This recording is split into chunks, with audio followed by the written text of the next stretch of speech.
Stream's up. We're recording. Ma'am!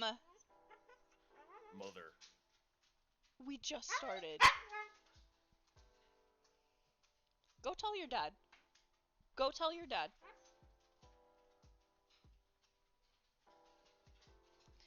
Oh my god. Okay, so you know what I'm gonna ask? It's that time of the week for a recap. And boy, is this one a doozy of a recap. So who wants to start?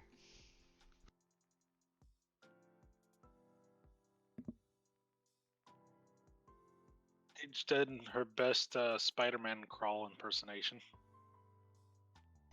Does that count? Very stellar. Enjoyed that. I'm needing a little bit more than that. We all fell into some holes. That led to Yeah, we reached the corrupted tree. Everybody got separated and tossed down some holes. While we were traveling through the holes,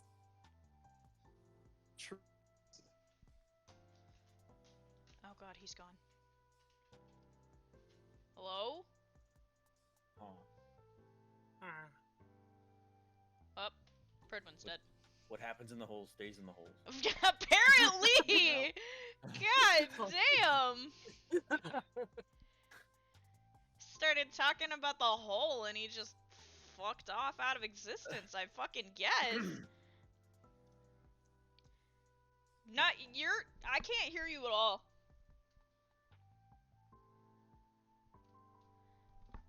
Well, he's dead. Anybody else wanna add in?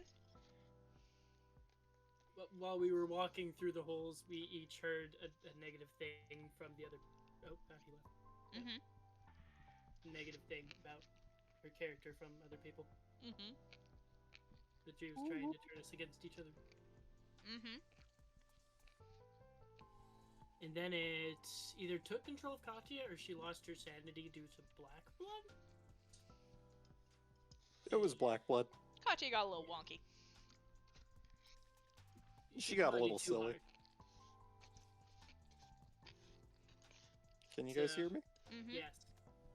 He's alive! Okay, good. Just wanted to make sure it was actually working this time. Yeah, you started talking about the holes, and the holes did not like it. He started talking Yeah, about the holes in the they holes. swallowed me. I was devoured by the tree. Mm-hmm. Fucking Christ. So, Lost to the sauce. anything else you guys want to add? Maybe some of the most important part of last session, question mark? We nuked the Hang tree. on, so where were we? We made it to the tree. You made it to the tree. The tree started started fucking making you with us. say, No. truths came to light. I mean, again, at least in terms of Pridwin's opinions, the truths were vastly over-exaggerated. But they weren't false. Yeah. Yeah. I mean, it was a lie through exaggeration.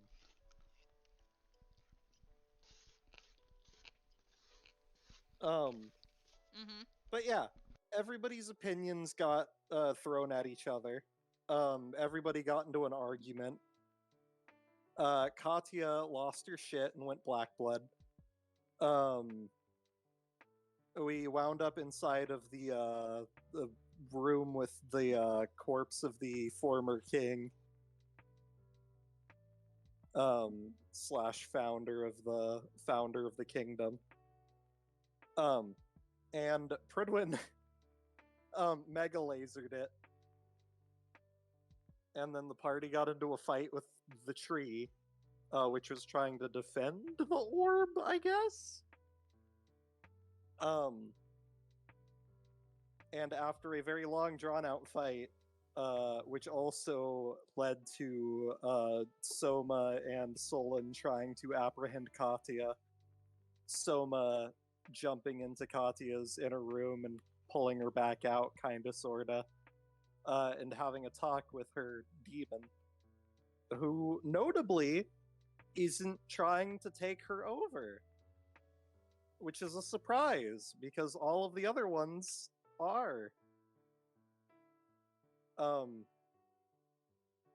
Important things to take notes And- on. And Soma managed to convince the demon to stop going ape shit. For the moment. For the moment. Aren't you tired of being nice? Don't you just want to go ape shit?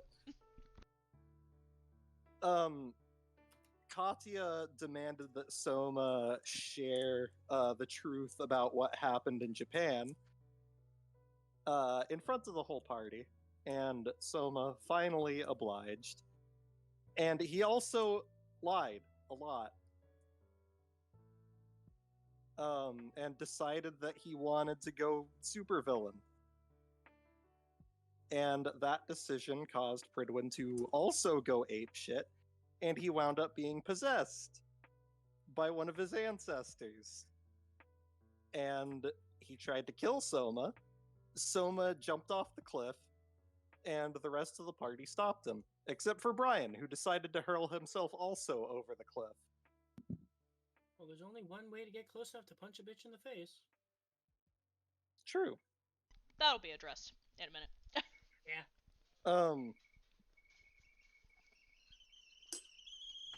And I believe, oh yeah, the other thing too, important note, was that The when tea we is ready. defeated, yes, I'm aware. Important note. The two. Everybody, I have an announcement. The tea is in fact ready. What flavor? Irish cream. Damn it, now I kind of want some. I can make you some. I offered to, but then I you know, were but like, it didn't "No, I sound don't good want until to." you said it just now. I got strawberry Coward. fields. Ooh. That's good shit. I have peach.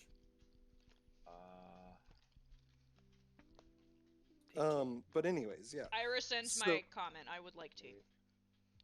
I will make you a cup. Thank you. Sorry, my brain's not working. So yeah, oh yeah, bad shit so happened all around. when we finally got the shard, we had to make a decision with the tree.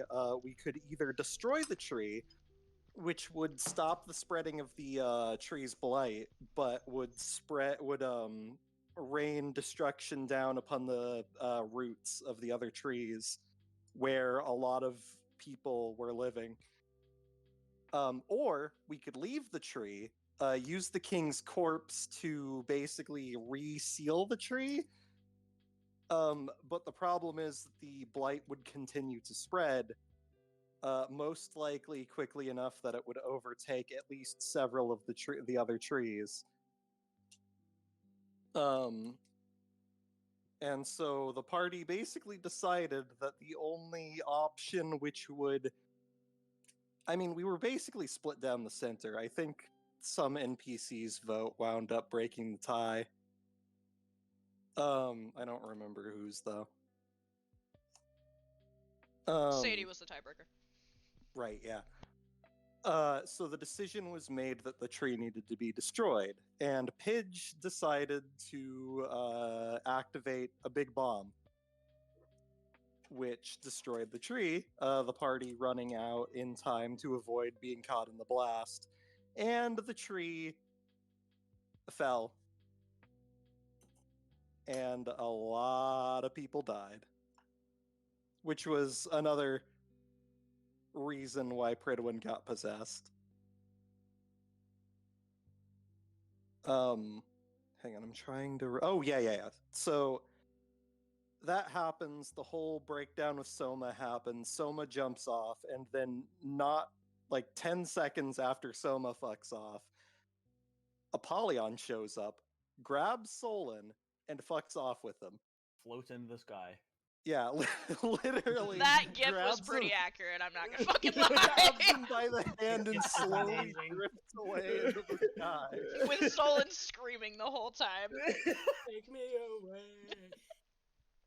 Dante and Apollyon drop the absolute sickest burns of the entire campaign so far. God. End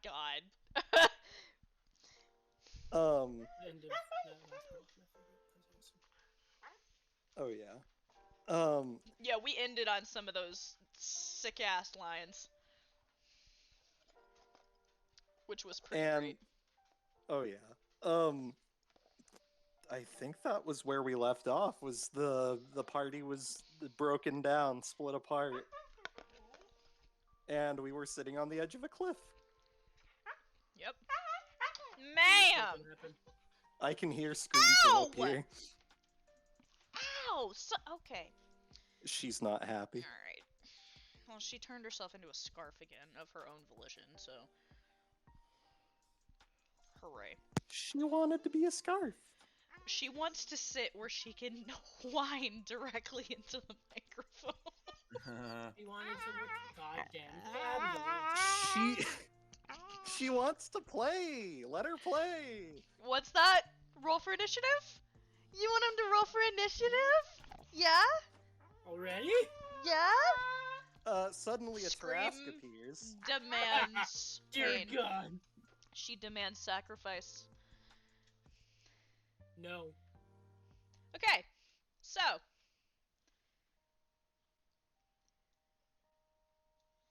The first thing that all of you notice as you're kind of coming to your senses is for a split second you forgot where you are. There was so much happening that it was easy just to forget. To just disengage. To disassociate. But as it comes back into view, the world around you, off of the cliff, the overhang in front of you, you see the destruction. You see the floodwaters. You see all the debris and the detritus. The remnants of villages. You can hear the screaming and the panic. You don't know how long you've been standing here. You can't tell, based on the destruction in front of you, how long it's been, but it's been a bit. Even from the distance, you can see pillars of smoke coming from the large shapes of trees. You look around. You notice several things. One, your demon companion is gone. Soma's nowhere to be seen. Nor is Sadie. Nor is Solon. You also notice that Pripwin is standing strangely.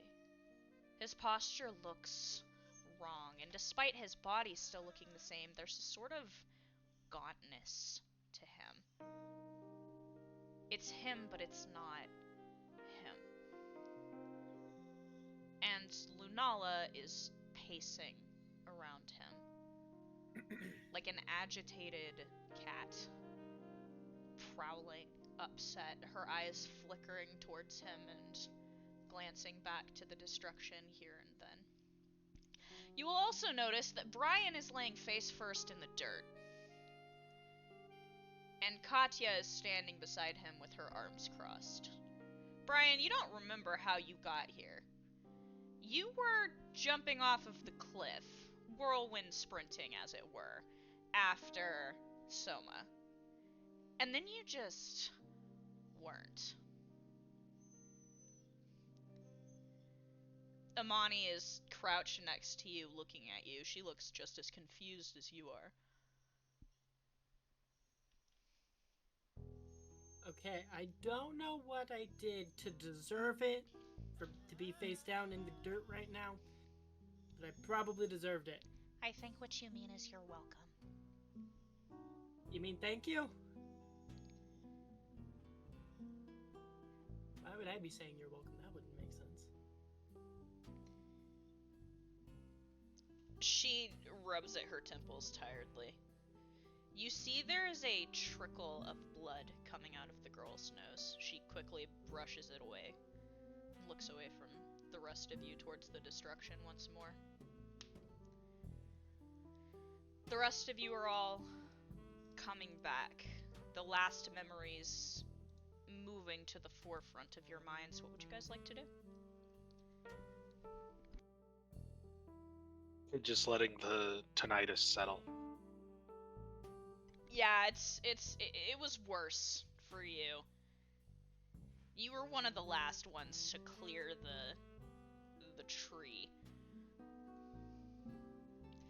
But, to be fair, that might have been the biggest explosive you have ever set off in your life.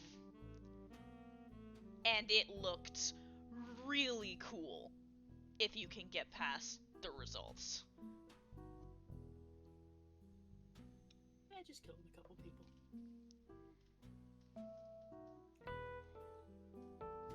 Ryan's But to gonna be stand fair, up and- you did it as a team. You voted on it. Teamwork makes the dream work. In the moment, you might have heard some mad cackling. I'm pretty sure I described that.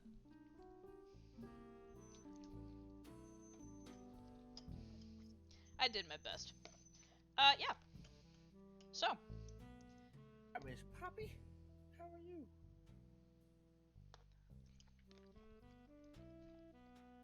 what do you guys want to do?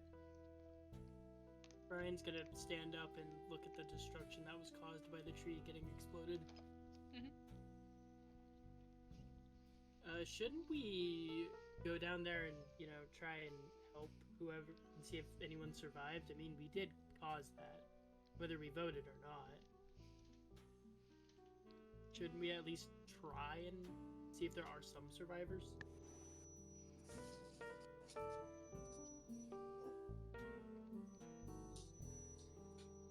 Lunala pauses and glances toward you. It's an option, but I'm not sure it would be the best one. Then what do you suggest we do, Lunala? I don't know. I mean, it'd be as good a place to start as any. I don't know where to start. I mean, Pridwin's indisposed, she says, casting a glare towards Dante. Hi. Soma's gone. And Solon... She puts a hand to her head. Solon's in trouble. Wait, what happened to Solon? Do you not remember the giant shadow demon showing up, taking him and fucking off? I'm pretty sure he jumped off the cliff before that you happened. See, Yeah, the but last thing okay. I remember is eating a mouthful of dirt because Katya made it so I didn't jump off the cliff and fucking. So get you myself killed. You jumped. You were in the air, and then you weren't in the air. Mhm. Katya stopped you, you just don't know how. And whatever she did, it has caused a lingering sort of numbness and discomfort in you.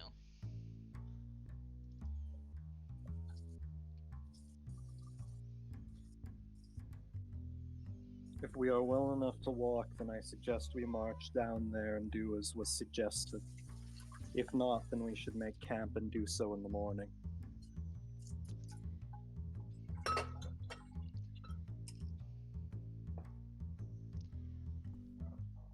I'm gonna head down there and see if there's anyone to help. You take a step forward, looking over the edge, trying to figure out the best way to get down. It is a long drop off of this cliff to even get to the riverbed, much less to the problem zone that seems to go on for endless miles. Would somebody like to roll a perception check? Sure. I can't roll right now. Unless you want to roll for me, Kira. A 9. Do you want me to roll for you? Sure. What dice do you want? Which ones roll high? Soma's. Yeah, let's go with Soma's. Soma's dice don't like you. Of course they don't. Oh my god, none of you. Okay. So, none of you see this or hear this. The only thing you are alerted to is a low, sullen, seething voice that suddenly appears behind all of you, in close proximity as though they've always been there. What did you Dante's gonna turn around? Dante has heard the voices that Pridwin has, so I'm assuming he would recognize this voice. Probably. There is a figure standing. The regal air about him is the same as the first time many of you met him. The wide feathered wings are pulling in towards his back. This is one of the Sokolovs. In fact, it's one of the high-ranking Sokolovs, Jeles. The same one that you saw in Medvedev the first day that Solon was captured. He's staring at all of you with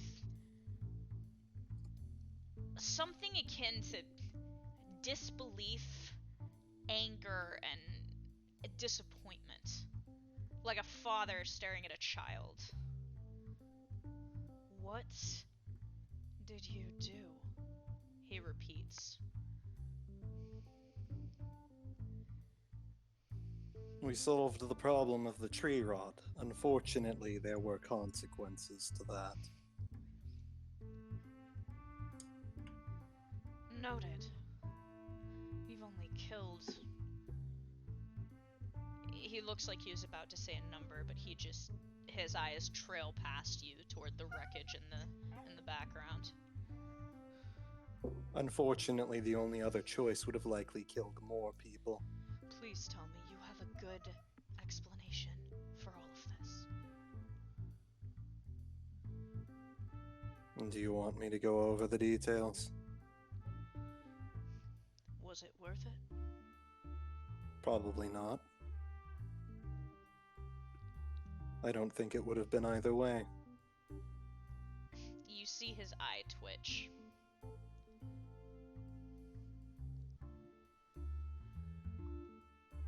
As I said, our two choices were either inaction or extreme action. Both would have led to a great many deaths.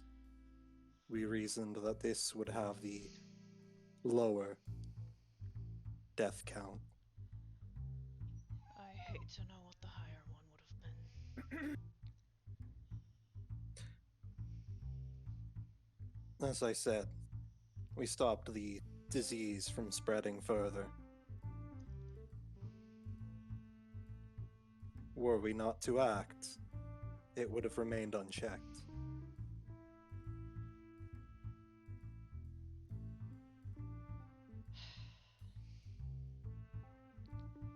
Well, have you learned anything then? I assume by all of this you've at least gained some sort of knowledge.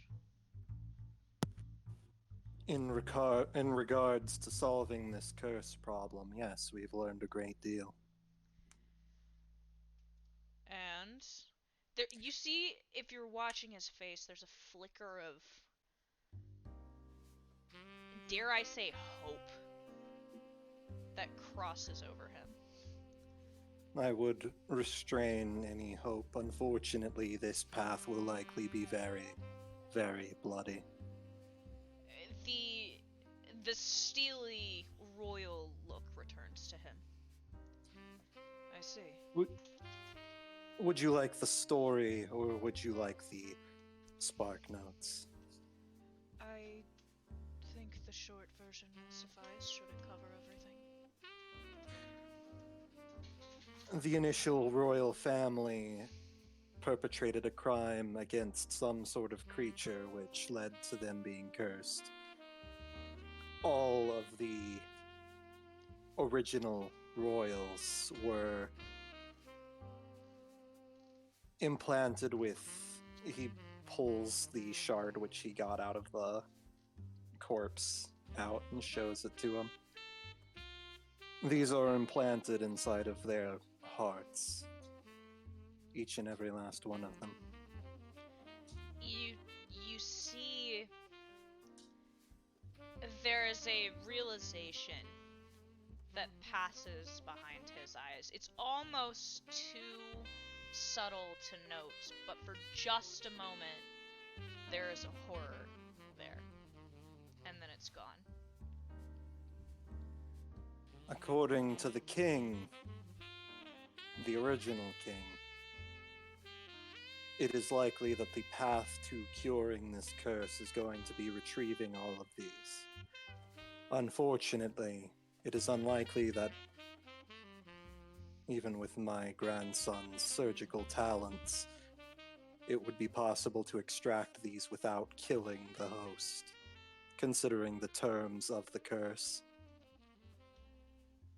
And you need all of them. Every single one needs to be united.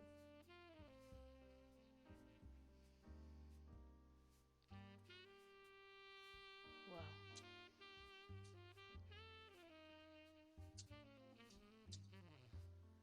I suppose that is something we will deal with when we get to it.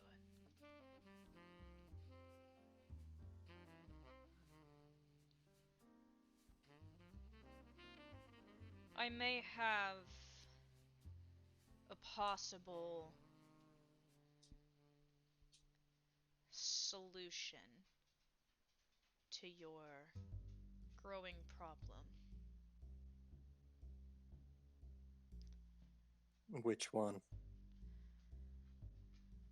The one that involves you needing to find each and every one. It would be better than us marching into every single country and scouring the land for it. And I would prefer not to murder every single individual. That may not be something you can get away with, unfortunately. Many of the curse bearers are still alive, and several of them still rule their own countries. Your task is not an easy one. And I thoroughly doubt that any of them will be willing to give their lives for this faint hope of a cure. A few, perhaps, but not for me to say. This plan, it will require me some time to put things together. We can readdress that. But for now, I must advise you not to return. As you can clearly see, Logovo is in chaos. And they are looking for someone to blame.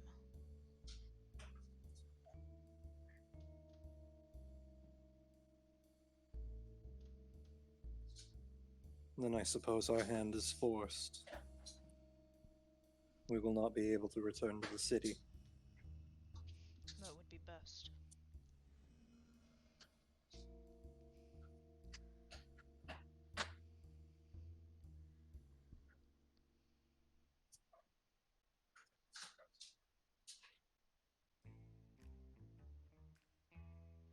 What then do you plan to do? As I said, it will take time for me to formulate how all of this will work. We are missing one of our compatriots and need to get them back. Yes, there are several people that are missing, or he looks you up and down. Different. That's a long and complicated story. Well, Nonetheless, I think I have a plan to return one of them.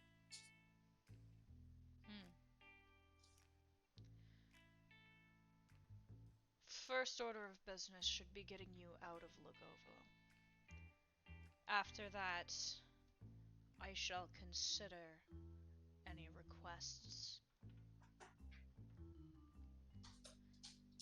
Despite your decision, Sokolov still stands with you for now.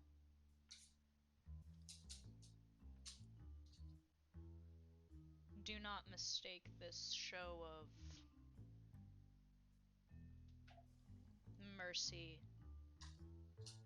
as one that will happen frequently.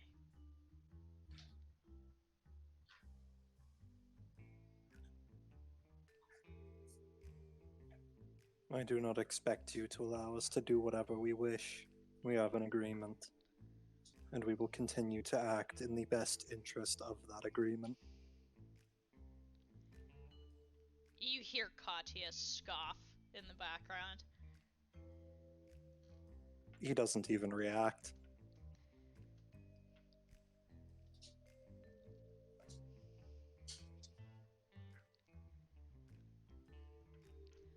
So what I do now? have a- Liam says in the background. I mean, seriously, we need to get the fuck out of here. We're standing at ground zero. If anybody's gonna show up like he did, they're gonna do it soon.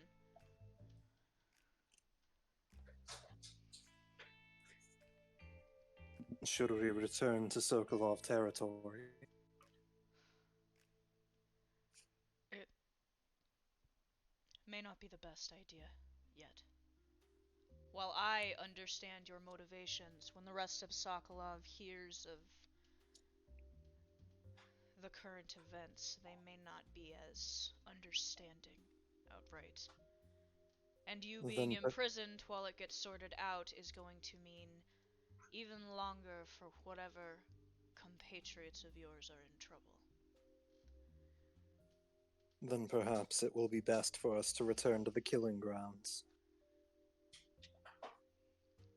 If you do that, then I will not be able to aid you.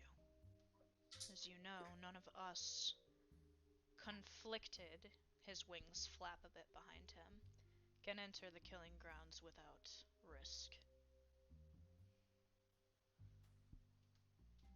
Unless it would be wise to go into either of the adjacent countries, perhaps that would be our best option. I believe the safest bet might be to go back to where you first met one of my shadows.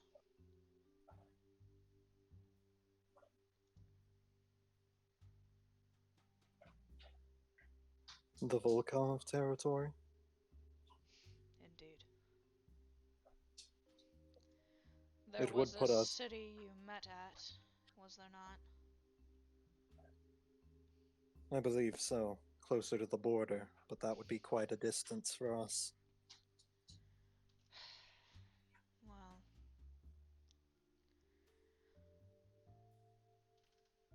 unless you would like to risk going into Laskin territory, I suppose the only other option would be you could head back towards the cocoon.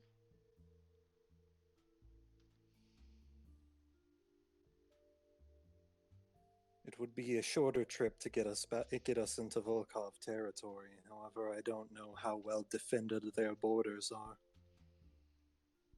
If we run into them, it is unlikely that they will be welcoming to us. Volkov is extremely dangerous territory, as you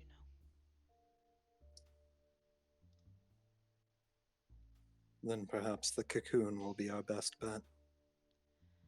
Then you'd better get moving. It's going A to be question. a long walk. A question before we go: is the Crimson Witch still in your city? He stops. Of whom do you speak? There was a witch that met us there. It was. If you're not aware, then it's likely not your problem. If you're speaking of the woman who requested to speak with you when you were under our protection, she That is would be not her. on our territory, but I could possibly get in contact with her. Why? If you could, she is, I believe, potentially important to fixing a problem of ours. inform her of where we are, or where we're headed, and tell her that we need her help. If she chooses to come, that is up to her. I'm not sure that's going to be enough to sway her. Can you give me any sort of details? She is extremely reclusive, and she does not take lightly to requests. She knows the devil that traveled with us personally. I believe she may be able to help him with his current state. Devil? You mean the one that we locked up that just disappeared? That would be the one. I see. He is in a dangerous state at the moment, but I believe that she may be able to help him. I can but send a request. Whether she complies out of my hands. Naturally. Tell me So where long as you plan to hide yourselves for the moment, and I will meet you. he looks over to the party. I suggest we march to the cocoon. It's close to multiple borders. We'd be able to plan our course of action from there. You hear a very tired voice speaking to you. I can help with that. He's going to look over to the voice. You look, but you see nothing. It's a voice you've been hearing, though. You feel the roots shudder just a bit beneath your feet. The help would be much appreciated. I can send you where you need to go. But after that, I will be of no use to you.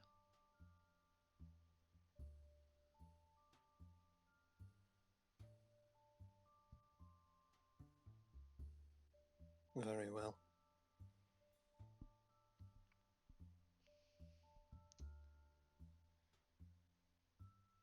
If there is anything we need to do, then let me know.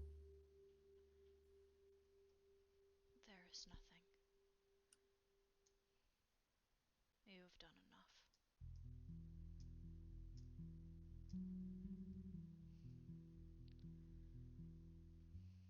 So, where are you all going?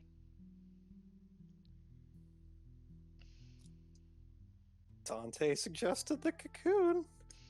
I've heard your opinion. I haven't heard anyone else's.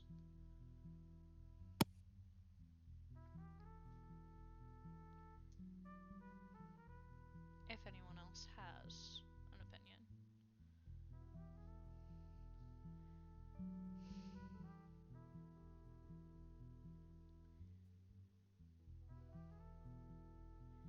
Pidge? Do you have any input as to the situation? Um,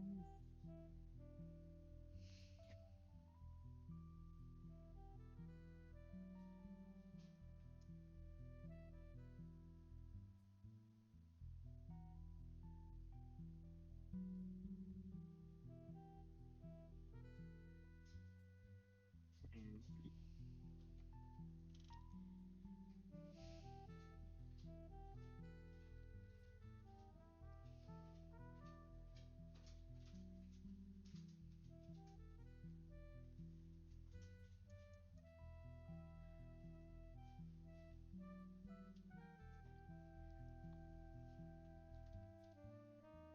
Thanks. can't really think of anything. Not right now, anyway. Alright, I'm gonna say that you guys head inward then. So, lethargically, some of the roots around you shudder and begin to writhe. And for a moment, some of you, a spike of fear moves through you because the last time you saw them do this, you ended up in a psychotic lair of tunnels. But they open just enough to create a small hole. It's not as big as the other ones you've seen, but it looks like one of the root portals that the Akotniki use to get around.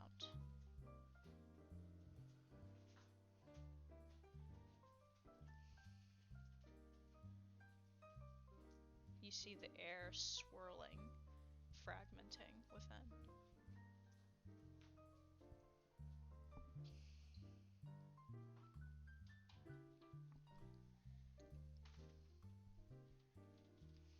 Do you guys enter?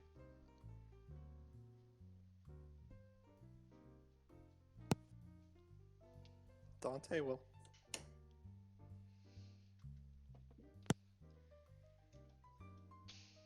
One by one.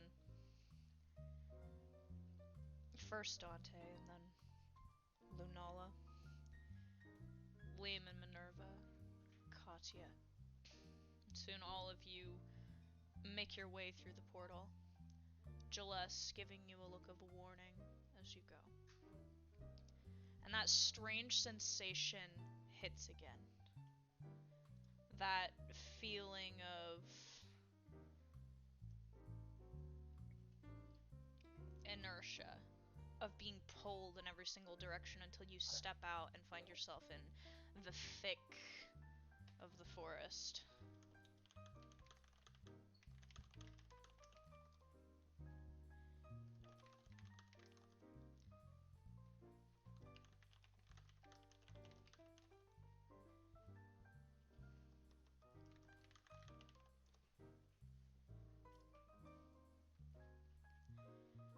You guys are back in that eerie area, and you feel that sense of being watched.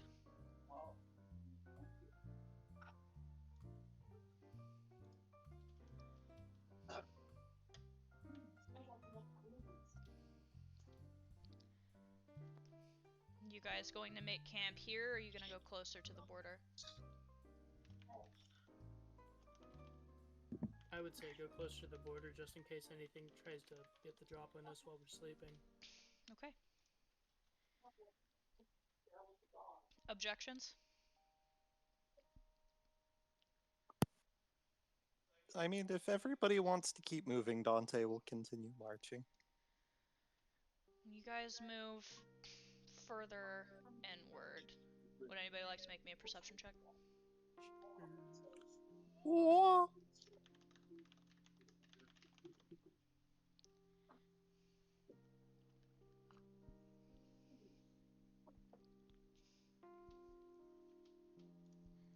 Good first roll. Damn. Okay. Brian, yours is actually high enough. Let's go! You look around and you notice very quickly there are outlines in the shadows of the trees. You're being watched. Oh, how fun. Can But I try and it's- make out what the shadow people look like? You can. You can tell what the shadow people look like. These are the same strange creatures that you saw the first time you entered this part of the forest. I'll give you an example. I gotta get there. Brian's gonna look at the shadow people in the trees and be like, oh great, they're still there. Awesome. These people are watching you. Freaking plant people. They don't approach you. They don't seem to follow you, but you do see many of them frequently as you guys are looking around. Dante, you are the only one who rolled high enough to notice this. Oh. There's something laying on the ground by your feet. You almost stepped on it. As the party's all leaving, you were kind of hanging towards the back.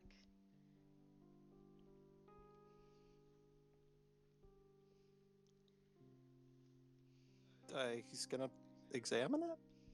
You reach down and pick it up. It's oddly shaped.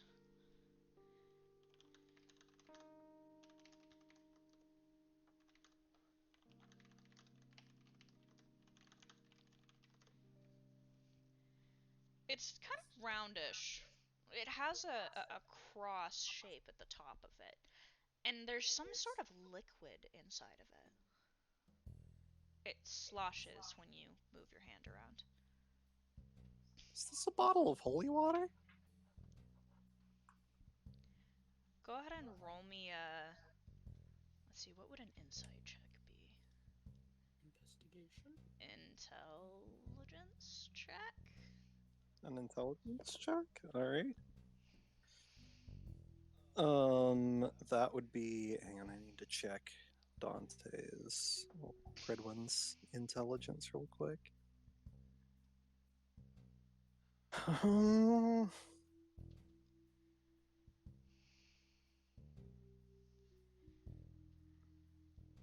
Gridwin's fairly intelligent.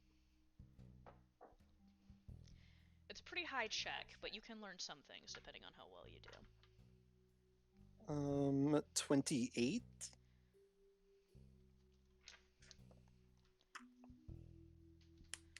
Okay, so here's what you glean from looking at this.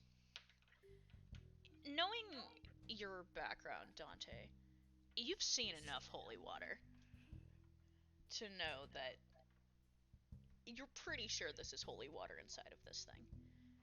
And staring at that strange cross shape at the top, it seems like it could be moved.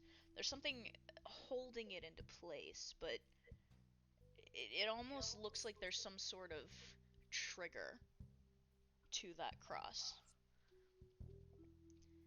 Is this a holy hand grenade? You look up, thinking this, and you realize that your party is one person smaller.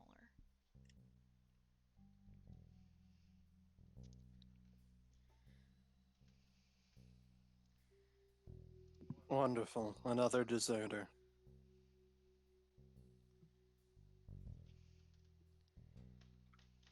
Pidge is missing. The group looks around. There's mixed emotions on realizing that she's not here.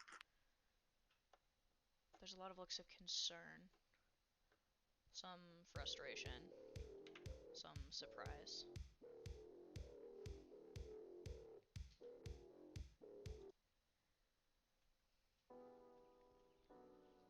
Where could she have frickin' gone off to?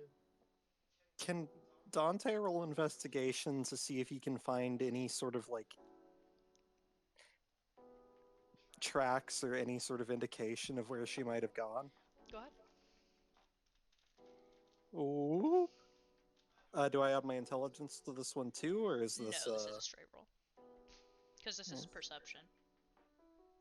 18? So, you're looking around, kind of, the group has stopped, but most of them kept walking, and you look down at the footprints in the moist earth.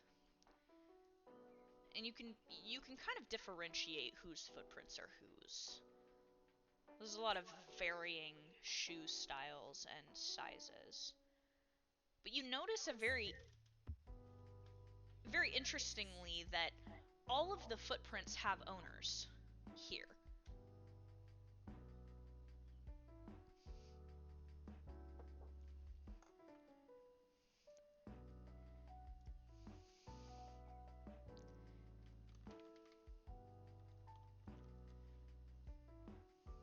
Brian's gonna walk over to Dante and be like, notice anything strange?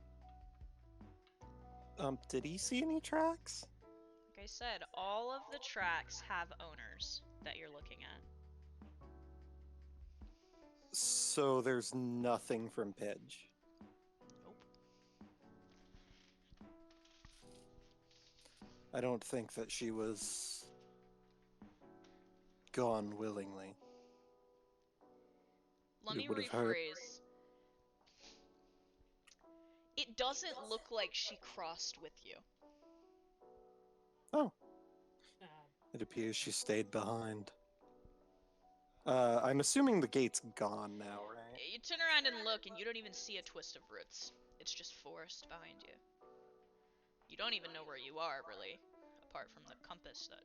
I can't remember which one of you had the compass, but one of you has a compass. I don't know how this got here. If she didn't cross through,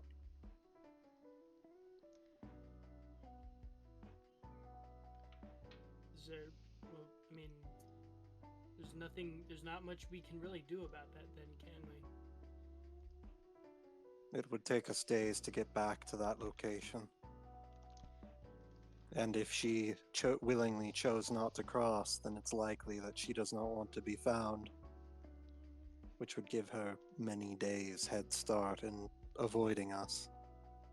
There is indeed nothing we can do. Unfortunately, we have more pressing matters at hand, Liam says uncomfortably. Come on, we need to find a place to set up camp. Preferably away from all these prying eyes. Liam looks unhappy and uncomfortable. He's walking and he's got Katya piggyback. She's exhausted. Asleep with her head on his shoulder. I'm not entirely sure where we can go where they will not follow. Maybe we can find another cave or something. Possibly. Minerva, do you think you could scout ahead and see if you can find anything? I suppose. Minerva disappears very quickly.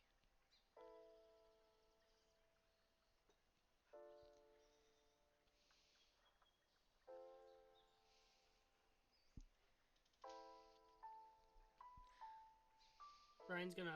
Are the shadow people in the trees still there? Yeah. But it's kind of one of those things where, like, you see one, and you, like, look away, and then they're gone. A little while later, you see another one.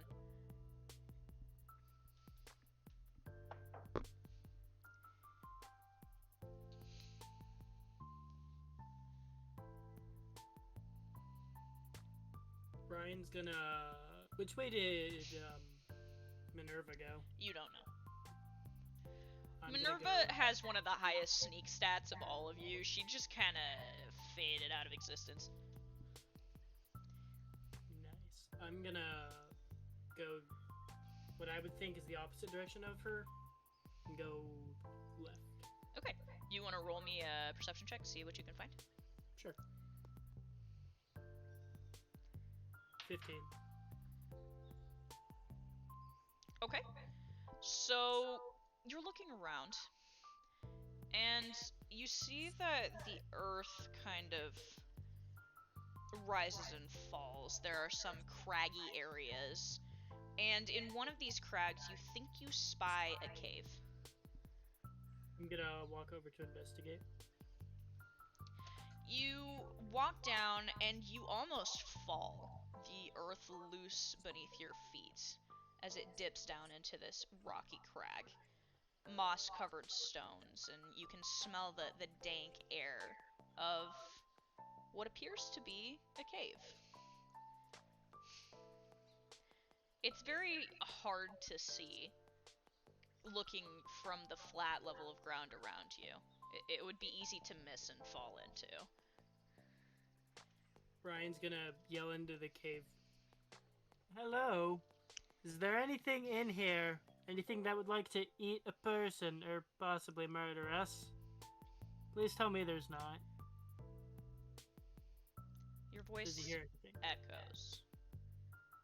And then you hear a response. Shit.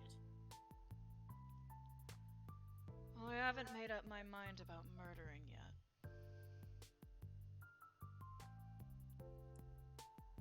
Minerva pokes her head around the corner of one of the stones.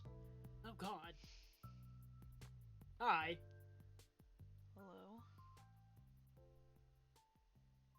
I picked the same direction as you. Nice. Well, it seems empty enough. It'll have to do for the moment. I'll go back and get our party. You do that. She goes back inside. Brian heads back to Dante to tell him about the cave. You head back to the huddle of people. They are standing around together. Well, good news. We found a cave. Bad news, it's very easy to miss and you might fall in. So just be careful. I'd consider that actually to be more good news. Okay, well then no bad news. If it's easy to miss, then it's unlikely we'll have unwanted guests. Unlikely, but not impossible. Especially with Brent gonna look around in the trees, so many eyes watching us all the time. True. We'll likely need to set up a watch. Great. We always do, Liam says, starting to walk in the direction you came from. Brian's gonna follow. The group makes their way forward. Brian, roll me a memory check. Yep.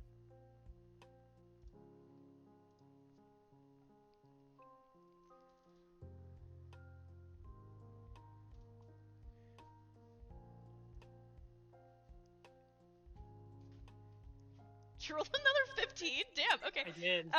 So you almost fall into the hole, but you manage to catch yourself. Fuck's sake. You make sure the party sees, and then you clamber your way down. I imagine you probably you and Amani whirlwind yourselves down into it. Minerva's leaning against the wall of the cave with her arms crossed. I'm gonna Damn. glare at Minerva and be like, you saw nothing. I was really hoping you'd fall in, to be honest. I'm gonna flip her off. Just You can't see the reaction behind her mask.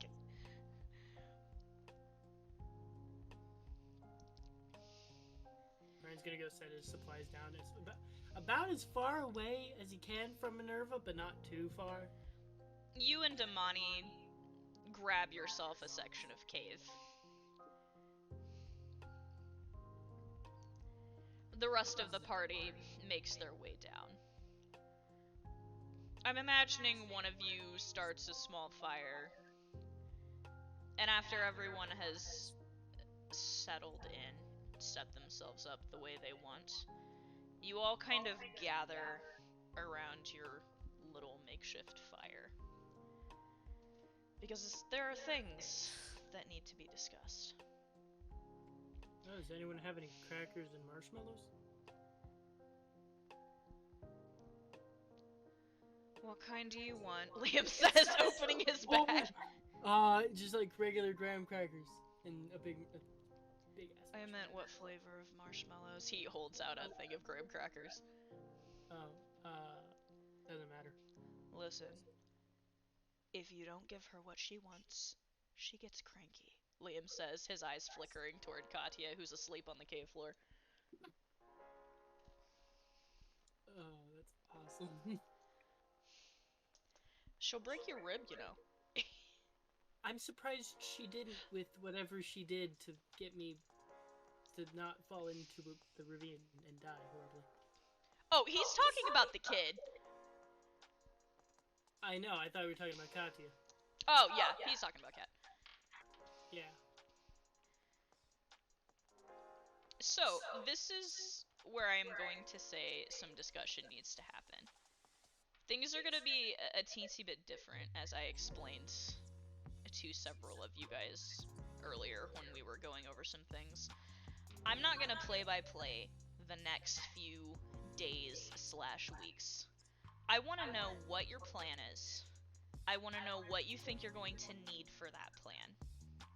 And I want to hear you try and convince your allies of said things for this plan. We are going to move this forward.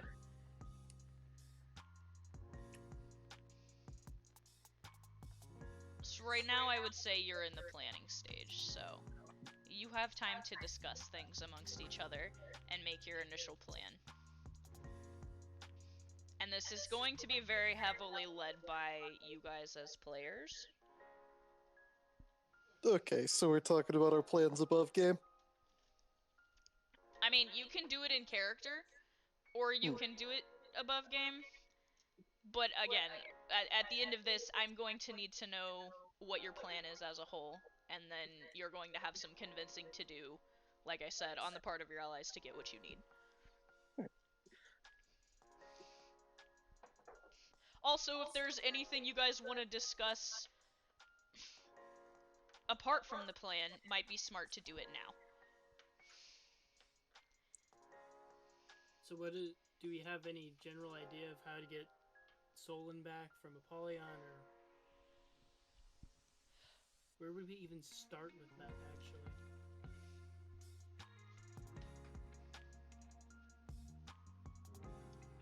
Like, how does one go about summoning the King of Hell, or whatever, and getting their friend back from him? It's unlikely we'll be able to draw him out, although it is entirely possible that he's following us. So what? If we just can... talk shit about him enough, and maybe he pops up. Yes, that's a good way to die. I suppose that could work if we wanted to draw him out that way. However, I believe our best bet is to... We get to the cocoon. We stay there for a short amount of time. Perhaps a day at most. Maybe 2. If Cassiel feels like meeting us there, then she will. If Apollyon is watching us, it's likely that her arrival will draw him out. If she knows how to fix him, then we may be able to. Roll me a perception check. Sure thing. Either or both of you.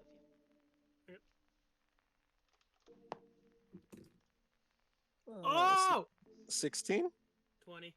Okay. Goddamn! Brian, you being the least familiar with this group, you have been studying people's reactions, and you notice something very interesting as Dante is saying this. The twins, Silva and Varuna, your shipmates, during this conversation, you see them make eye contact several times. There's a silent conversation happening there. You're sure through their interlink. But you can tell, be it intuition or something, you can tell that they know something. You are almost sure of it.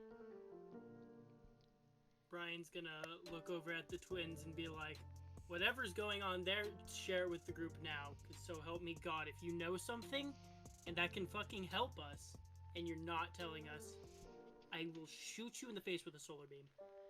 The rest of the group kind of just stops and looks at you. What are you talking about? Liam says. You're over there. The freaking twins, Silva and Varuna, are over there. Just, as we're talking about Apollyon, right? Just look over there. There's a silent conversation or something happening. It's just sus, and I don't like it. Oh. Like, whatever they have, they can share. You want our opinions now? That's funny, because last I heard, we were just spare baggage that was going to drift away when you weren't paying attention to us. You and I both know that that cave was trying to turn everyone against each other. Was it? Yes. Yes, it was, and clearly it's working. Frankly, now's not the time for arguing. We need as many of our group as we can. If you do not wish to assist us, then you can kindly drift away. Or you can prove the tree wrong and help. By all means. You see Varuna's eye twitch. Silva straightens a little bit. Suppose we did know something.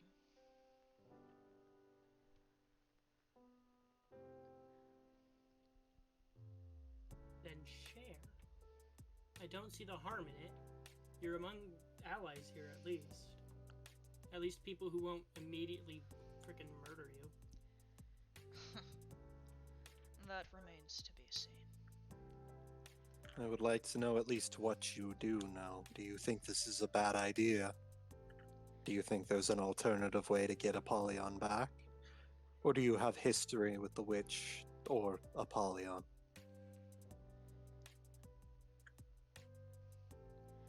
Our connection to said parties. We will not be explaining it as of yet. What I can tell you is that if you want to get to Apollyon, you need to consider why he took Solon in the first place. Do you have any glimmer of an idea of why that might be? He's obsessed with Solon's sins. He is supposed to be one of the kings of hell. His charge would be in punishing the damned. That is true, but that's not why he chose to take Solon now. Yeah, you could have taken it at any time, realistically, if you just... Think, Varuna says to you, her eyes narrowing. We were He's in trying- this forest when he appeared to us. Not Apollyon, but the other one. There is more to Solon than meets the eye. There is a story there that you are either forgetting or choosing to ignore. No, I recall. He has history with the boy who's carrying the fragment. Apollyon took the boy Apollyon took Solon to draw him out so that he could complete himself. That one with the yellow hair and the strange sword that seemed to be following us around Lugovo. Did you ever stop to ask yourself why he was following us?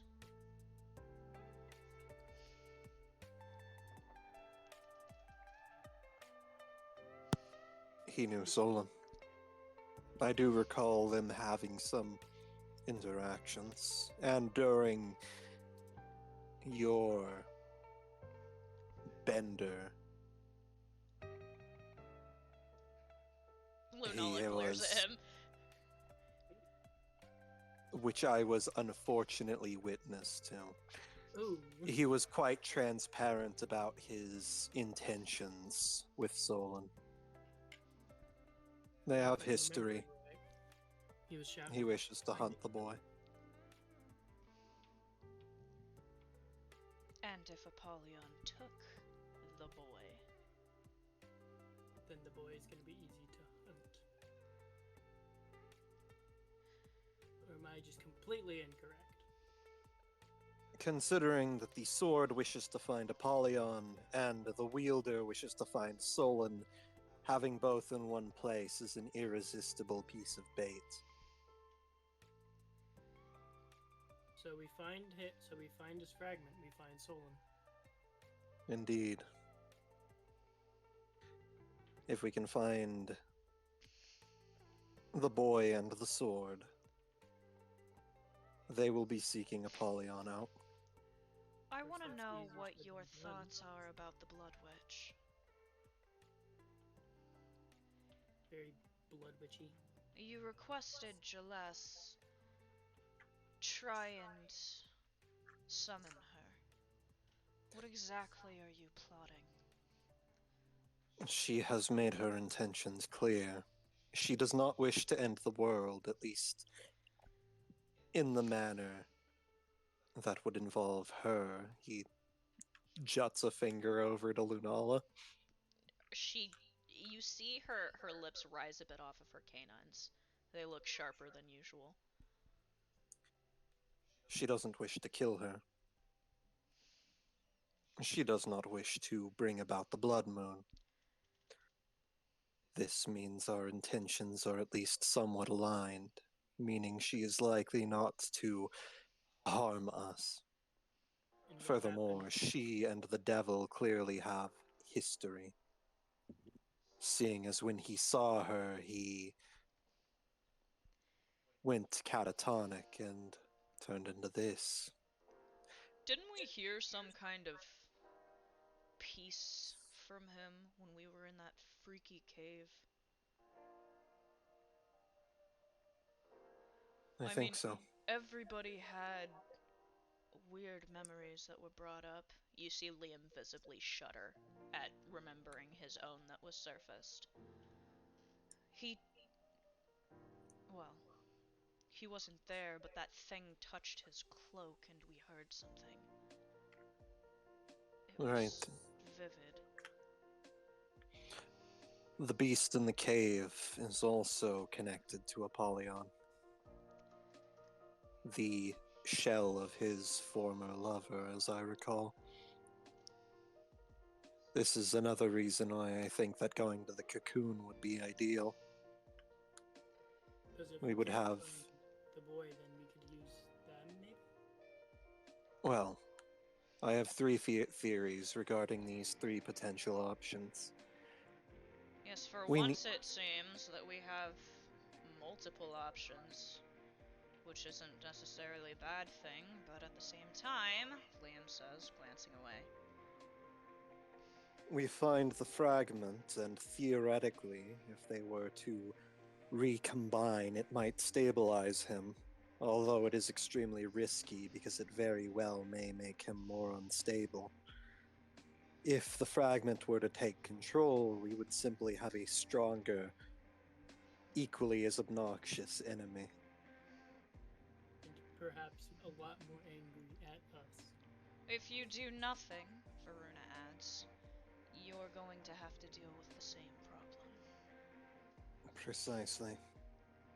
Astaroth is going to continue aggressing, getting worse and worse. Roll me a memory check. Sure thing. Who? Just Bridwin? 15? Just Dante. Okay. You have not heard that name mentioned by any of your party. However, you, Dante, have heard that name mentioned. Oh. Astaroth is a very high-ranking demon that you have heard about. You know the fragment's name. Huh? She says, looking at you confused. You said the name of Astaroth. We did not hear that name. I meant Who? Apollyon. I must have just fumbled. Sorry. It is clear that you have history. Yeah, they said they did. How could I have history? I've been on an island my whole life, and when I wasn't on an island, we were on the ship. You know this, Brian. We came from Archon, same as you. Yeah, they did, yeah. Perhaps he paid you a visit. I don't know the demon's tendencies, but I know that he's been all over the world. Pretty sure if Apollyon paid them a visit, someone on the ship would have heard about it and said something. Like whether it be, hey, there's a weird noise that's coming from them to his rumors or something. Roll me But no, there's none of that, so. roll me a wisdom save. Wisdom save. Dante? Oh? Yeah. 17? For just a moment, you feel that strange being watched sensation. But it's coming from them. And she looks at you and you see her say the word stop. But you don't That- hear Varuna say stop. You hear another voice mingling behind hers. And it sounds wrong. You immediately feel under threat. You feel a chill up your spine that you are not used to. And then it's gone.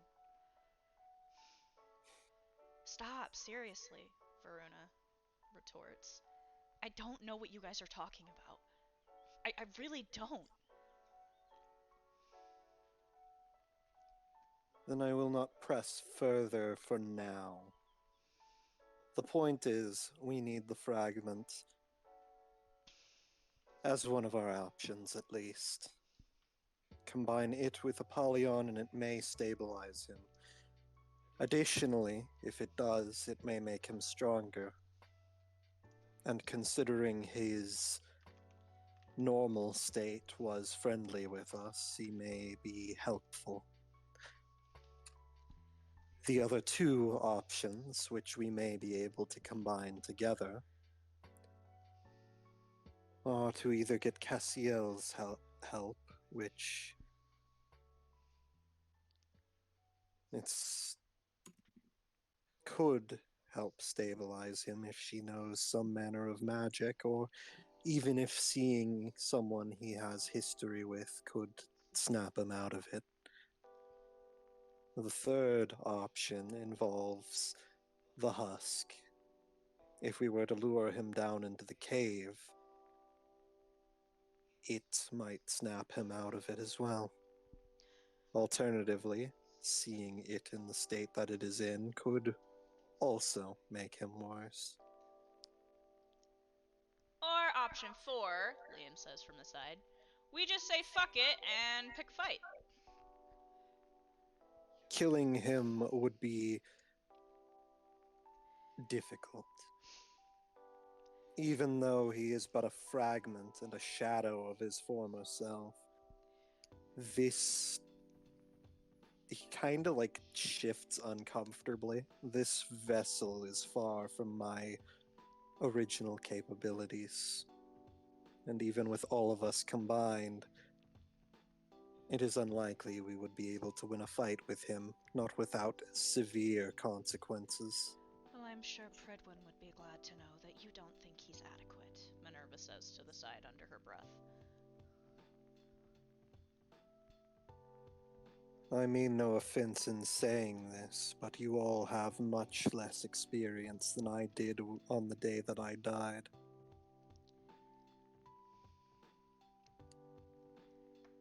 You couldn't, like, just, I don't know, give Pridwin some of that experience? Like, you're in his body, and give him some help. The souls that I consumed are lost. I cannot impart that power unto him.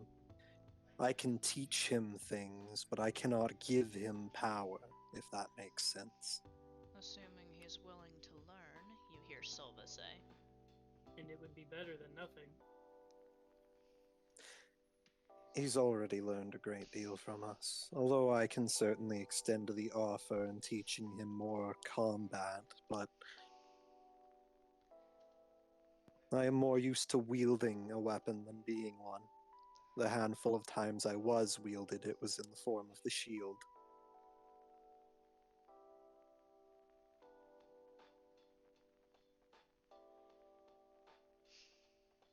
Turning to other things, feel like we should talk about the elephant in the room and our other missing party member.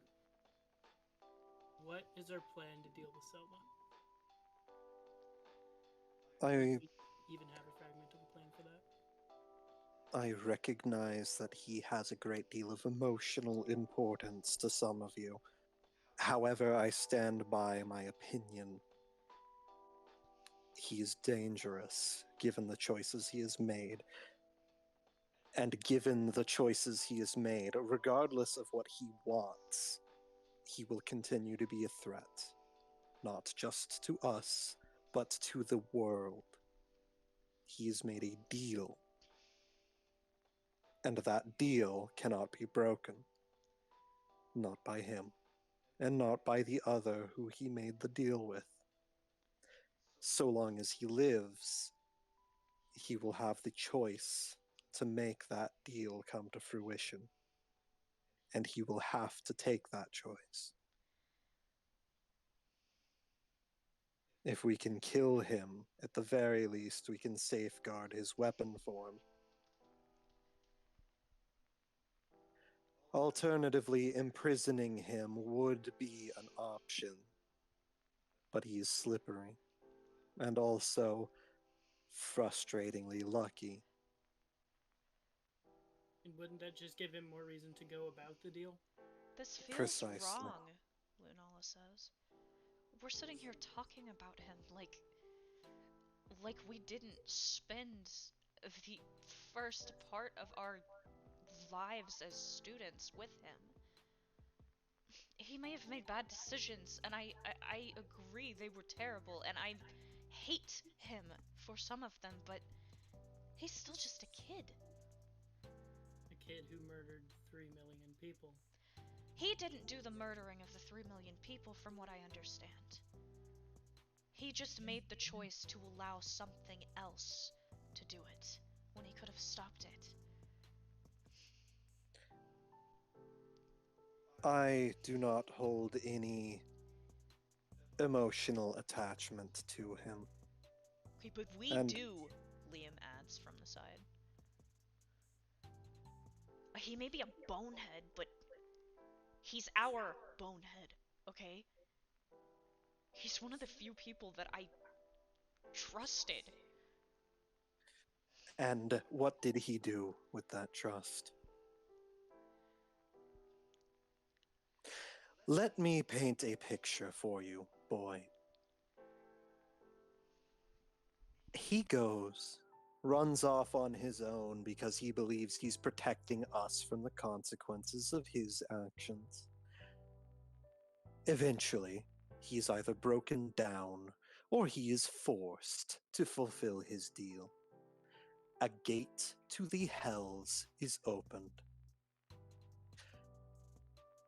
And I can tell you right now, I have seen hell on earth.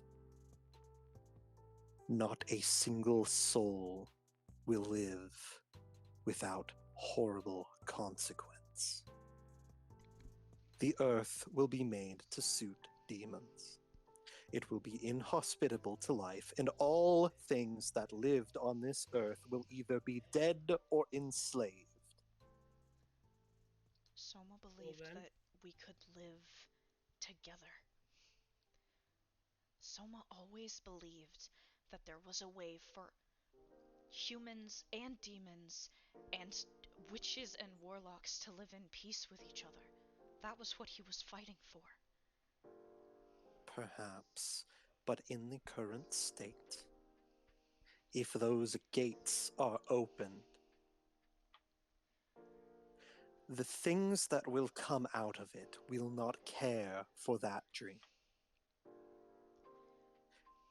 The lords of hell will send their minions out to take what they wish. The despots command them. Perhaps there could be a way.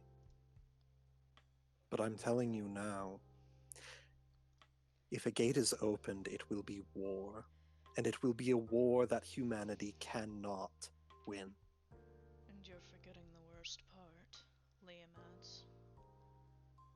That prophecy involves the witch twins. And should they Exactly. get out, If they Death get is out- right, well, If they return, all will be dust before long. There will not be a winning side anymore. Is there any way we could maybe get him out of his deal? Like if we you had a don't strong- understand. No, you're right. I don't, because I don't have any experience literally dealing with demons. Before Let me I even met you explain. guys, I didn't know they existed. Varuna kind of sits up a bit. You don't understand. We're not just talking a handshake and I'm gonna keep my part of this if you keep your part. Demons have to abide by their deals. If they don't, if they break the deal, or if whoever has made a deal with a demon attempts to break it, bad things happen. I'm talking damnation and death. Bad things happen. Suffering beyond your wildest dreams. Deals cannot be broken. Depending on the contract and the demon, the consequences could be the loss of one's soul, incredible pain, or simply the inability to act against the parameters of the deal. Imagine, if you will, that a demon made a contract with a human, that the human could not touch the demon. If they tried to do so, they may seize up. They may find themselves unable to approach them. Or perhaps if they are somehow able to force their way through that, their hand may burn upon contact with its skin. They may be reduced to ash. A contract cannot be broken. And a Or at contract least- of this gravity? Varuna makes a face. There's no backing out of this. Although, an interesting thing did happen. Dante kind of taps his left gauntlet. The boy did make a contract with this one. And yet he broke it. And somehow he stands as if nothing happened. I've never seen a demon able to break its contracts before. And yet somehow this one did. I can explain that. You hear from the side. Katya was asleep, but now she's sitting, cross-legged, her posture regal, her eyes glowing.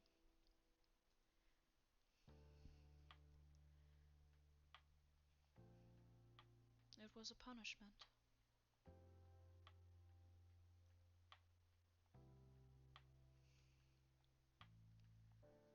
A punishment that was able to supersede all previous contracts. Correct. You see, Soma made a pact with somebody long before he ever made his first demon pact. He bore the seal on his skin. Would you like to roll a memory check to see if you can remember through Pridwin's memories what she's talking about? Nah, I remember exactly what she's talking about. I mean, unless I need to roll for the character to know? No, as long as you know what's being said. Yeah, I have player knowledge. So he says, "Ah, yes, the deal with death. I suppose it would make sense that she was able to somehow break that. Although I take it that she won't be able to do it again, not with this contract."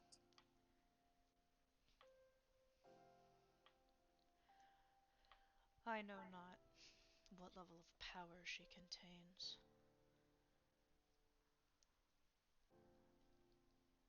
Though judging by the fact that she seems bound to her room, I would say that it is significantly less than her predecessors.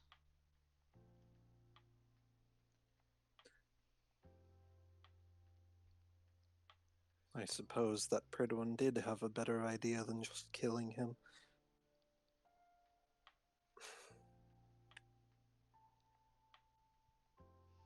Regardless, as painful as it might be for all of you, his actions, the consequences that they will have, unless he somehow finds some sort of way out, which I sincerely doubt.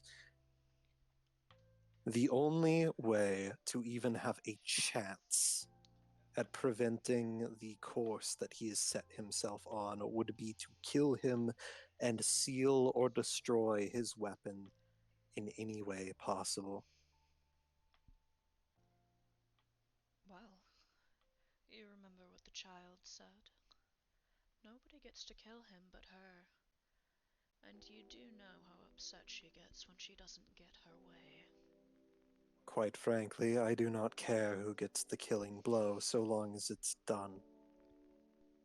If she wishes to take his life, it's not my problem.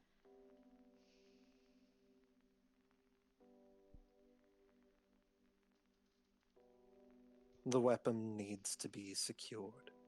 Either we find a way to imprison him alive, or we find a way to kill him and imprison his weapon form. Could we imprison them separately? Separating a demon weapon from its weapon form would be impossible. It's quite literally his body. You'll have to forgive him, Amani says, ruffling Brian's hair. He's a little new to the whole demon weapon thing. Allow me to explain. I take it that you have not been a member of the Academy for long. No, I've spent most of my life on a boat. To simplify, us weapons are shapeshifters, in a sense. We possess the ability to transform into a weapon which reflects our soul. The weapon is the essence of the soul. The flesh and the soul combined. One cannot separate the weapon from the weapon. What you see now, gesturing to himself, is a weapon, simply given human form.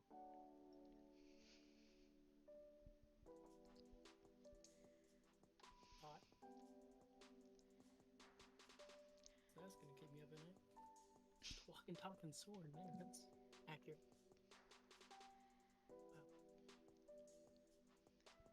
I'm sorry, you hear the child say under her breath. This surprises you, Dante.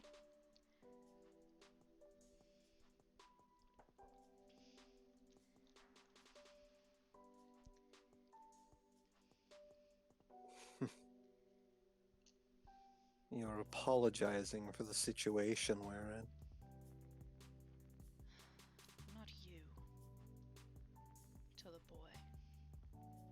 Because he didn't ask to be created this way.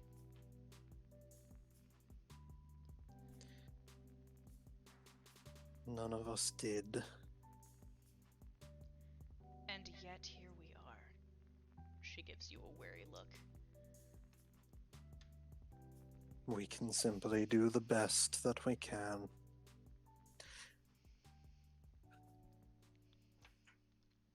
Although I do not hold any ties to the boy, I do wish there was another way.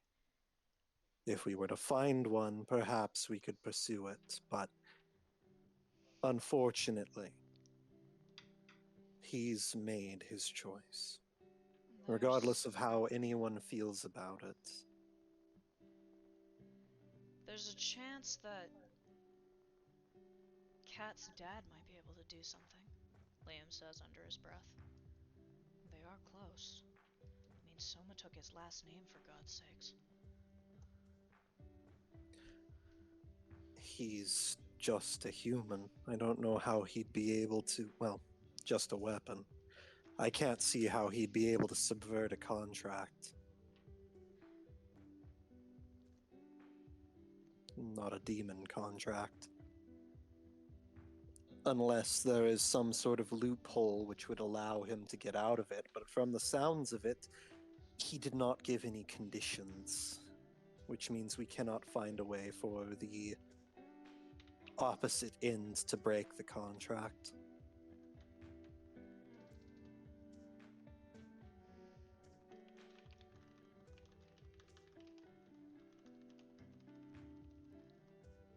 Although if you think there is something he could do, perhaps that would be a lead that would be worth following up on. I just meant that maybe Douglas could bring him back to his senses. The contract said that he would comply, but it didn't say when. Or how, exactly, as far as my understanding of what Soma said is. Anyways. It would be best if we could have the boy with us, at the very least. The fact that he chose to run off on his own is the most dangerous part of this situation. Well, If what Douglas... did you expect? Minerva says under her breath. You literally sentenced him to death. Like I said, I believe it's the best outcome. sometimes the best isn't always what's. Can't remember the word. Sorry, never mind. I know that. I know dying doesn't sound appealing, and I understand why he ran away. But I suppose if killing him is not an option,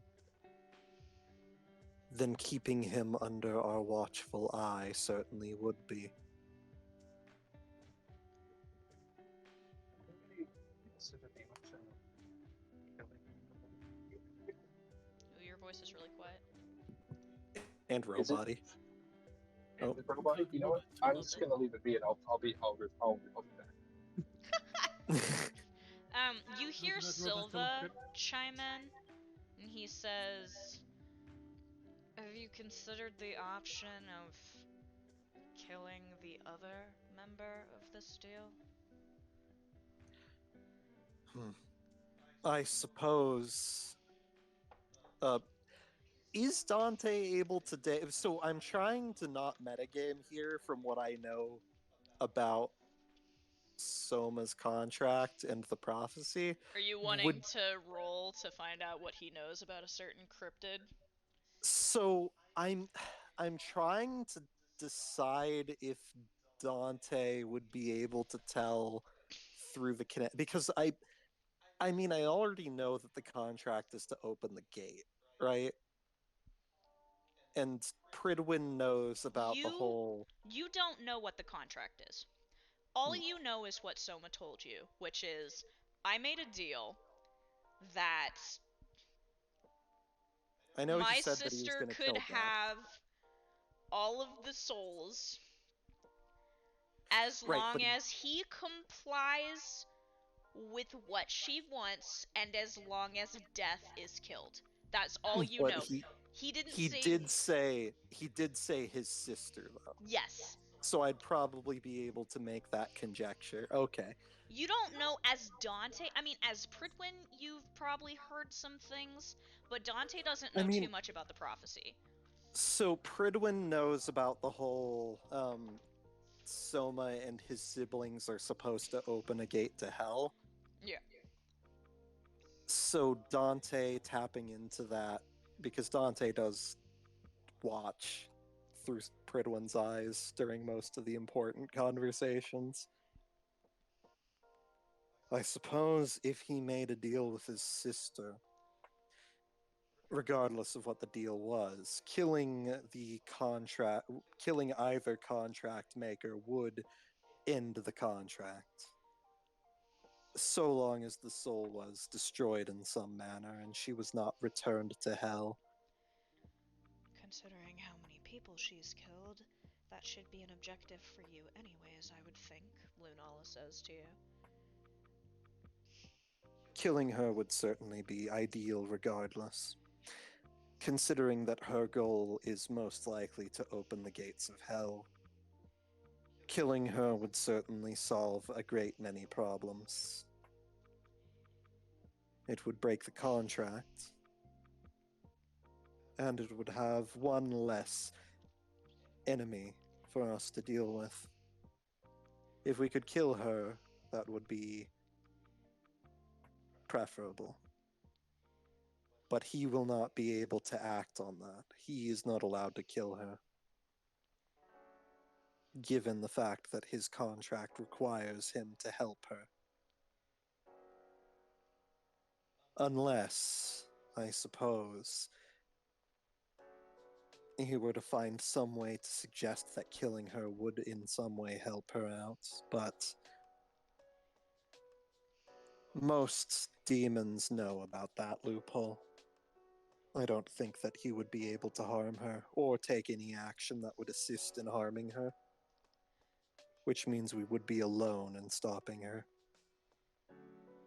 And also means that if he somehow knew or was in the area when we did try to kill her, He would be contracted to make sure that doesn't happen. precisely.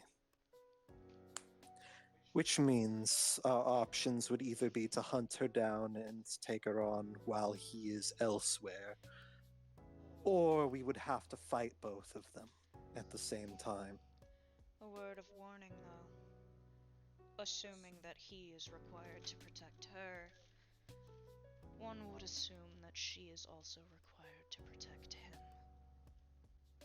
Yes, if he was somehow able to get her to us when we attacked him. And considering the nature of powerful demons, I would not be surprised if she had some means of transporting herself. She And also does. some means of knowing when he is under threat. I've seen it, Narcissa says uncomfortably. There's a very tense unease in her posturing. Right. You were there, weren't you? I was.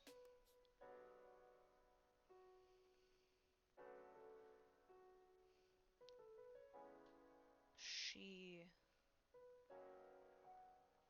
for lack of a better words, is what you children have taken to calling a cryptid.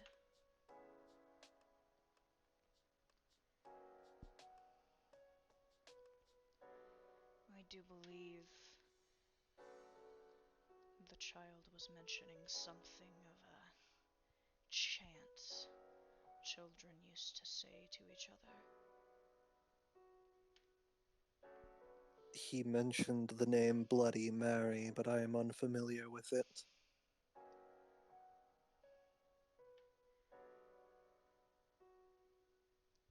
Liam kind of looks up a little bit, his brow raising. You mean that stupid joke? Everybody knows that. Come on. You walk into a bathroom, you close the door, you say Bloody Mary 3 times, and I don't know, spin in a fucking circle or something, and she's supposed to appear in the mirror. You gotta be fucking kidding me. Some demons like to feed on certain fears. I wouldn't be surprised if she's either emulating the story or she could have even been the originator of it. I remembered in my time there were a great many creatures and witches who liked to call themselves Medusa.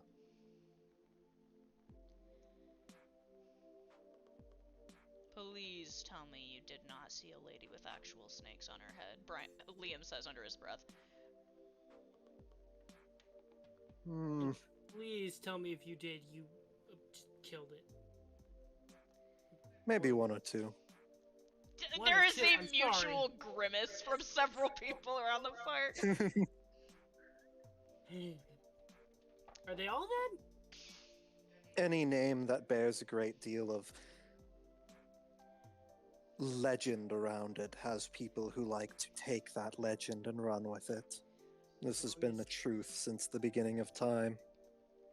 As long as there's no people with snakes on their heads turning people to stone, they can have the name. Can we refocus on the current problem at hand? Minerva says under her breath uncomfortably. We can deal with Soma later. He is gone, and that is not the pressing issue at hand. Apollyon is our problem. Getting him and Solon back would be ideal. Having 2 additional allies with us would be preferable.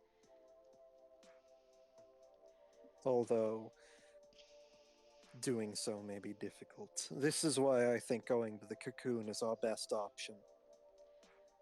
But who's to say that they're going to help us there, Liam adds. I mean, they don't owe us anything, and us using the creepy thing inside of that cave, I mean, that thing seems really important to them. I'm not sure they'd be too happy about it. Yes, so those 2 options could potentially go wrong. The only other thing that we could do is find the boy with the sword. However, we have no idea where he could have been. I don't think Where it's he so could have much gone. about finding the boy with the sword, Verona adds. I think he took Solon to lure that boy to a specific place. Supposing we can find out where that place is, we may be able to locate both of them at once. And the problem is we have no idea where they would have gone. Well, In terms... perhaps somebody will know. We need to wait until the bird comes back. Hopefully he will have news of your scary witch lady. I suppose. We should definitely await. If he does have news, I'm sure he'll be able to find us. But I do think heading to the cocoon is our best first step. Like I said, if nothing pans out there, we can move on from there. It places us roughly in the center of the continent, so we should be able to move on from there.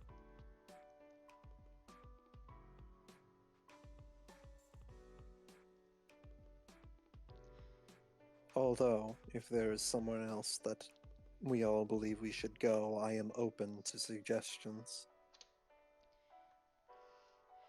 You see the twins making eye contact again. That silent conversation happening once more, except this time Silva turns back to you. Demon Apollyon. It's laying the stage for a sort of grand finale, if you will. My sister's correct in believing he's luring out the boy with the sword. My assumption is that this finale is going to be grandiose, to say the least. I believe it will be very easy to spot. The demon does have a flair for the dramatic, even in his current state. Indeed. It is possible that he may have gone to some location of great significance. Let us wait for the bird to return, like my sister suggested. Perhaps we will know more then. You guys are sitting there when you collectively notice something. There's a soft chiming sound, which to all of you is odd. Because technology has not been at the forefront of any of your time in Russia. But you remember, some of you are carrying PDAs.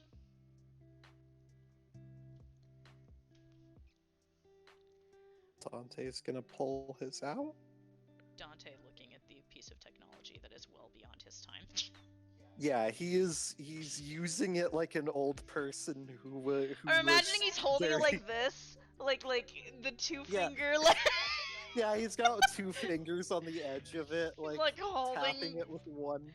tapping it with his index finger. Yeah. So those of you that have PDAs, and I will add, pretty much all of your Meister weapon pairs have a PDA between the two of you. If you haven't noticed, there are new posts in the Shinigami list. I thought this thing didn't have connection out here. You look at the connection, you see there is no connection. But it's almost like the PDAs are glitching out. You received a whole burst of all of these emergency messages at once. And the times and dates are all weird and wonky, but it seems that you, for just a split second, got enough connection to relay a bunch of emergency messages to you. And you see all of these. I have to go to the bathroom real quick, so I'll let you read and discuss those. I'll be right back. Yippee!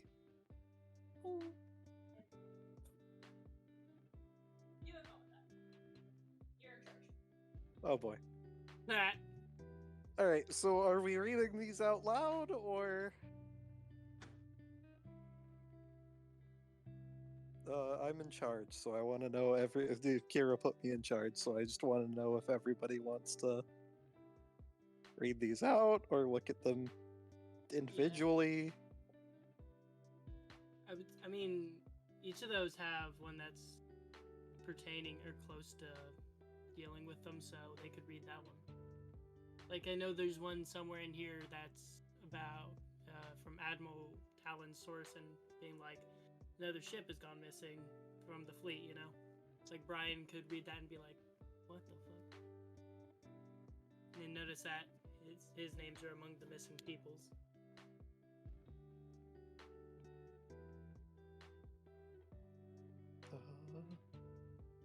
Second to last one.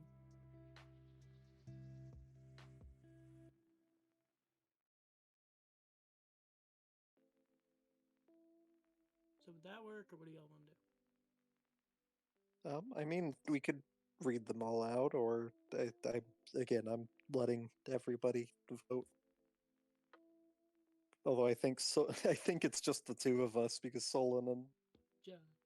Solon and Soma are away at the moment. Well, again, Brian's gonna. Indisposed. Damn. That's unfortunate. I'm here. I'm listening. My God. I'm just listening though. Liam, if you want, you can just text me, and then I can text you what I want me to say, and then you can just. I mean, I can hear you fine if you want to. Yeah. If you're able to speak. If you're busy at the moment, then I can read out what you're saying. Right. I won't be much longer. I just gotta unpack a few things, and I'll be on. Yep. Yeah, you're good. Then I'll just go ahead with what Brian was gonna do. Brian's gonna look over at the PDA that Amani is holding and notice that there's a urgent notice from Admiral Talon Source and saying that another ship is added to the growing list of the missing from the fleet. Wow. The Archon ship and all crew. Yeah, wow. All crew members are unaccounted for their mission that they specifically were going on before they met the rest of the group at the northern Russian coastline. And they noticed that Silva and Varuna and both Brian and Amani are specifically mentioned as missing peoples. Yeah, and then Soma and pretty much everybody who went on the Japan mission is counted as missing, with Soma specifically being wanted and marked as a specifically 4-star level demon. That's fun. Oh god. Do we see the South American branches fall in stuff too, or? Right, I'm pretty sure that the South American branch fell before, though, because I remember that being news that we got. Because I'm pretty sure Solon's, or not Solon's character, but Herb's there. That's why we know. Herb, yeah. But I remembered a couple of characters being from the South American branch when it fell. Xavier was. Yeah, Xavier was from the South American branch. So that was older information. The Russian branch has fallen. We know that because Russia went dark. Japan is in ruin. The DWMA is lying to you, which I don't remember any of that information being redacted. I thought that was public knowledge to all DWMA members, but it could just be that only our party knows about it. Yeah. Join the revolution. What's that about?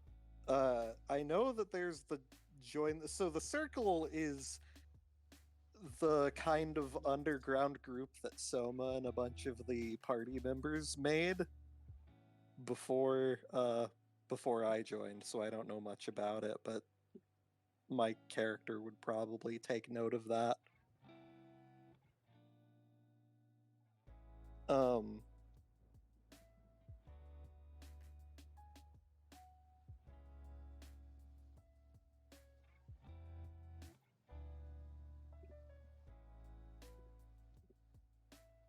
Definitely interesting, though, the fact that that's on there.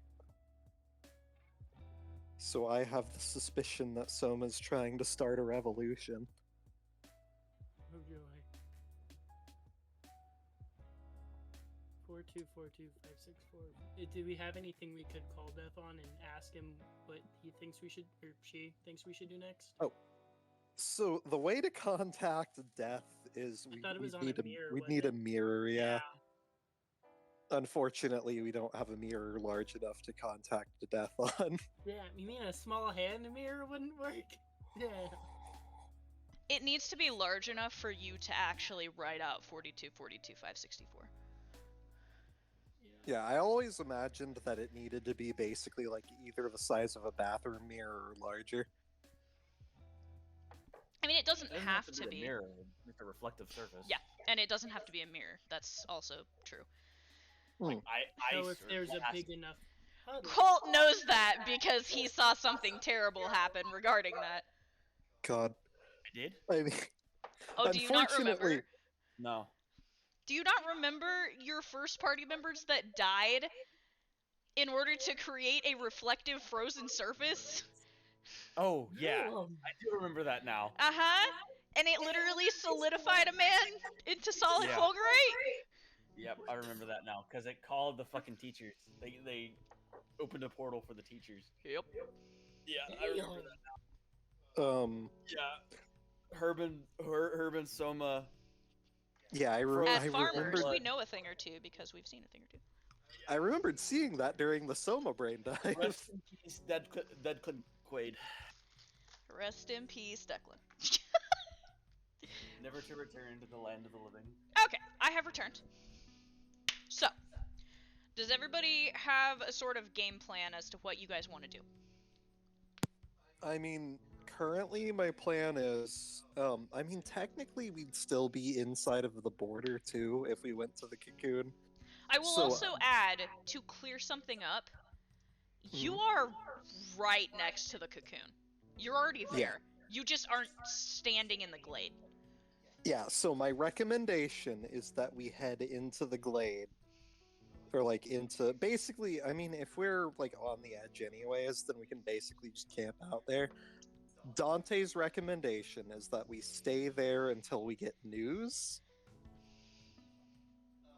Or until a certain amount of time passes, and then we move on from there and try and take our next course of action, but Dante is recommending that we try and solve our problem while we're nearby. And if that doesn't work, he's open to suggestions. Is there If any we ha- further input? is there any? Since we're in a cave, caves are known to have water usually. Is there any water that's like we could freeze and then call death and be like, hey, and then we can go do Dante's idea. Way to freeze it? Yes. I mean, hang on. Hang Also, on, because there is a thing. Do you Mhm. really want to contact Death knowing what you know other characters that are present in this cave right now? Good point. I mean, yeah, we have... So, Katya is currently a missing person. So is Brian and Amadi and Silva and Varuna. Yeah. I mean, the thing is, though, we could... So there will be things that happen because we contact the death, definitely. I will say, Minerva does have an ability that turns her into a reflective surface. If she was allowed to use it. This fucking... It's Russia, it's cold. Just polish up your armor and call him. I mean, yeah. Yeah, that's... I like this So idea. I was thinking about that, but my Just like- excuse for why Pridwin couldn't just use his armor is that it's washed in like a mat or something to make it not reflective. Damn it, Pridwin.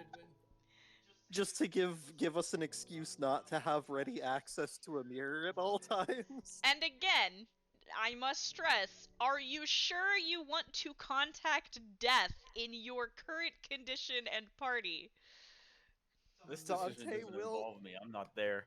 So. Dante will say, we can have this discussion in character. We could contact Death, but that might have unforeseen consequences. Yeah, because from what I'm gathering from the PDA that I'm looking at, or that Amani's holding that I'm looking at, is both Silva and Varuna and Amani and I are missing peoples. You're all considered missing persons, but that doesn't. But contacting them and informing them that we found you isn't necessarily going to be a problem. I don't know Yeah. if she'd be able to track us here. And even if she were able to, I doubt she'd be able to send resources to us. Be that to take a hostile action or a helping one. Considering we're dead center in the one place that the Academy can't really go to. And it says Katya Ashford is wanted for questioning regarding several open investigations. And considering I don't have a problem with death, I would have no problem with contacting her. Alternatively, if we are concerned about invoking her ire, we could contact her without having any of the wanted people in the room. I think that might be the best idea, so you can run your ideas by her, and we don't have to worry about if she can locate us and send people after us. Again, the question is she considering us traitors simply for being associated with the devil? Yeah, there's also that. Although I suppose we could probably simply contact her, feign ignorance to the messages, and reassure her that we are alive. I still think it's a better idea to hide Katya away so Death doesn't know she's here. I think this is Yes. a terrible idea, Narcissa adds, but she doesn't give anything else besides this. You would.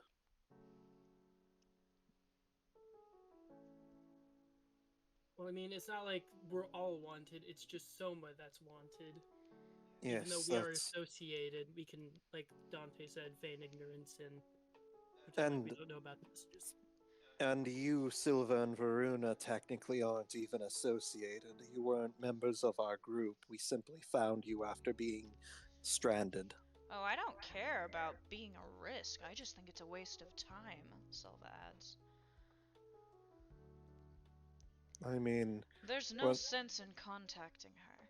We have nothing useful to report, everything is going to shit. And it's probably going to get significantly worse. Why worry her, assuming the connection even goes through? if we were able to contact her, this is our mission to be here. We were able to find a potential inroads. We do have a lot of information that the WMA is not privy to. A report would be fruitful, if And nothing it's not, else. and it's not like we have any leads to follow at the moment, anyways. Yes. And considering that you are all missing, being able to report you as found and with Academy assets at the moment, assisting on a mission, would certainly alleviate some of their efforts to search for you. The Academy has very limited resources. If they have a search party looking for you, they can recall it. And if things do go more to shit, then, like you said, if their assets are spread too thin, they're not going to be of much help. Precisely. I think calling would be useful. Although, at the same time, I could understand why it would not be the most pressing matter. But again, we are going to be here at least for a day. If you're gonna do it, just get it done. I can assume the rest of this conversation is over for now, Silva adds. Yes. Great. He and Varuna go back to their little corner of the cave. Silva, Varuna, sorry about earlier, about threatening to shoot you in the face with a solar ray. Oh, it's fine. I would have done the same to you. Fair enough. Alright, so how are we... Brian turns back to the rest of the group. So how are we going about this? Like, what are we going to use?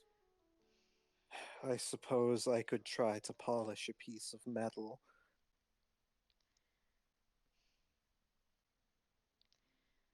If you will allow Minerva to do it, her ability Captros's reflection allows her to become mirror-like. Yeah, but that's just her blade, isn't it? Yeah, that would be in her blade form, so we would have to. I mean, the thing is, how So, small could you write the numbers in Here's order to. this is my issue with that. Mhm. It needs to be an inanimate object Oh, for Death to be okay. able So to. if a demon weapon can't do, or if a demon weapon isn't an option, then yeah, Yeah, I can. because Death appears through it, and if the object is already occupied by a soul, it's not gonna work. Okay, yeah. So Dante will. We could either try to get a piece of metal reflective, or we could freeze the ice, or freeze some water, Do you like have a you way to suggested. freeze the water? Yeah, we have a way to freeze water. Pridwin can produce water at will, so even if we don't have water in the cave, he can just make a like puddle. So who's freezing it?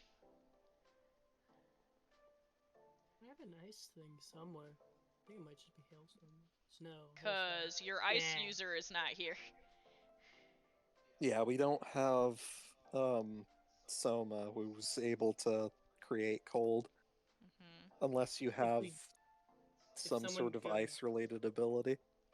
I mean, I have hailstorm, but that's a hailstorm. That's just gonna break it. So now, Yeah, we we. could go into the cocoon, or one of us could, and try and find something. I mean, hang on. Let me check my inventory real quick to see if there's. Again, I can just try and shine a have piece of m- metal. I have many gold coins inside my possum. A possum full of gold. What a sentence. That was indeed a sentence. Bag What of a holding sentence. possum. I mean, I got a possum from the guy, who you got bandit from.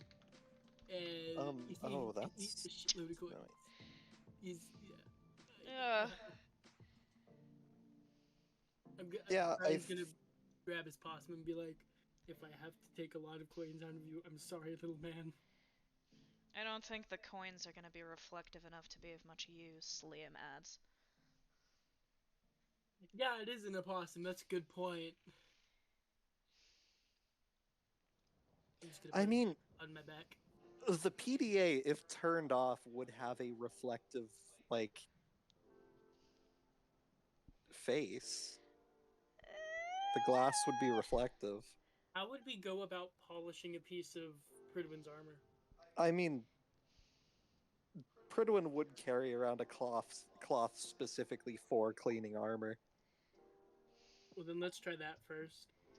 Yeah, would I need to like make a roll, or could I just polish the armor? It's not the polishing that you're gonna need to roll for. Oh, It's the connection. fair enough. Pridwin will. We can walk out of the cave. Dante will undo the big hat, flip it, polish it, and then attempt to input the number. So I'm gonna need you to make a charisma check. Charisma. Funnily enough, despite Dante being Dante, Pridwin has a really high charisma modifier. Okay. So that is going to be a 31. Or hang on. Yeah, 31. So you're doing this on the piece of armor? Yes. Basically, he's taken the helmet, flipped it to the inside, polished it so that there's like a flat, kind of domed surface. And he is going to take the gauntlet off and try and write into it the number. Okay. There is silence for a long moment. And he will also specifically wait until Katya. Yeah, Is Narcissa not makes in- herself fucking scarce. Yeah, he will wait until anyone who does not want to be seen gets out of the. Yeah, so of the basically way. it is you and Brian and Amani. You are the only ones there right now. Yeah. There's a strange note in the air. it gets that odd, fragmented moving sensation, almost like ripples on the surface of the water.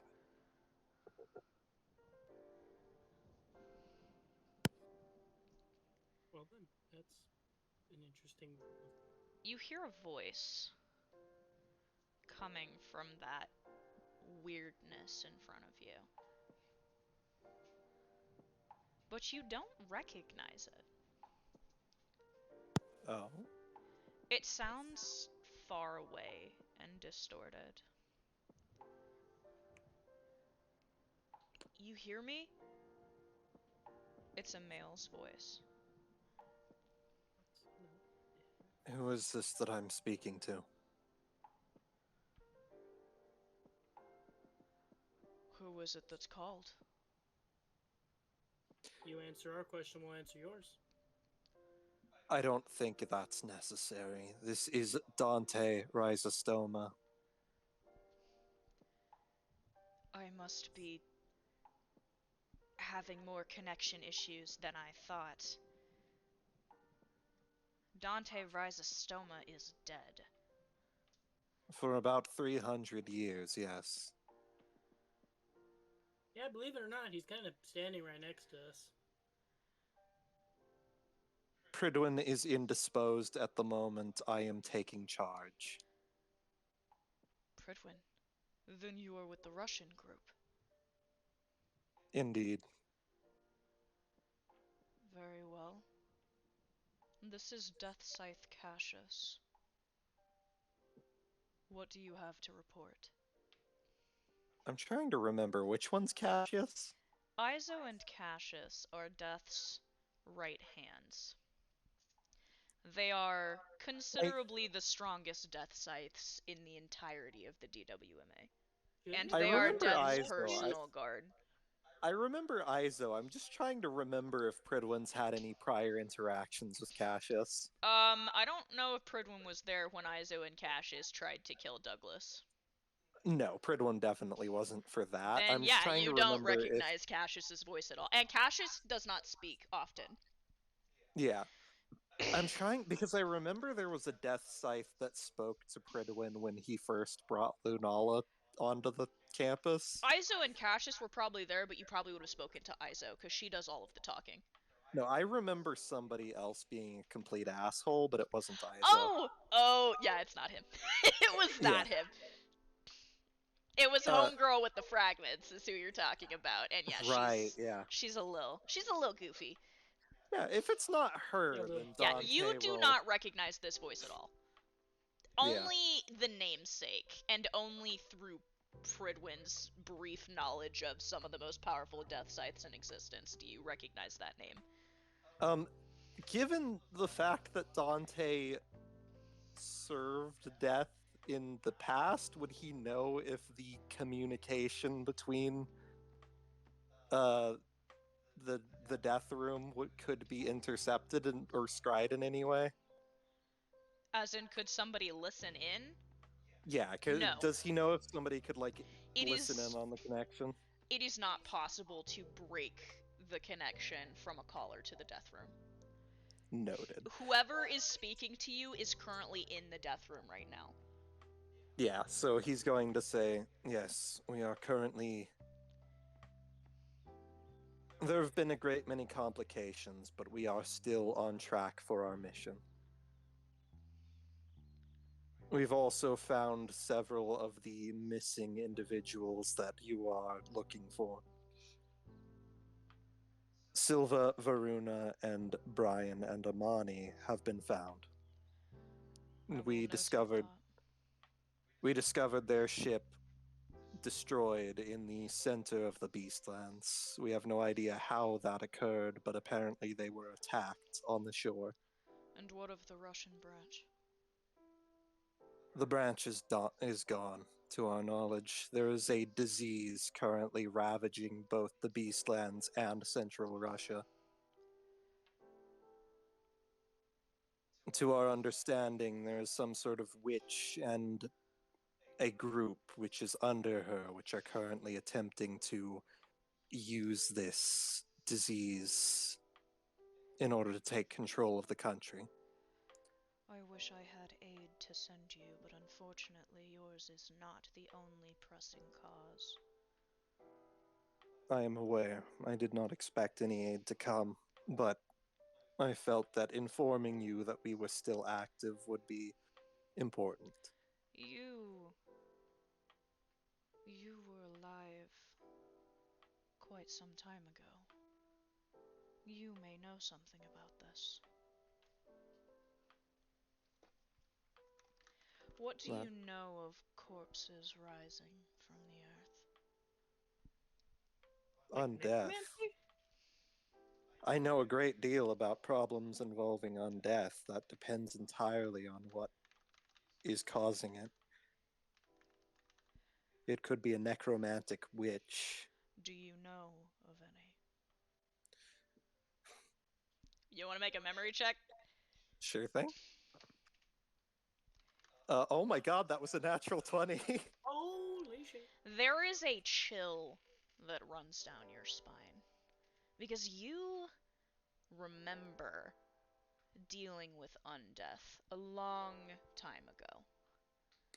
There have been many witches who dabble in necromancy before, and there have been witches who have done it after, but there was one that was considered the prime necromantic witch. I need you to describe these undead to me right now. Are there any notable marks, any differences to them that are...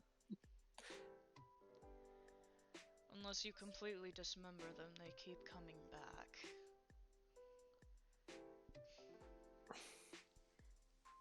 Would he know that that happens with other undead, or is that a particular So, mark of with this your witch? nat 20, I will tell you, it is very difficult to continuously raise the same body.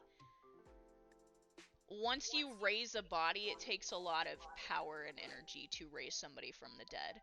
To keep them returning after killing them takes even more. They keep getting back up. How frequently are these dead rising?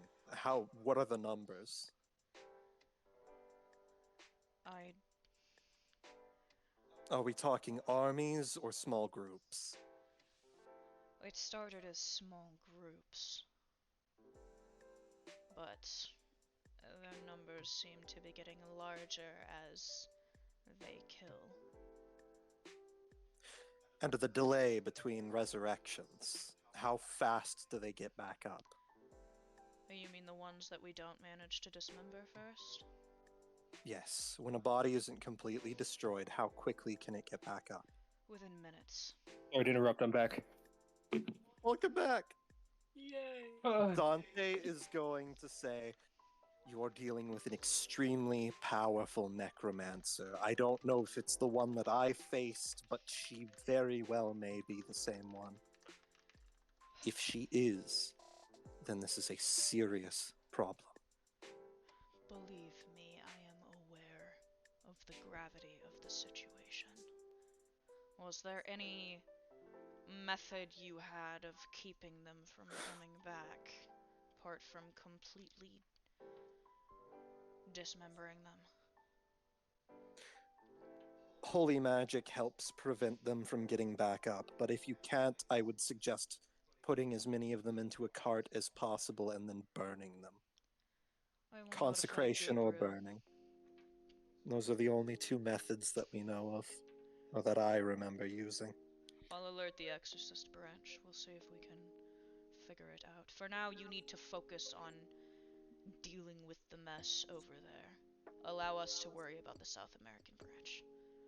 There's voices in the background of your connection, and Cassius says, "Great.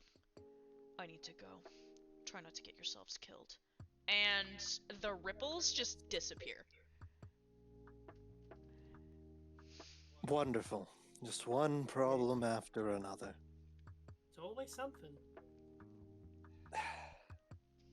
Wish it wasn't. Wish we'd get a break. Take what you can get, I guess.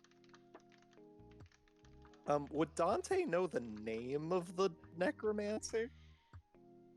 You are struggling to remember it right now. You remember her. You never saw her.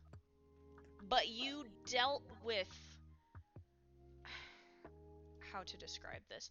You know the gravity of the pack. How widespread they are. They're a faction. This witch has her own faction. You never dealt with her, but you dealt with a lot of her minions. She does not surface often, and you lost the opportunity to hunt her because she would go to ground for decades at a time.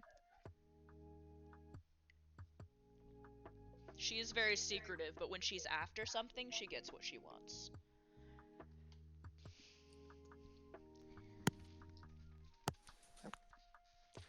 Carcass defiling beast. If she's back, we have a lot more problems than we already did. Well, we can deal with those later. Right now, I think trying not to die is the biggest issue, Amani says. Yes, unfortunately, we have more Good idea. pressing matters. More pressing matters than necromancers. Yay! You I'm back. hear a Woody. flutter of wings. Birdman's here. Birdman! You are correct. Birdman is here, and he is not by himself. Fuck. You also notice a female is with him. A female who looks familiar. The witch? No. It Oh. is another person with wings. Brian, you have not met her. Were Solon to be here, a comedic reaction, perchance, may have taken place.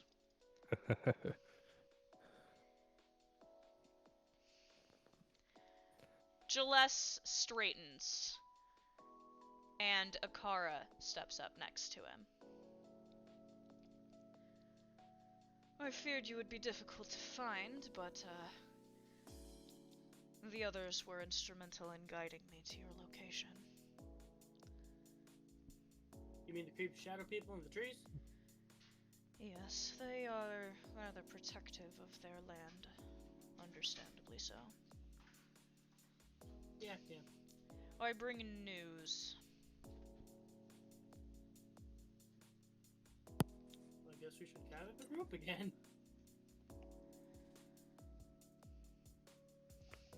What is the news? You see, I will add this. I'm gonna have the call that you guys just made take place after your long rest. Yeah, that would be nice. So it's been a hot minute. He is holding out an envelope to you. There's a strange metallic scent to it.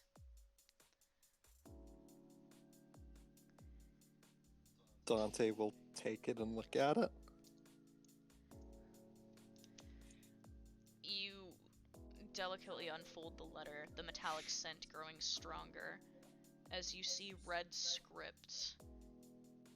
It has a almost ancient inscription to it. The writer has a style of calligraphy that looks older than even your time of writing. Though it is legible.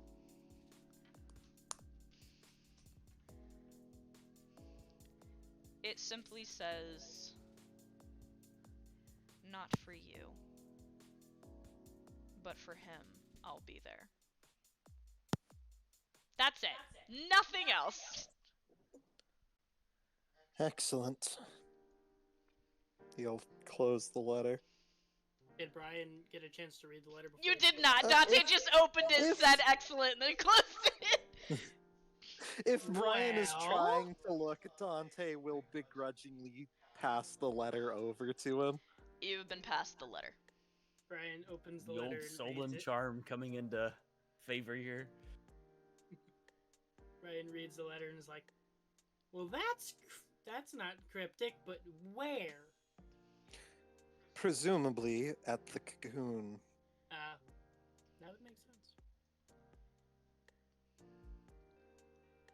and Brian's gonna look back to the winged people Wrong. and be like, anything else?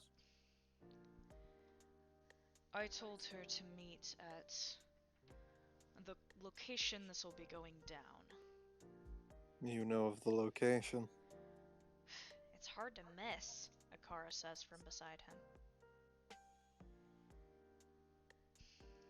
Well, There's where's the location? a location within the killing grounds. It's shrouded in a unusual black fog, impenetrable to see through above, beside.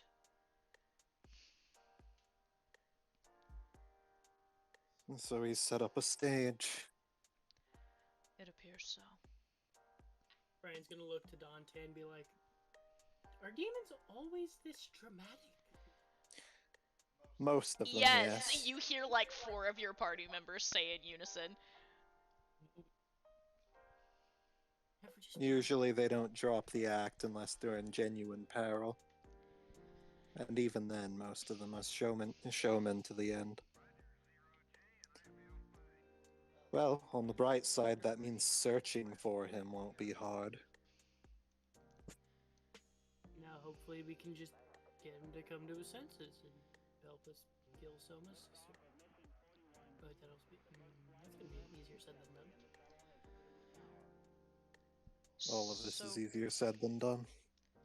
Words are easy.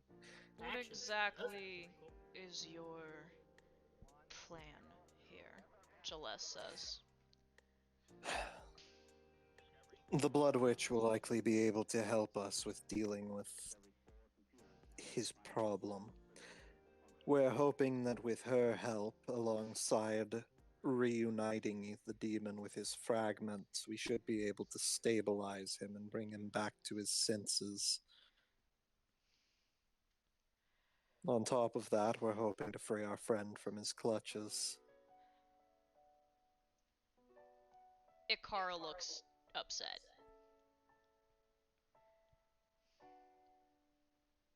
Is something the matter? No? Celeste kind of smiles to himself.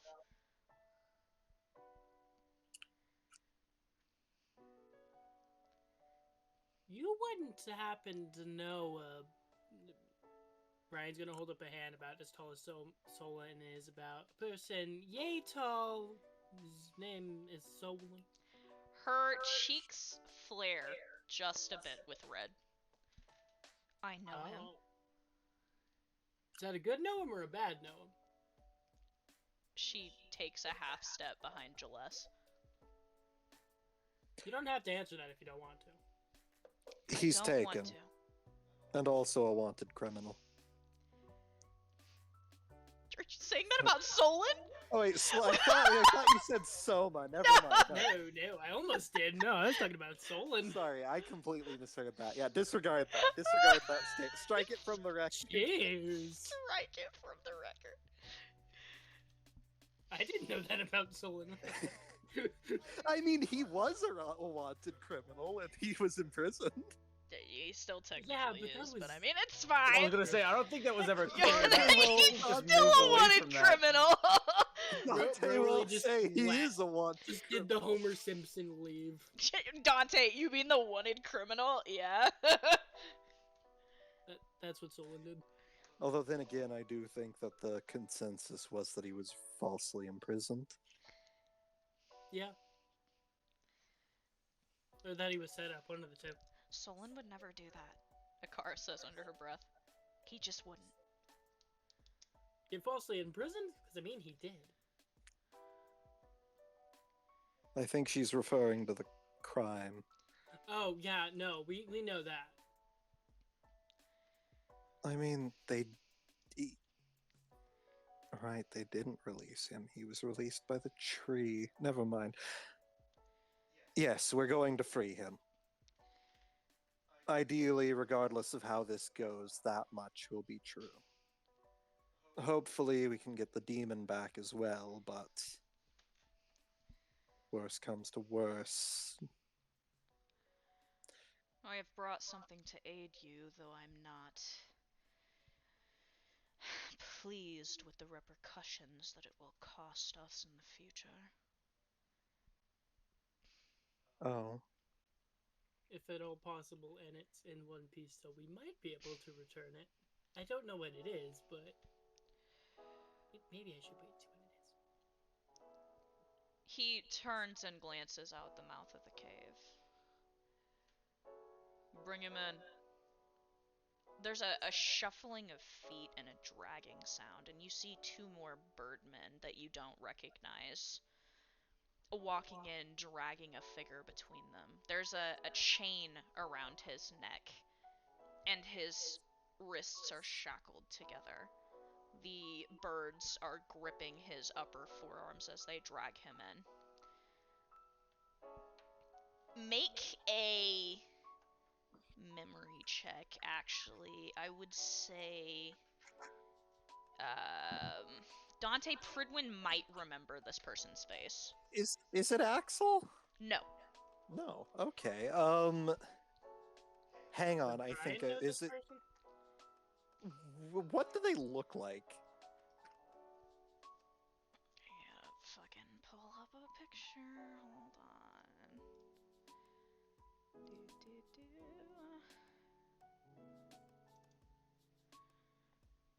Where's he at?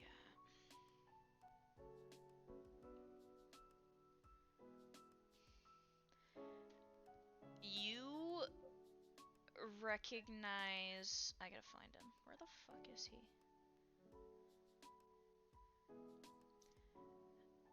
And you didn't get to know this person very well. I'm not even sure I showed you guys the picture of him, but... your characters would recognize this person. Oh, Johnny Bloodborne.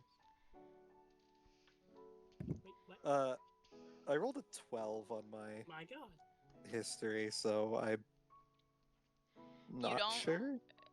Which makes sense for your character, because you did not interact with this person, but you saw them several times. You have a flash of memory. You remember a tavern. You remember a woman losing herself to the beasthood. Oh, right, yeah. You remember multiple people being involved putting her down.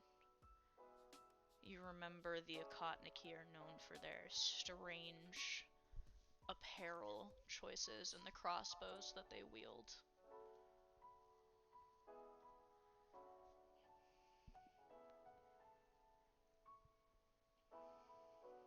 I think I recognize this individual passingly, but how are they going to be helpful to us?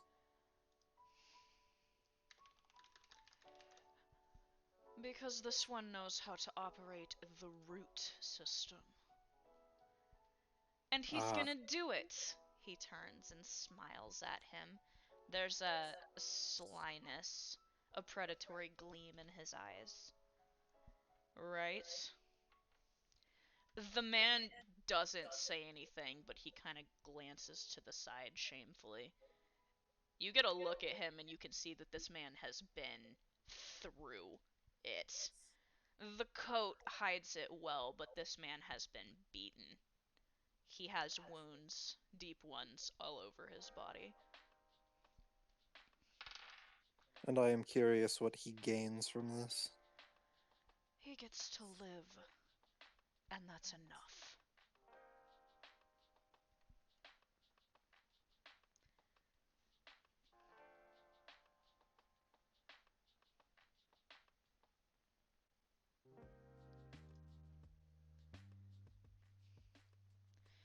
Be sure you have everything you need.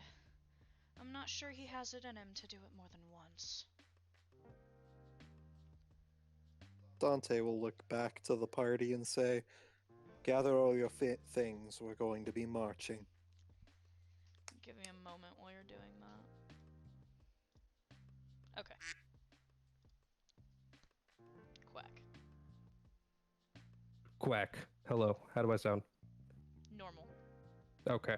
Now I'm going to change to voice. Mm-hmm. How do I sound? Mm-hmm. Is it working? Yeah. Excellent. Sounds pretty good. Excellent. Awesome. Just making sure I don't want to go in there with basic me. Oh, you're good. Yeah, it's Alright. working for sure. Okay, sweet. Mhm. Also, before we go back, how did you like the art pieces I did last night? I like them a lot. They look good. I'm gonna give them torment. Great.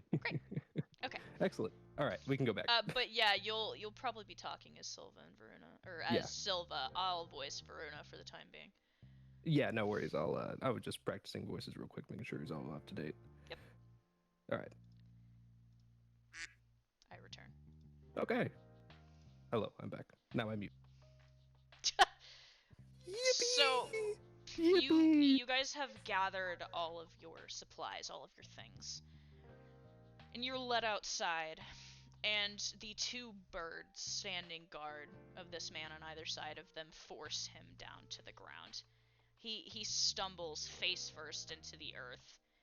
He wipes blood from his face with his wrist.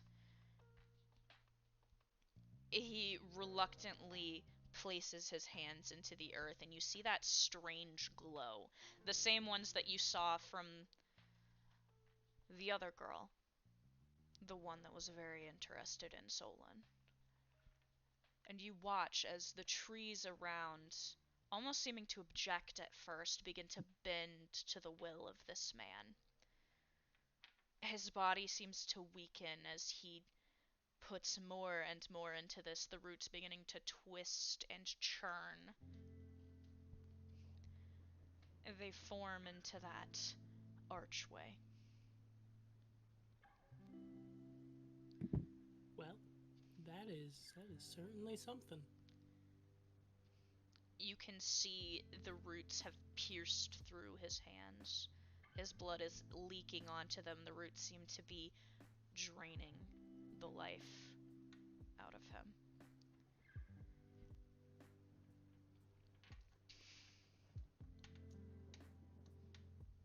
Well, Liam says, are we going? I mean, do we have much of other choice? I suppose you could stay here, Varuna says, walking towards the archway. Oh yeah, and miss you getting your ass kicked? Fat chance. Shut the fuck up, she says, walking into the arch. No. Dante will step up to the arch and look down at the man and say, "Chin up, soldier. At least this time, your actions will be beneficial to everyone." He gives you a exhausted, pained sneer of disgust.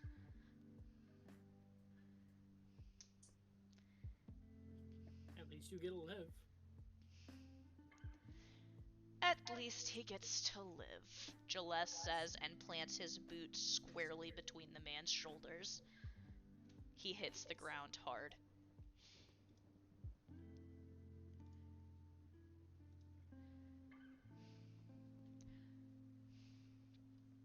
Well, I wish you luck.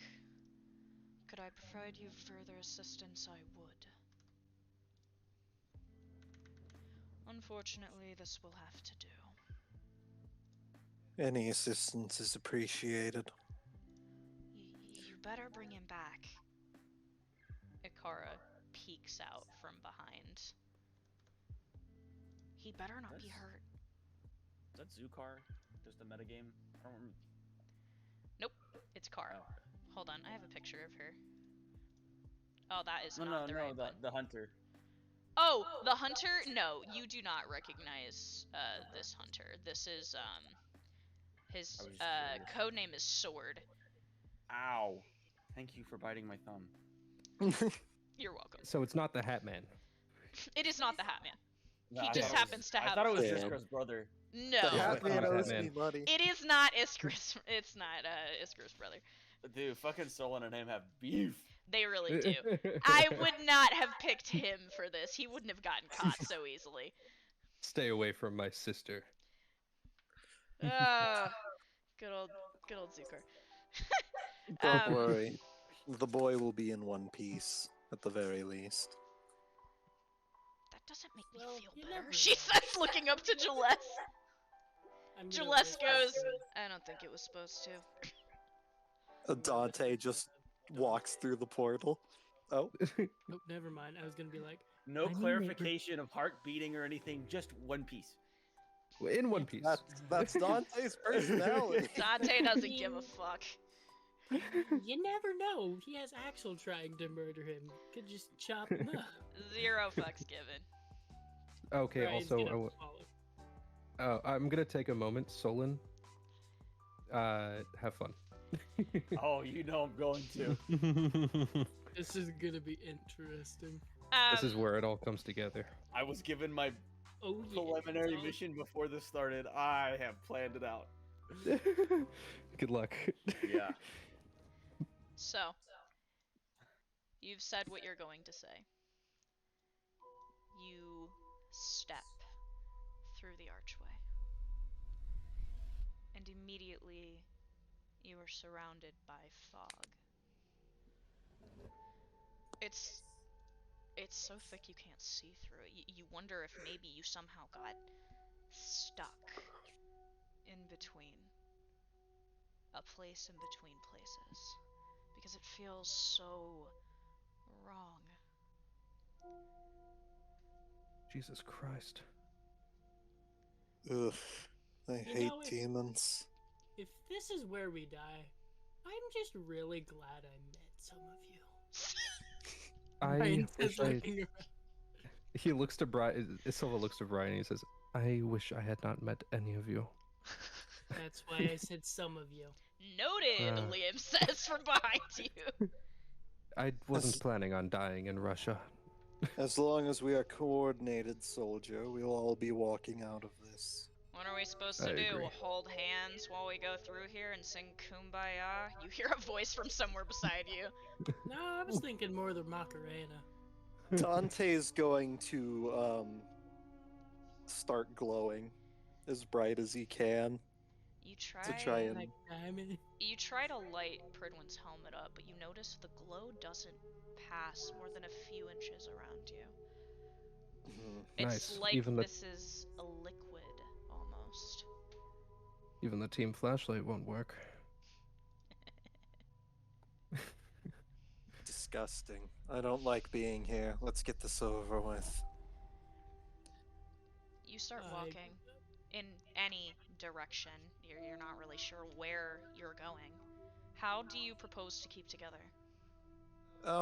Dante will probably pull out the gauze again and try and tie everyone together. Do you all cooperate with this? I mean, our other option is getting kidnapped by a demon and probably horribly murdered. So Brian's going to. Please keep watch of your threads. Make sure that it does not get cut. If it does, inform everyone immediately so that we can find each other again. I've got Kat, so don't worry about her, you hear Liam say. Minerva's with me. I'm not sure where the rest of you are, but the three of us are alright. As long as we stick to our threads and stay close together, we shall be fine. Provided the devil doesn't have any schemes laid out for us. I think all of you weapons should get into your weapon form and stay that way, Minerva adds. Best not to become separated from your Meister if anything goes wrong. That's a good idea. Brian grabbed some money and turned it into a sword. You feel safer in Amani's hands. At least you know you're with her, and the two of you can cooperate. You hear the sounds of transformation around you. You start walking. And as you walk, you think you notice things. And at first you think it's each other. You think that you're finally noticing one of your teammates through the darkness, shapes becoming visible, but they don't look right. There's something uncanny about them. The way they rise out of the shadows unnaturally and then blend back into them. Often you think you see a hand reaching for you, but the fingers dissipate. You feel like you're getting touched, but you turn your head to look and no one is there. No, don't touch me. Even in this state, he's still handsy as ever. And as you walk, you have that increasing, unsettling feeling of being watched. And not just in the sense that you are seen, but your entire being is seen. You get the sense that someone knows things about you. Someone is seeing the parts of you that you have tried to hide. Your secrets are being rifled through, like the pages of a book, and you can't seem to close the cover.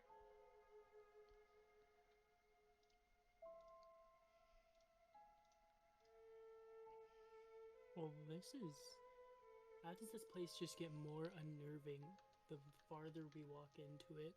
Ryan says through his inner link.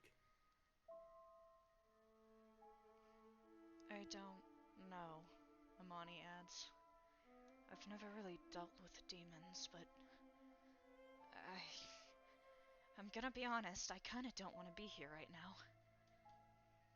Well then let's kick some demon ass and get out of here. Dante, you feel a hand on your vanguard, gripping nervously and then almost immediately pulling back. He looks over. Lunala's beside you.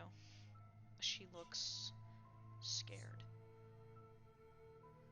She looks terrified. You'll be fine. She glances away, and you think for a moment you see her wiping beneath her eyes.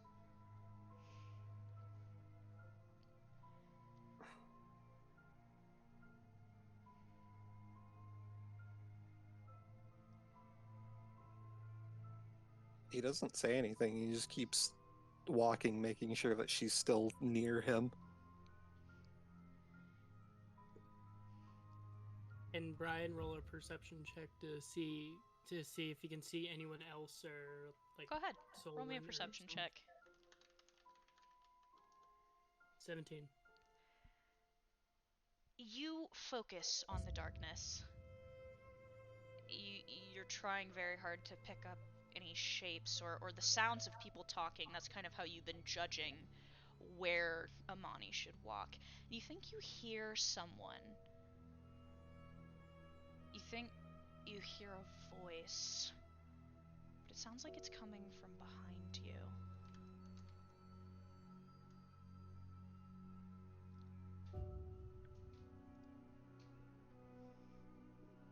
Wait, did you just say it was from behind me? Oh, fuck.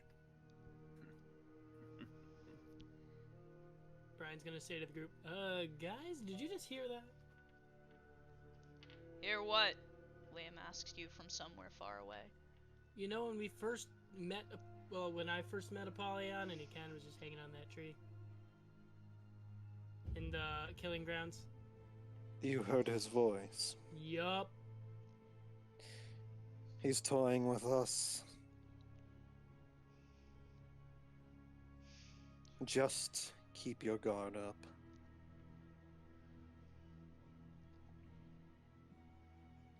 You keep walking.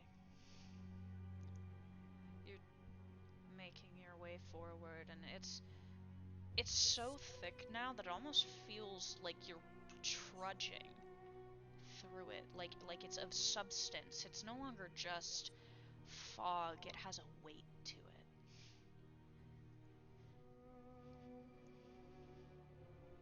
Ugh, this reminds me of the snails. I'm sorry, did you say snails? I hate you. What is this about snails? It's a long story. Lunala suddenly stops, jumps, nearly crashes into you.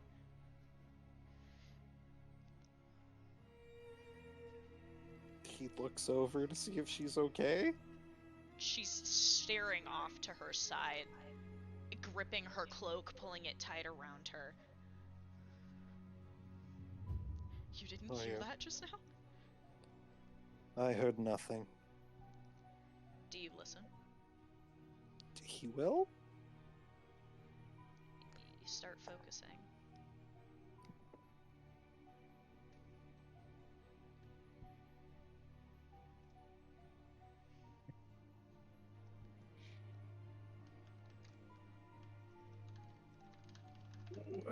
The final screams of your enemies. Screams that were most delicious when the rats directly from the throat. An echo that reverberates.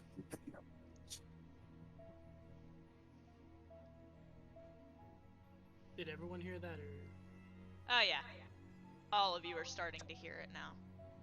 Just Ugh. when you think it's gone, you start to hear it whispering. And it never comes from the same place.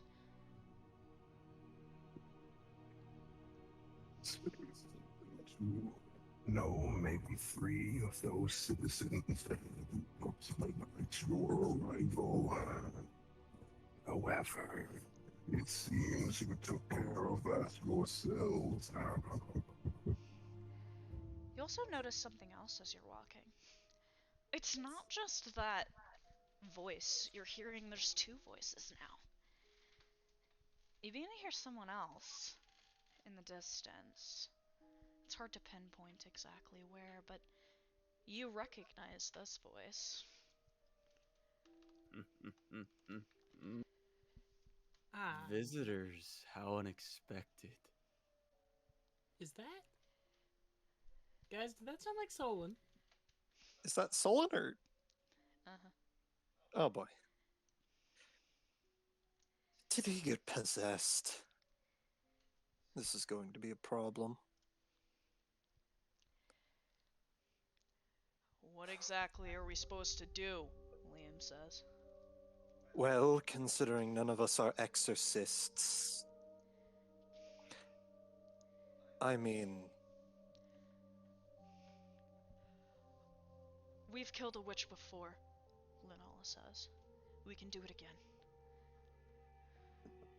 What's wrong, good meisters? Don't you hear the madness calling? Or do you wish to tease some more from the depths of this nightmare? Even if it means my death. Fuck, I hate this guy, Liam says under his breath. we just need to find the demon and put him back together. Is the witch even with us right now? The one Lunala? who's supposed to Yeah? fix that? No, the one who's supposed Cass to help is. We did not meet her, so she's You either have somewhere not run in into here her or yet. somewhere else. that. Oh, lordy. The witch would probably be able to find us. Considering her age, I'd imagine it would be easier for her to navigate this place.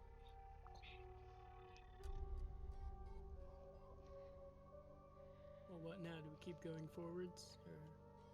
You take another cautious step, and all at once it's as if you've breached a line, so to speak. You stumble out into an area of clarity. The fog is low around your legs. And it's not so much sunlight you see, but just a lack of this liquid darkness. As you make your way into this sort of clearing, it's the sound you hear first. Your feet hit something liquid. Well, I think we've stepped through the curtains and onto the stage. You look down, and you smell it at that point.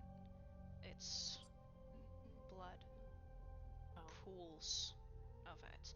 And not just blood, but you're seeing bits of meat, intestine, innards, and skin. And as your eyes adjust to the light in this clearing, you begin to make out shapes of corpses.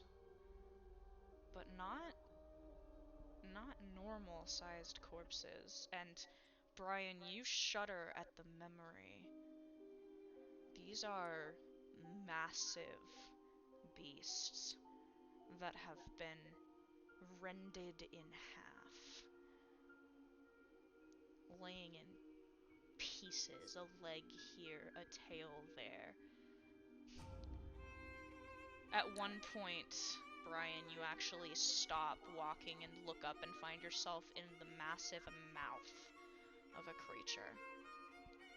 Tilted sideways, its jaws open, its teeth bigger than you are. If I wasn't so disgusted right now, I would jokingly say this feels very familiar. But I'm not joking, this feels oddly familiar, and I hate it.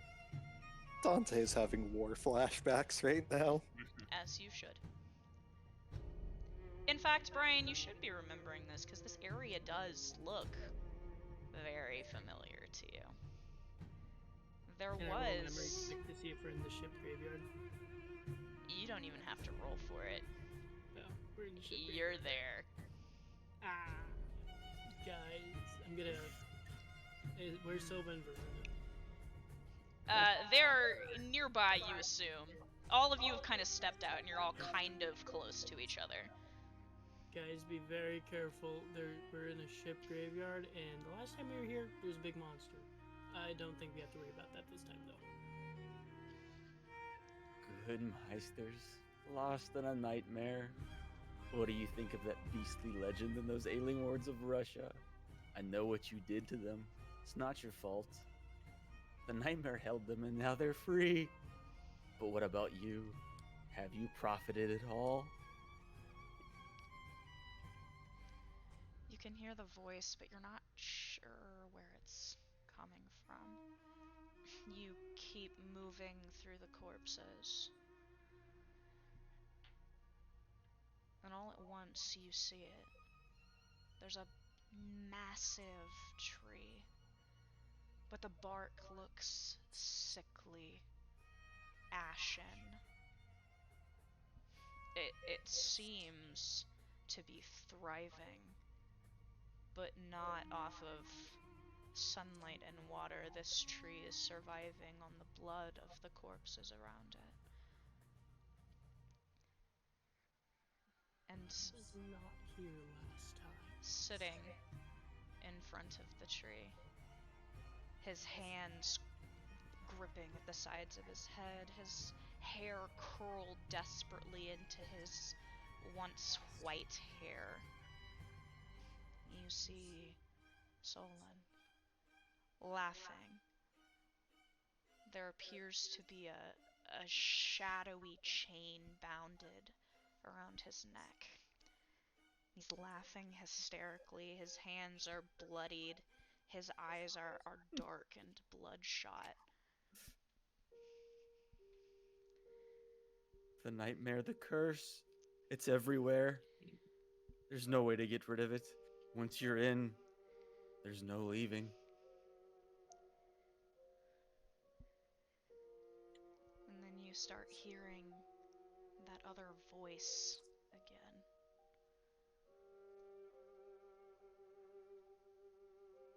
It sounds closer, moving all around you like it belongs to this entire clearing, but closer than it ever was before.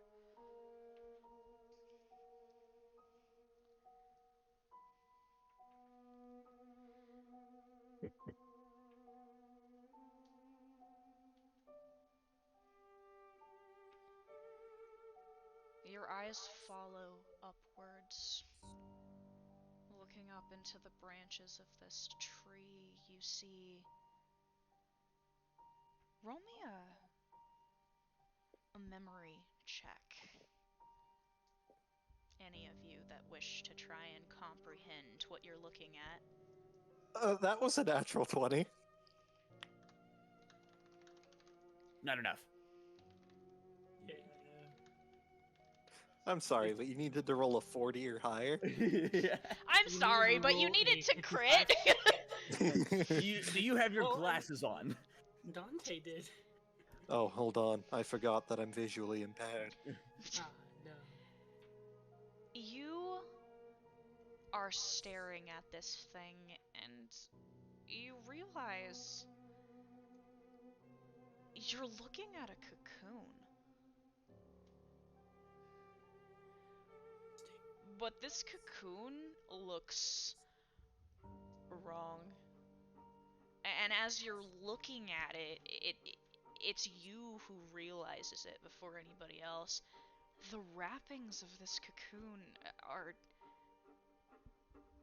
flesh Oh, of all different color and type, shrouding around a shape. And as you watch, you can see there are sigils carved into these wrappings, and every once in a while they seem to pulse with a crimson glow to them. I'm gonna be sick. Disgusting. It seems the devil thinks he can achieve some sort of apotheosis. As you are saying this, you hear a voice from behind you. Well, this is disgusting. Dante will turn around. You see Axel standing there, hands in his pockets. He's glancing down at the ground at one of his boots, which is now heavily coated in blood. Oh, good. I was almost worried that for once the mouse wouldn't go after the cheese. What's that supposed to mean? It means this was a trap for you. You think I didn't know that? No, Look, you if said I didn't fine. think I could handle him, I wouldn't be here, alright? His hand moves back, his fingers brushing against the hilt of the sword on his back. You think that a shard of a devil would be able to go up against a more complete piece? He's the shard. Dante Sure, he act got the anger and the hatred, but I got the intelligence. seems you're not really using it. Yep. Well, with you here as a distraction, I'm sure I'll be able to make quick work of whatever this thing has decided to display for us.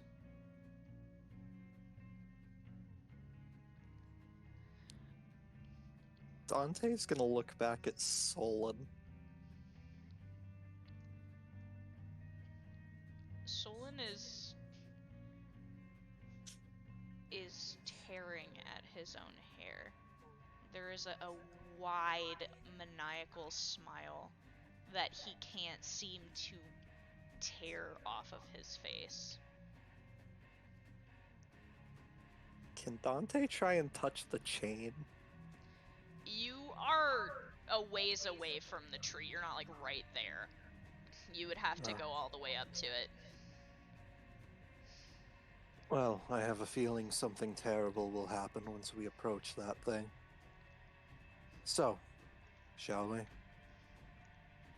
Get this over with. You Another flesh cocoon. you start walking forward and you hear the best I can describe it is a crack or a tear. It's ear splitting. Your eyes move upwards. And there it is. This cocoon begins to writhe.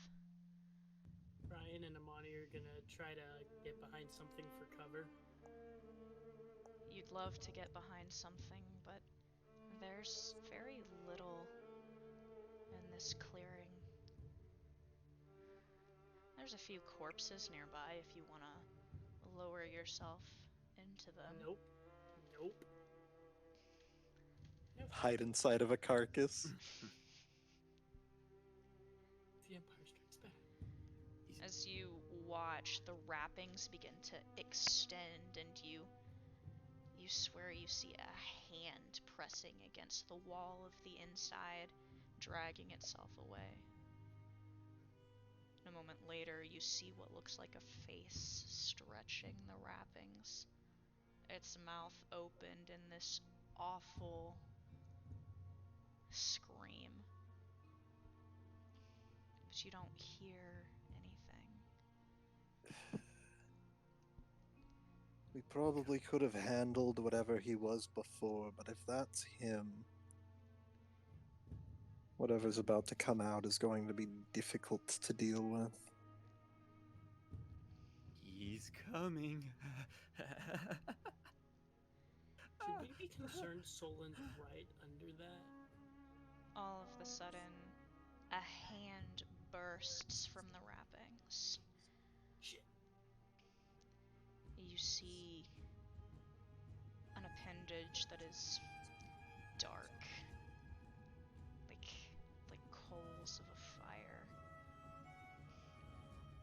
There's another tear, and this time a foot pierces through.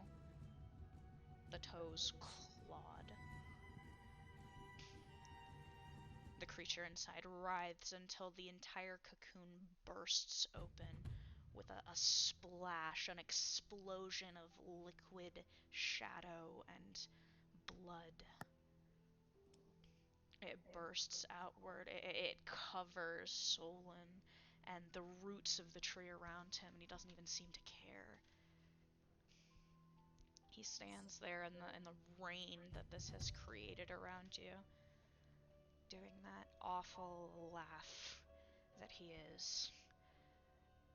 And this pool of shadows begins to form around you, except the shadows seem to move and condense, and they contort and they churn until a form begins to take place on the ground before all of you.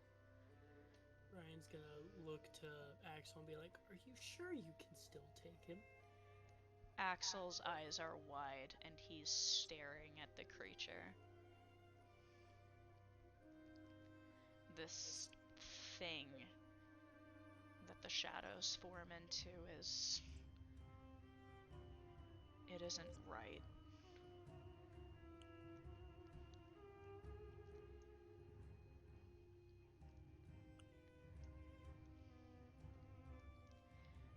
It's like the skin of it, this shadowy skin, it can't contain the body beneath it. It seems to be stretching beyond a point it should be able to handle. These awful, gaunt limbs, and a face that's horrible. A single eye staring out at you, and a grin that is too wide to be contained.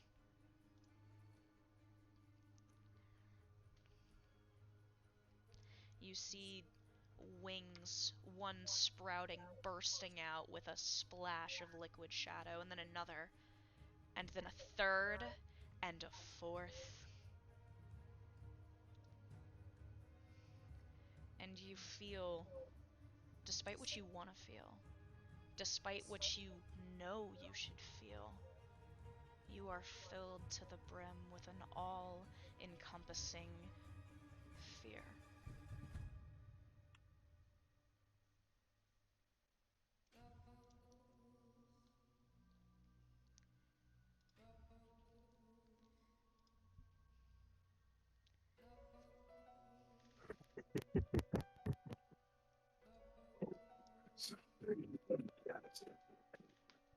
Our one-sided conversation further. but this feels too good.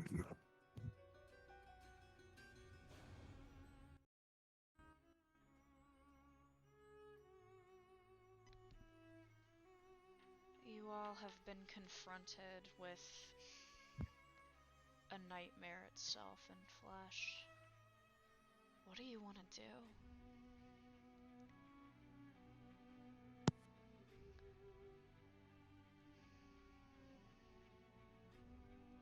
You want to put yourself back together, broken devil. Your trap has been sprung.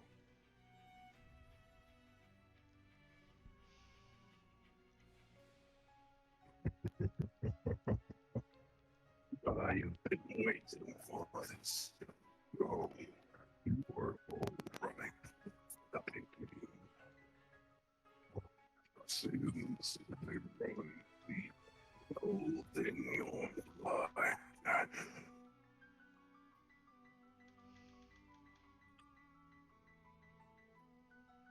And one of the other limbs protruding from its body, you can see it gripping the end of a chain. There's a dragging sound as Solon staggers forward. Behind him, he's dragging the sword spear.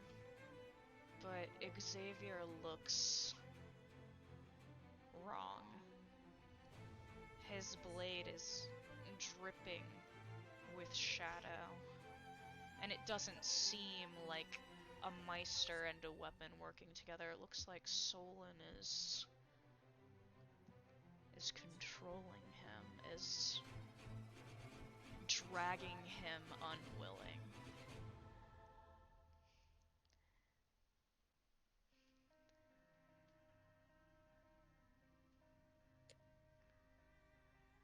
You want your fragment. You can have it. But you're letting him go.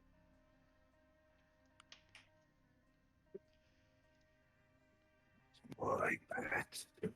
I will let him free when the job is done.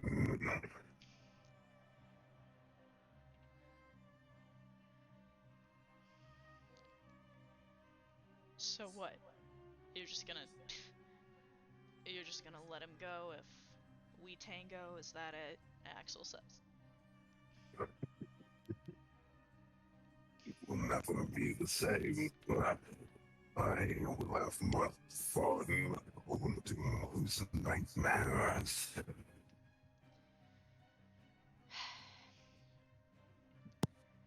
I don't think we're in a place to make demands, Liam says under his breath.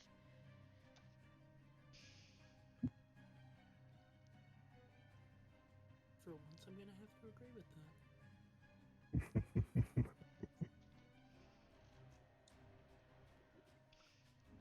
A little boy clinging on a sliver of my power, seeking more and more. So you know, a little warning. There are no pleasantries in the abyss. Only the husks of oversized parasites hovering before me. Took me for a fool, believing I am like all else, manipulated by your psychic machinations. But I will not be controlled, for I am wrath. You watch as the hand holding the chain, the fingers, long and uncanny, begin to unfold, and the chain drops to the ground. And he doesn't seem concerned in the slightest. You want him? You can have him.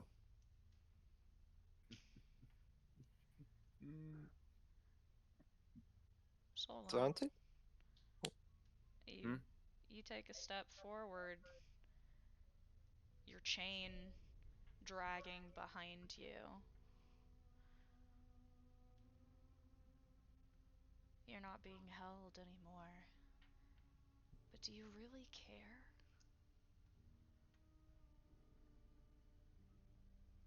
There's no escaping this nightmare. I will do what must be done to free you all from it. Run along, little bat. I'm gonna need all of you to roll initiative. As we do that, Dante's gonna turn over to Axel and say, "You want to live, boy?"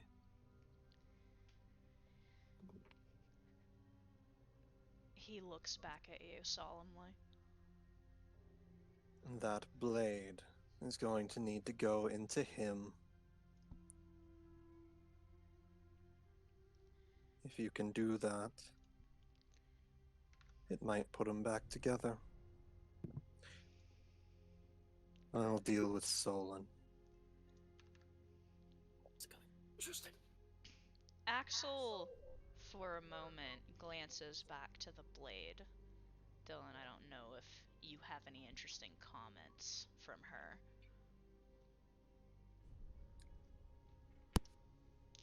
I'm free of your control.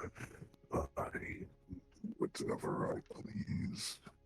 After I consume you.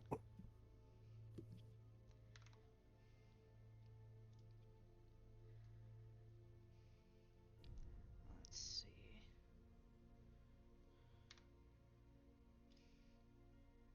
Does Yal have anything to say on the current situation?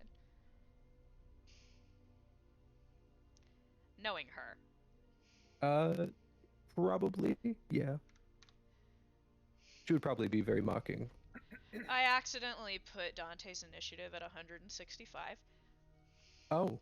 I am fast as fuck, boy. He's going first. I'm going to kill. I did not mean to do that. Yes. Hang on. I think I'm at fast as that point, fuck, me boy. even using flash step wouldn't matter. Jesus Christ. Okay. Teleports behind you. Oh my god. It whispers, ka-chow. Ka-chow. Oh my fucking god. You know, Solon, life is a highway. Oh, I shit. cannot stand any of And you. I'm gonna ride it all night long. And we have lost all of the immersion. Round of applause. I think We did so well. Break. Oh my god. We've done it. We've won D&D. We did it. We did it, We boys! are the Dungeons. Wait. We won at Oh my comedy. We God. did it. Okay. Yeah, the secret to ending all conflict is laughter. That's crazy. Yes. Crazy. I was crazy once. I was locked in a room. A room full of rats. A room full of clowns. Crazy. Clowns make me laugh. As you Comedy. ready your weapons, the creature in front of you slams his fists down into the earth, and you feel a shudder beneath you. And then you can feel a cracking. And suddenly, the ground begins to move. Sections of the earth are rising and other sections falling away. You hear a shout from beside you. Oh shit! You turn and Liam and Minerva are on one section that is tumbling into darkness. Just go! I've got Cat! You see him wrap his arms around the child, shielding her as they fall into darkness.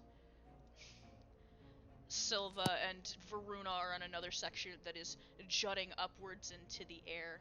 Silva clutching his sister's weapon for him. You need to get the sword to him. You can see her eyes and her weapon's blade. Now.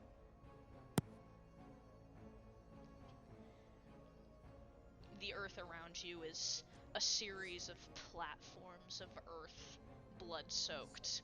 The blood pools draining and dripping into the darkness below, and the tree front and center of it all with Astaroth standing before it, and Solon holding what seems to be a lifeless or out of control Xavier.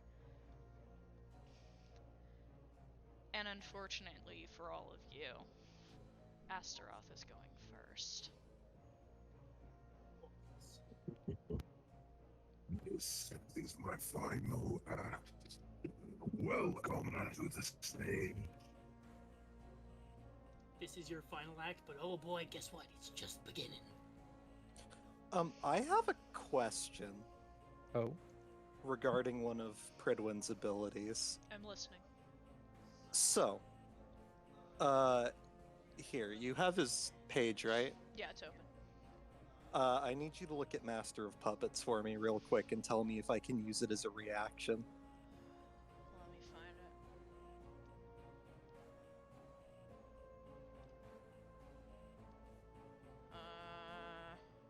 it. It's pretty low on the list.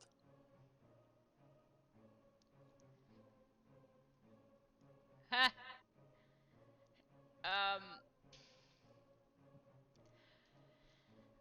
Not as a reaction, but you can.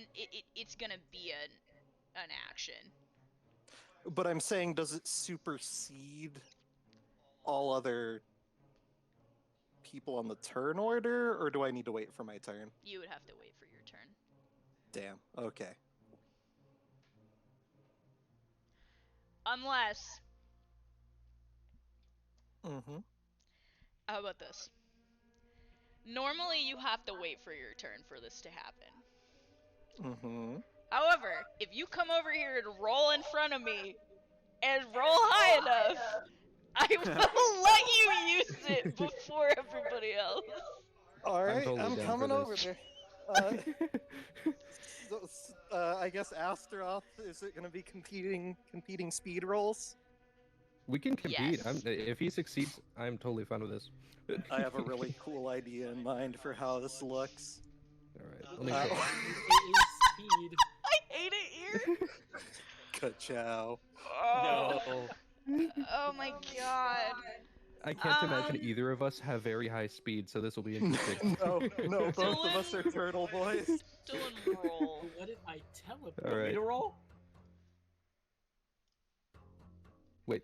Who's rolling? Dylan is rolling right now. Okay. Here, I'll be Okay. right back as I'm waiting for that.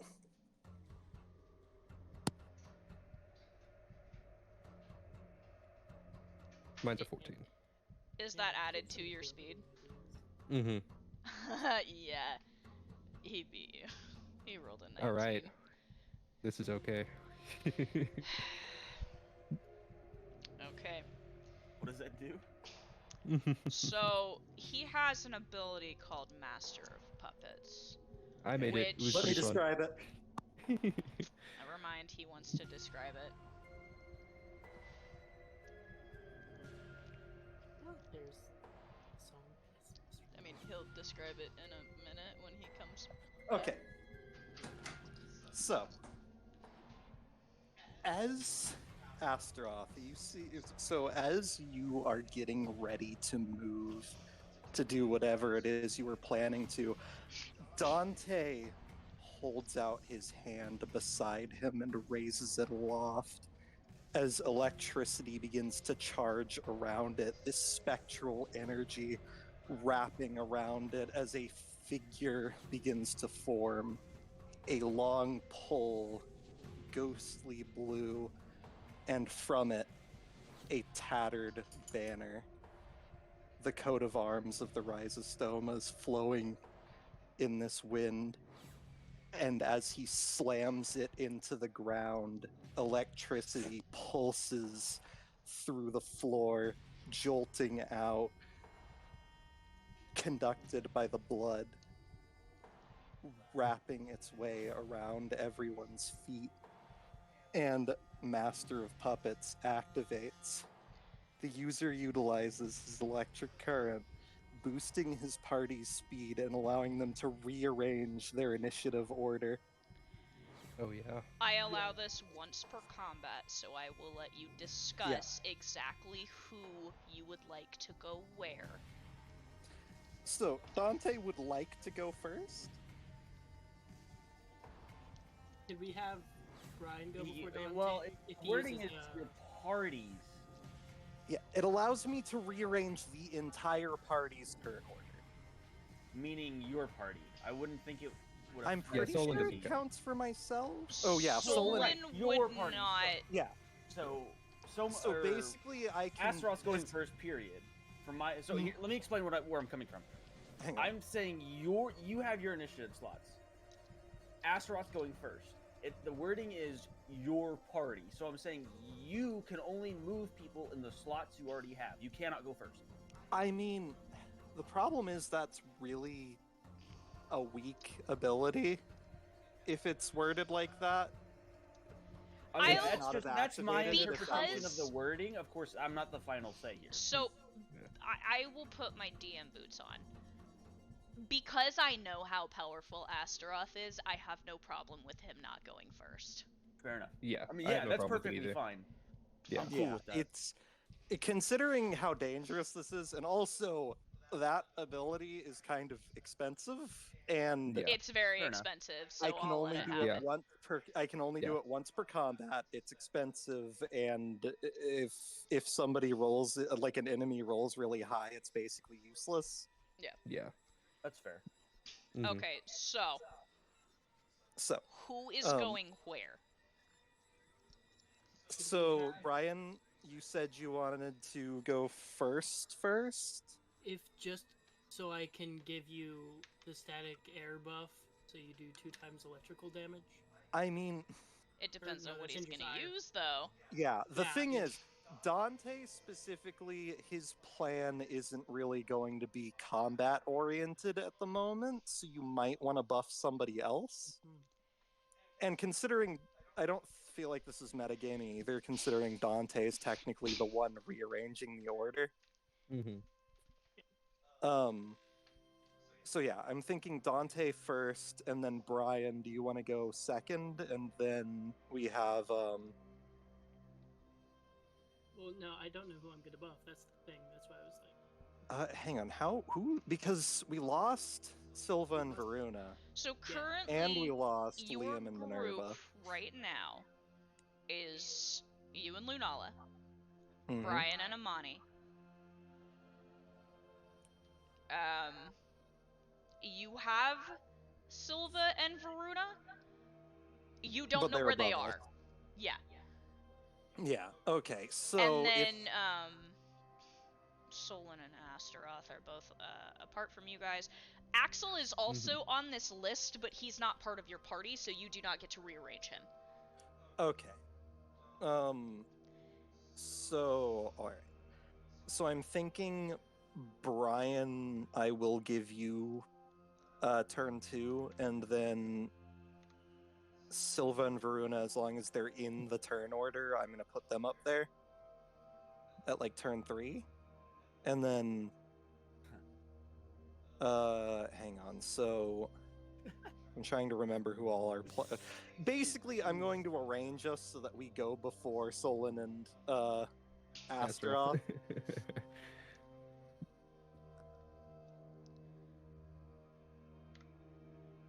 Okay. So, with this new turn order, you don't see them. So Dante would be going first.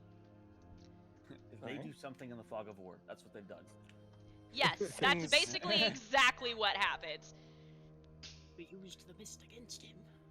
It's like in Baldur's Gate when an enemy takes a turn outside of the The camera outside just of pans over to the area. middle Yeah. of nothing. Just You pans over okay? the spot. Cool. The camera starts waxing for a second and comes back. Wow, I can do nothing with this information. Wow, they used their whole turn to move. Crazy. Crazy. I was crazy once. They locked me in a room. A rubber room of rats. It's just worth The rats make me crazy. Oh god. So, Dante. Dante, after he slams this banner into the ground, is going to look at Solon.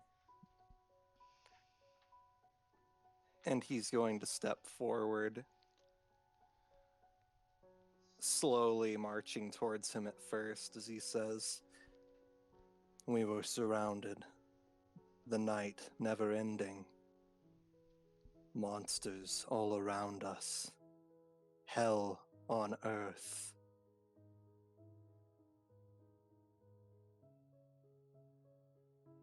And he starts to run. And yet I saw the dawn. And he's going to collide into Solon, and he's going to try and force his way into his inner room.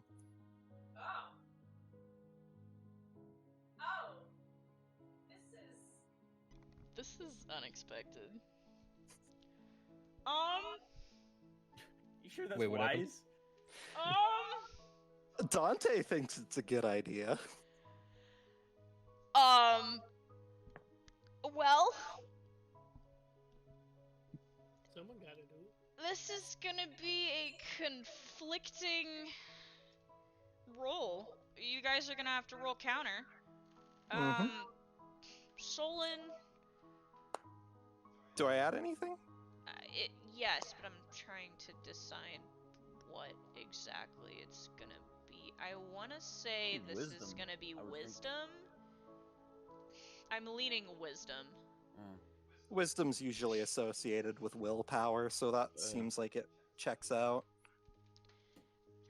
Dante, wisdom, but I rolled pretty okay. Yeah, so I'm gonna need counter wisdoms from both of you.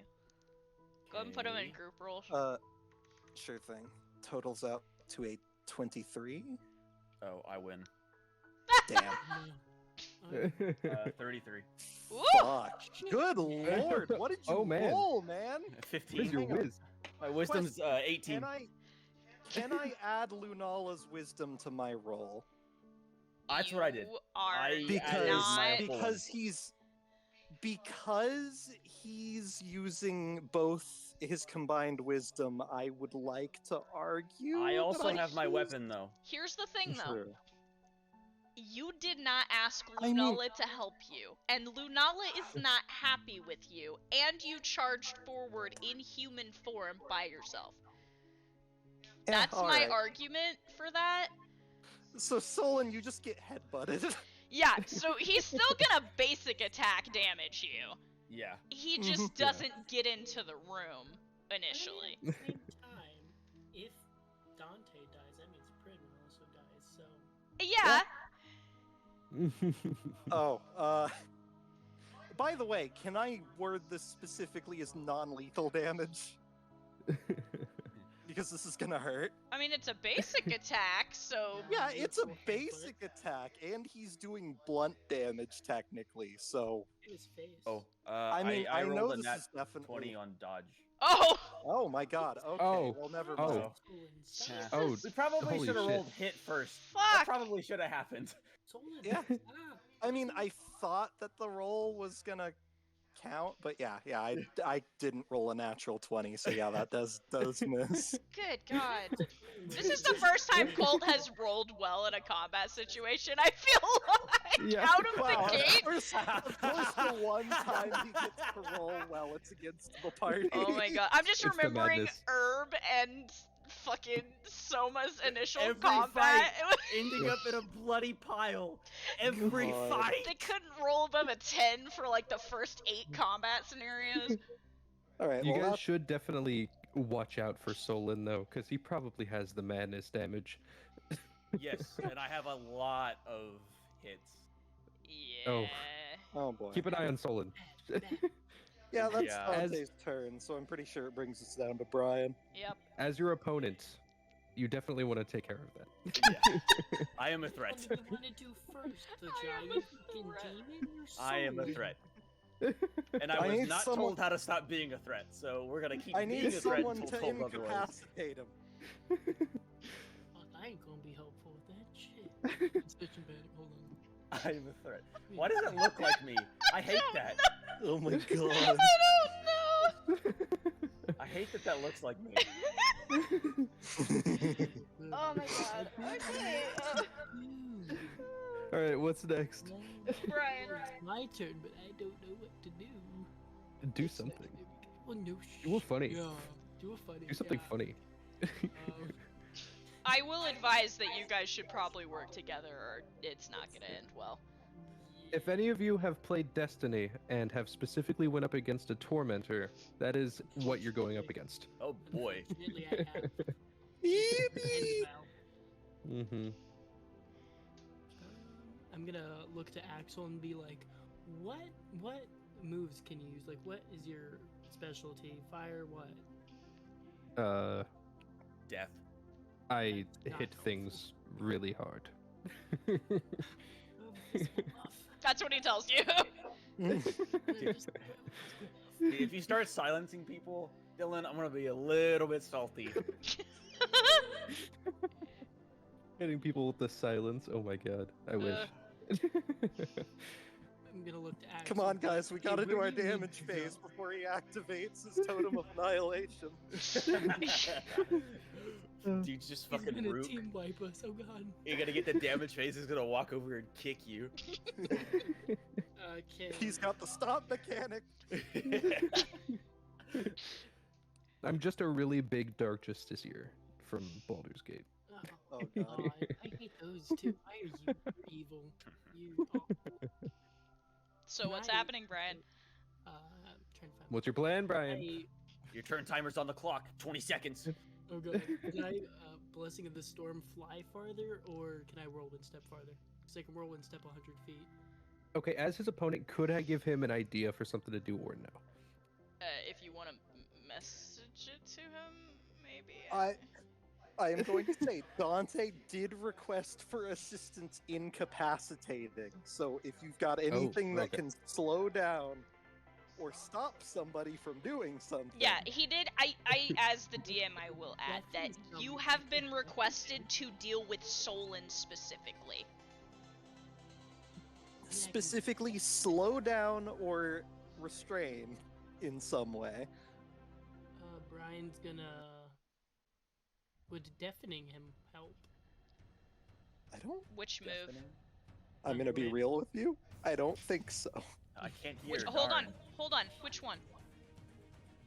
Thunderwave proficient, right? I mean, Hold on. This might actually work depending on what it is. I need to read it. yeah. Oh. Actually, that might be funny if you Yeah. do it. Yeah, that could be funny. I'm gonna do that. I'm gonna do the funny. Also, Oh shit. Are you going to? I'm gonna do the funny, and I'm gonna put it just right at the edge so it doesn't hit Dante too, and it just hits Solon. You're gonna hit Dante regardless. They're right next to each other. I mean, hang on. So, because of the way that so does he have to place the center of the shockwave on Solon, or is he able to control where the center of the shockwave is? It's It says 30 at a feet. point of my choosing. Yeah, but the thing is, if 30 he can feet. choose 30 feet in any direction, if you've played Baldur's Gate, you will know you Oh can my fuck God. around Yeah, with yeah, the. that's what I'm going off of. You can fuck around with AOE. Look stuff Okay, up his you DM know what? against the Here. user. outside. I will argue that if you can make me a good dex check right now, I will allow you to place it wherever the fuck you want to place it. Am I okay? So it's so I had 14. A whatever I d20 rolled. plus whatever your dex is. Poor average roll. Did I stop dropping my dice? Oh. That's a 14 plus a 15. That's a 29. Fuck me. Okay, Or maybe well, no, 28. you managed to yeet a thunder wave. There is this extraordinarily loud clap of awful thunder that pierces the air, and the rest of you hear it, but you aren't rattled like Solon is. Solon, roll me a counter really quick for the damage. You're gonna get hit with the sound regardless. It deals 2d12. 13. Okay, roll to hit for damage, Brian. Okay. 7. Okay, so you're not gonna take damage from this, but here's what does happen. With this enormous clap of sound, for a moment, you don't hear anything, Solon. You don't hear the whispers of madness anymore. You don't hear Astaroth's voice. You don't hear the laughter. You don't hear that static sound that was driving you mad. It's just silent.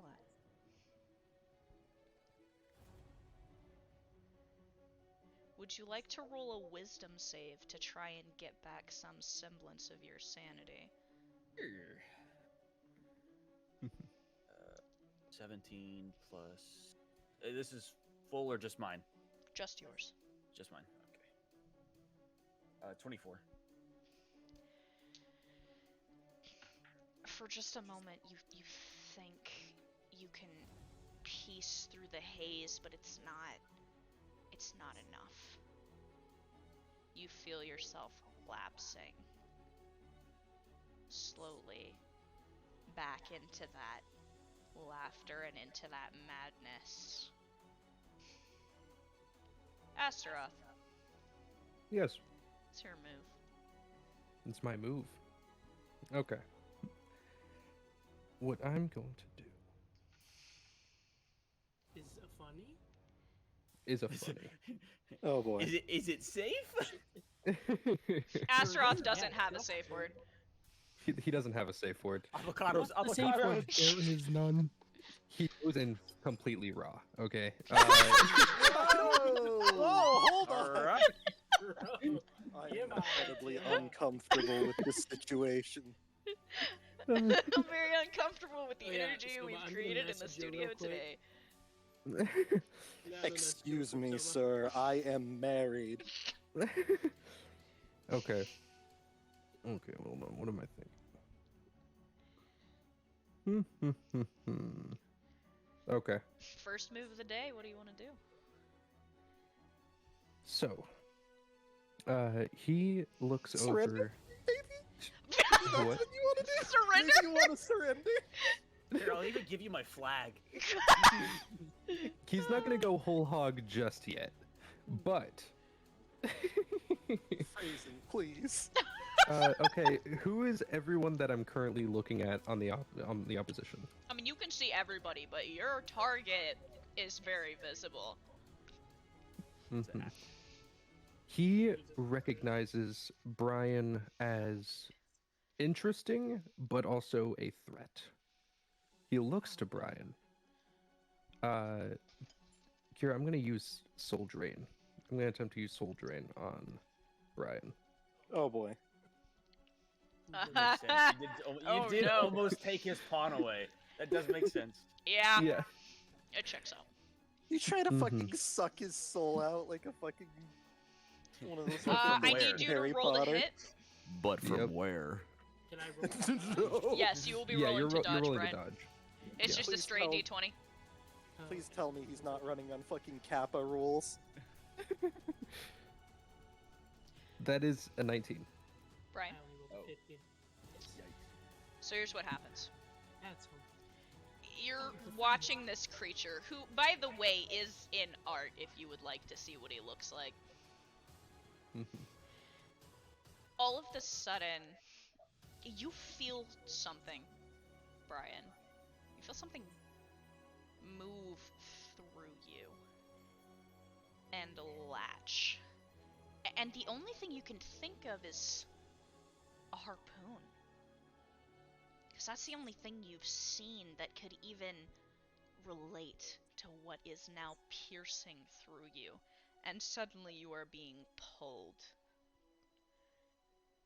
as you are Whoa, drug what's the safe word? What's the rapidly, safe or rather I say Amani is drug rapidly towards this creature.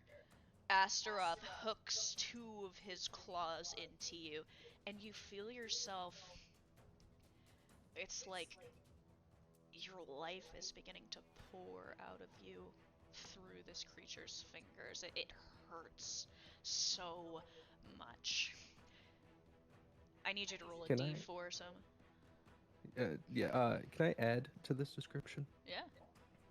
As he pulls you forward, he sort of grips his scythe and hooks you with it towards him.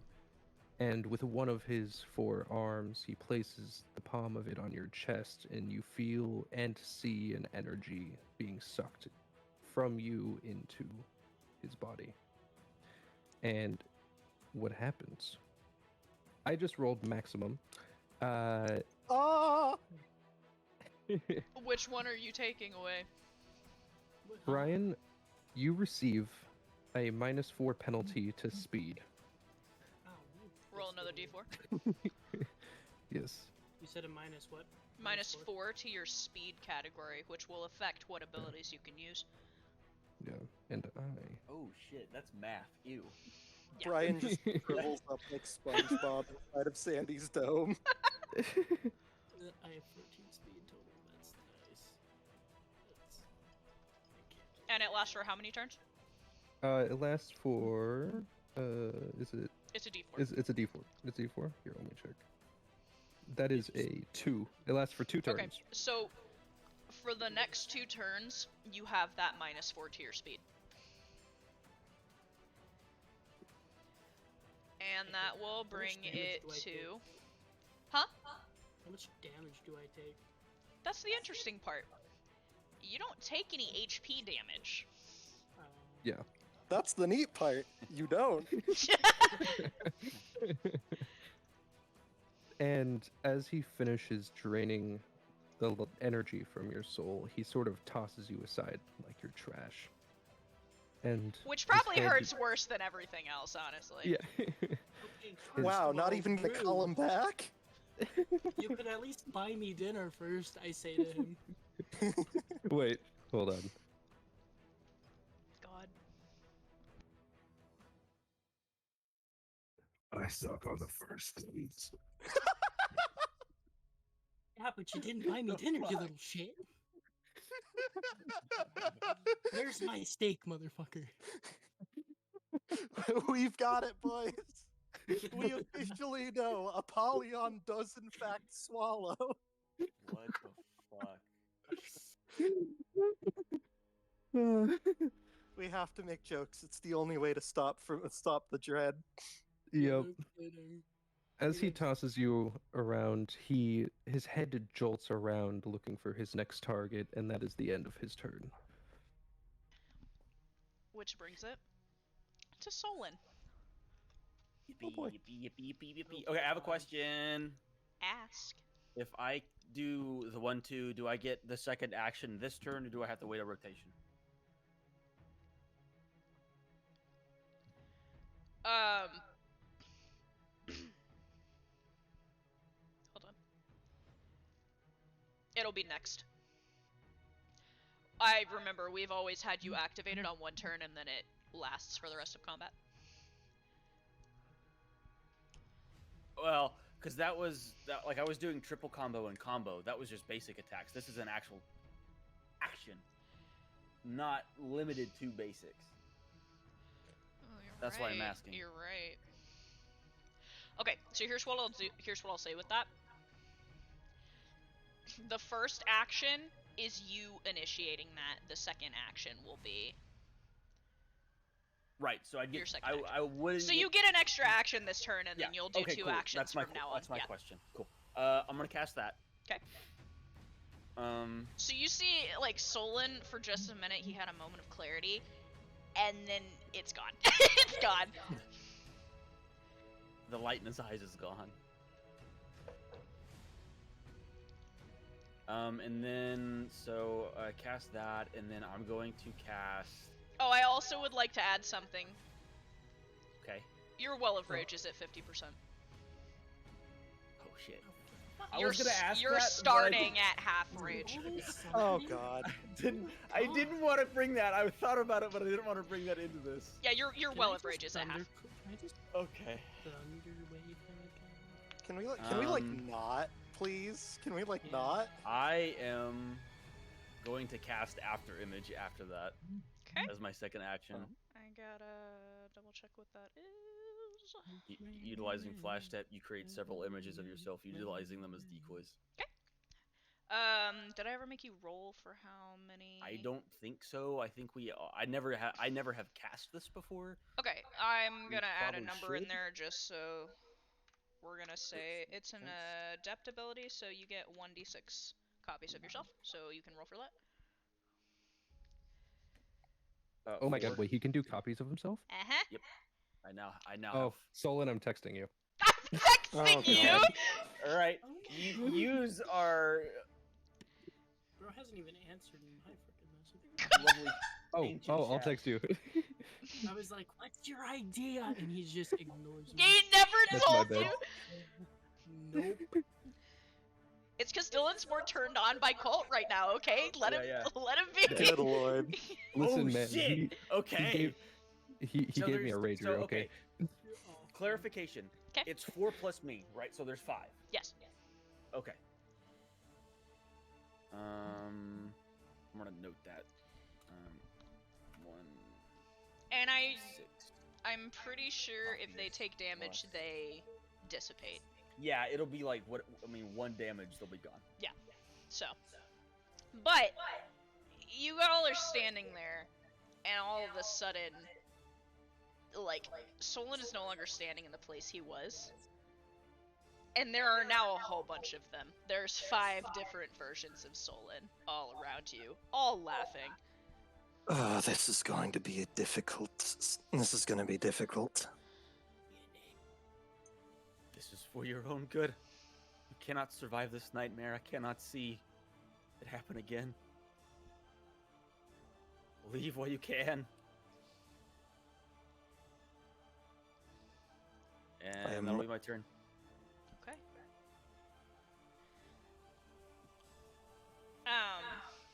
Let's see. What is Axel gonna do right now? The way I'm going to do this mechanic is for every turn that you don't actively avoid him, he's going to get closer to you, Dylan. Does that make okay. sense? Cool. Yes, that makes sense. So right now, he is 4 turns away from touching you. And since you didn't actively avoid him, that's 1. Mhm. So he's now 3 away from touching you. Okay. So unless you use your movement each turn to actively avoid him, he's going to get closer. Does that make sense? Yes. But if you have to use your movement for an ability, or, you know, are If held somebody in slows you place down or something, something? yeah, or you're slowed down, he will get closer to you. So you essentially have 3 turns. Axel's turn, he just used to get closer to you. He's not going to attack you, because he can't reach you yet. Does that make sense? Yeah. As for my own sanity, okay? The camera pans off into the fog of war for a moment and then comes back. Dante, it's your turn. So how does mirror image work? Is Dante able to discern which one's you, or does he have disadvantage So, to attack? Or It involves a perception roll. I gotta. all right, perception. Yes, it's gonna be a straight D20 roll, and you have to pass his set number. 19. Okay, so you're looking at these images, and Solon, how would he be able to tell you apart from the other ones? I'm curious. We never discussed that. No, I'm just Perhaps- asking what you would think. If I could make a suggestion, perhaps there's a faint, like, sort of I was these are thinking like a small shimmer, or like, Yeah, if you're like- looking at an like image through he's- water, it kind of like is a little wavy. Or I like, was thinking like a slight refresh blur rate on like because an he's old TV moving. or something like that. Yeah, So what he's doing is he's like moving so fast that he's creating after images, right? yeah. So I was thinking maybe there's like a slight like motion blur. Sort of like a little bit of a fucking. Yeah. And I will, You know what I'm talking I about. will add for you, Dante, you still don't have Lunala with you. Yeah. You might want to address that. We could. It is a also, like, situation. in the- It Nah, is a I think the situation. He's a man on a mission right now, though. Okay. So I think you're gonna need to make another wisdom saving throw for me, as Dante this time, rather than trying to push his way in, is going to try to pull you into his inner room. Oh my god. Oh god, Is that just an AOE, or like how do you select that? this is non-consensual. It is non-consensual, and it's not the first time it's happened in this campaign. I'm gonna be perfectly honest with you. Yeah. Remember, the safe word is avocado. The thing, you have to be touching him to do that. Yeah. So. So do I need to make like an attack But roll, you- or? You'd have to do the perception and the hit, I would think. He got the Yeah. perception. He passed the perception check. I did- succeeded he the did, okay. perception. Yeah, because you rolled a 19. That's another 19 to hit. Okay, so I guess that's counter. Yeah, so roll to Yeah. see if you can dodge him touching you. And I then we'll cannot. do the contesting wisdoms. Okay, so yeah, now it'll be contesting wisdoms. I'm probably gonna need to roll a 20. I mean, he has pretty fucking high wisdom. Yeah. Yeah, but you're not gonna believe this. Absolutely fucking not. You got a 20? I got a 20. Okay. This is gonna be interesting because you're not going into Pridwin's inner room, you're going into Dante's. But you also have to remember that you while we're conversating, you also have a big nasty beast that's about to smack you. Yeah, Dante is currently incapacitated. Yeah, so what's gonna happen if... Did you fail your save? Yeah, I did. You didn't Yeah, crit? Okay. no. So, yeah, the rest of you were watching, and both Dante and Solon just go limp. Yeah, Astaroth, you notice that Dante's not moving anymore. Yeah, you basically, everyone just watches as Dante, like, looks around at all these after images and then just suddenly dives into one of them, and then they just don't get back up. They're just both limp on the ground right now. Which brings us to... We'll address your inner room conversation in a second. That's gonna bring us to Brian. Okay, so which one can I do? Can I fly farther or can I whirl one step farther? Does I have an idea? Great question. Well, whirlwind step is up to 100 feet. Mm-hmm. Where's the flight? Which one is that? Blessing of the Storm. Blessing of the Storm. Where are you? Sorry, I'm having to constantly scroll through all y'all's sheets all the time. No, yeah. They are so I can just long. read it Okay. off. Oh, I forgot I have a Just theme for us. It would be the teleport one is further. Okay, so if I can make it over to Axel, could I teleport him closer to Astaroth? Well, And how close would that put me? the thing about teleporting with that is I'm pretty sure you can't teleport somebody else. That's a I good can't. take.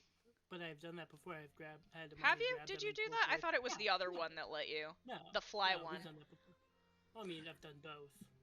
I mean, it's probably going to be a DM decision, but, like, Yeah. actually he did. I mean, he was able to do that with his wielder teleporting. This If is it's- assuming also, though, that Axel lets you touch him. Well, I mean, if it gets him to kick giant demon ass, I think it'd be worth it. You might have to convince him to trust you, though. Yeah, it's gonna be a charisma roll if you want to pick him up. Okay. Wait, who's he picking up? Axel. Axel. Oh, okay. I mean, I have a total of 20 charisma. He can't lift you, don't worry. Astaroth is not someone that can be picked up. I'm gonna pick Astaroth. I and want put to him in the pocket. suplex Astaroth. I want to seduce him. Fucking Christ. This Oh is my gonna. God. This is just a I'm gonna fucking roll jumping for on a big ass charisma. demon. I'm gonna roll for charisma check. Yeah, go ahead and make a charisma check for me. I'll roll for So what Ansel. I do with the d20 and then add my D20 charisma and then to your it? charisma. Yeah. 38. Oh man. This is gonna be this. Holy shitballs. Plus. Because if we're adding both Brian and Amani's, that's 20. So that, and I rolled an I 18. forgot you had so, a high charisma.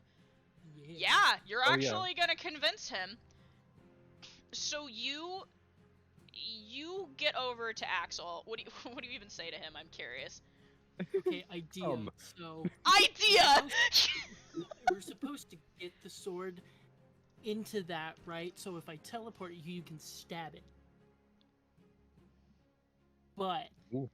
counter argument, I have to touch you, so I can. So if you would allow it, I could just like pinch a part of your clothing and then teleport. So it's as minimal contact as humanly possible. Because I Right. don't want to, you don't want to, but stabbing things. What do you say? Fuck it. He Fuck yeah. lets you pick him up. And using your action, you yeet him one step closer. And because somebody else used their action to get him closer, I'm going to allow that to be a step. Which brings it to Astaroth's turn. You're gonna go like a million feet away now, aren't you? No, I have a better plan. You're just gonna throw us into a mountain? Solid gave me a very good plan. Oh, I no. think DM will like this plan too. Can't wait to hear it. And it also fits with the situation we're currently in. Let me Yeah? What are we doing?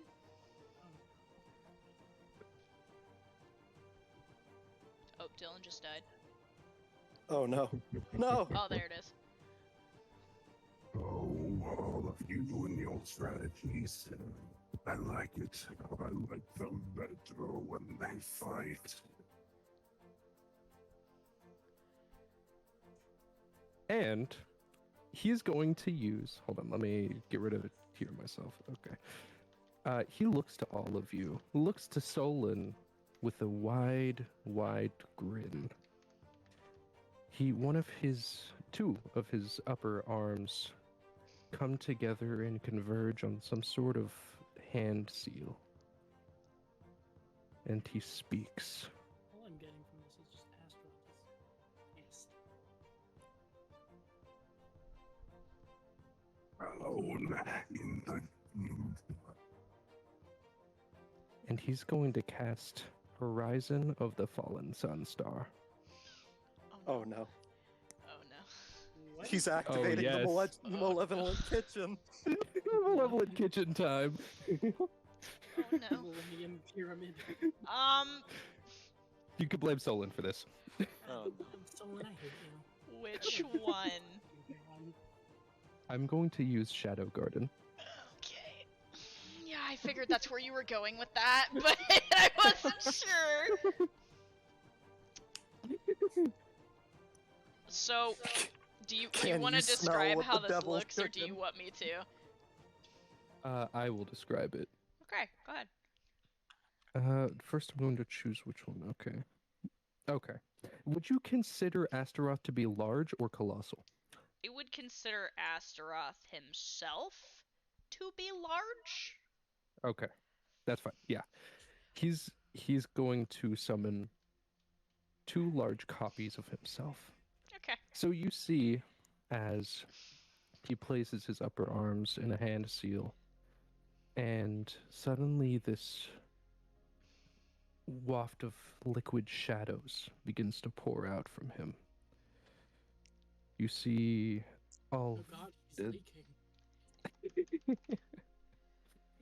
You see him unleash this dark, sinister energy into the surrounding space, and into the shadows you see hundreds, if not thousands, of watchful eyes staring out into the battlefield. And just as you saw when Astaroth first formed in front of you, you see 2 large massive pools of liquid congeal and converge into the shape of himself, right beside him.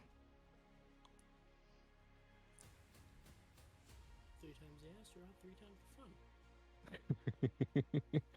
Yippee! Yippee! You just hear, oh fuck, from behind you.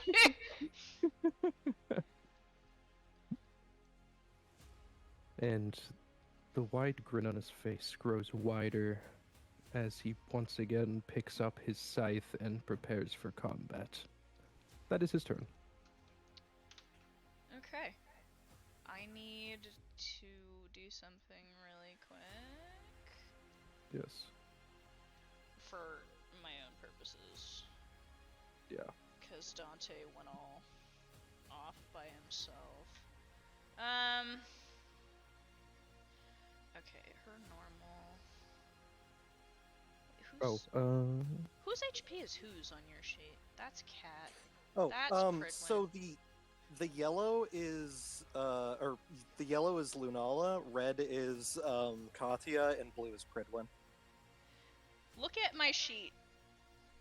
I have orange, purple, and blue. Oh? Hang on. Okay, so Pridwin's 310. Yeah, Katya's Pridwin's 240, so Lunala's 150? Yeah, Lunala's 150, and every color that matches with that. Okay, so her health is at this.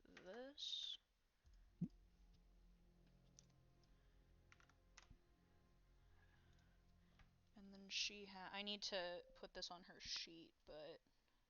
Oh, I also need to imbue an element. Yeah, you need to put your elements on your colossals. Yeah. So it says element of my choice. Okay. Yes. I'm gonna have a little Just fun in with case, this. so it's like, Oh boy. you have to pick one though, you can't change it throughout the combat. Yeah. Okay. To have a little bit of fun with this, both of these large towering figures suddenly begin to, how would I put it, convulse with electricity. Oh no. Oh boy. Oh no. That's my shtick! That's in my a mocking thing! way. He is directly mocking you. Yep. Love He that. looks directly to Dante. pats Dante Like is his currently body on his taking a nap. floor, insulting a man that can't even hear you. Oh god. Dante's got like a little nightcap on. Crazy. Fuck's sake. Crazy. Okay. Crazy ones. Snoring like a bear. It's unbearable. God damn it. We left that region.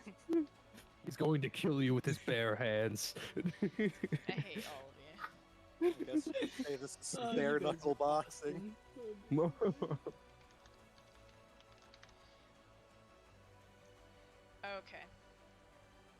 Interesting things are going to happen. Let's see, whose Oh, turn no. is it? So you just added 2, right? Yep. Mm-hmm. I'm gonna add A1 and A2, and they each have how much health? 200. Okay. This wasn't my choice. This was DM's choice. Hey, we did the math together. Don't pin this all on me.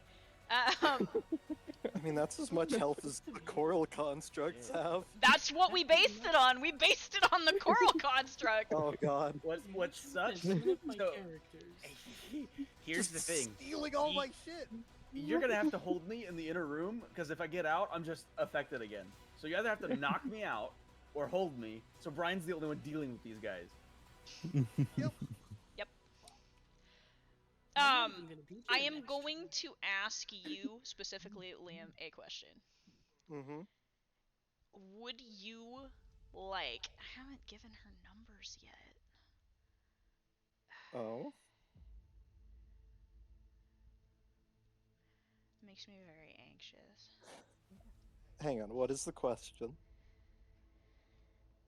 Combat cat. To even the odds,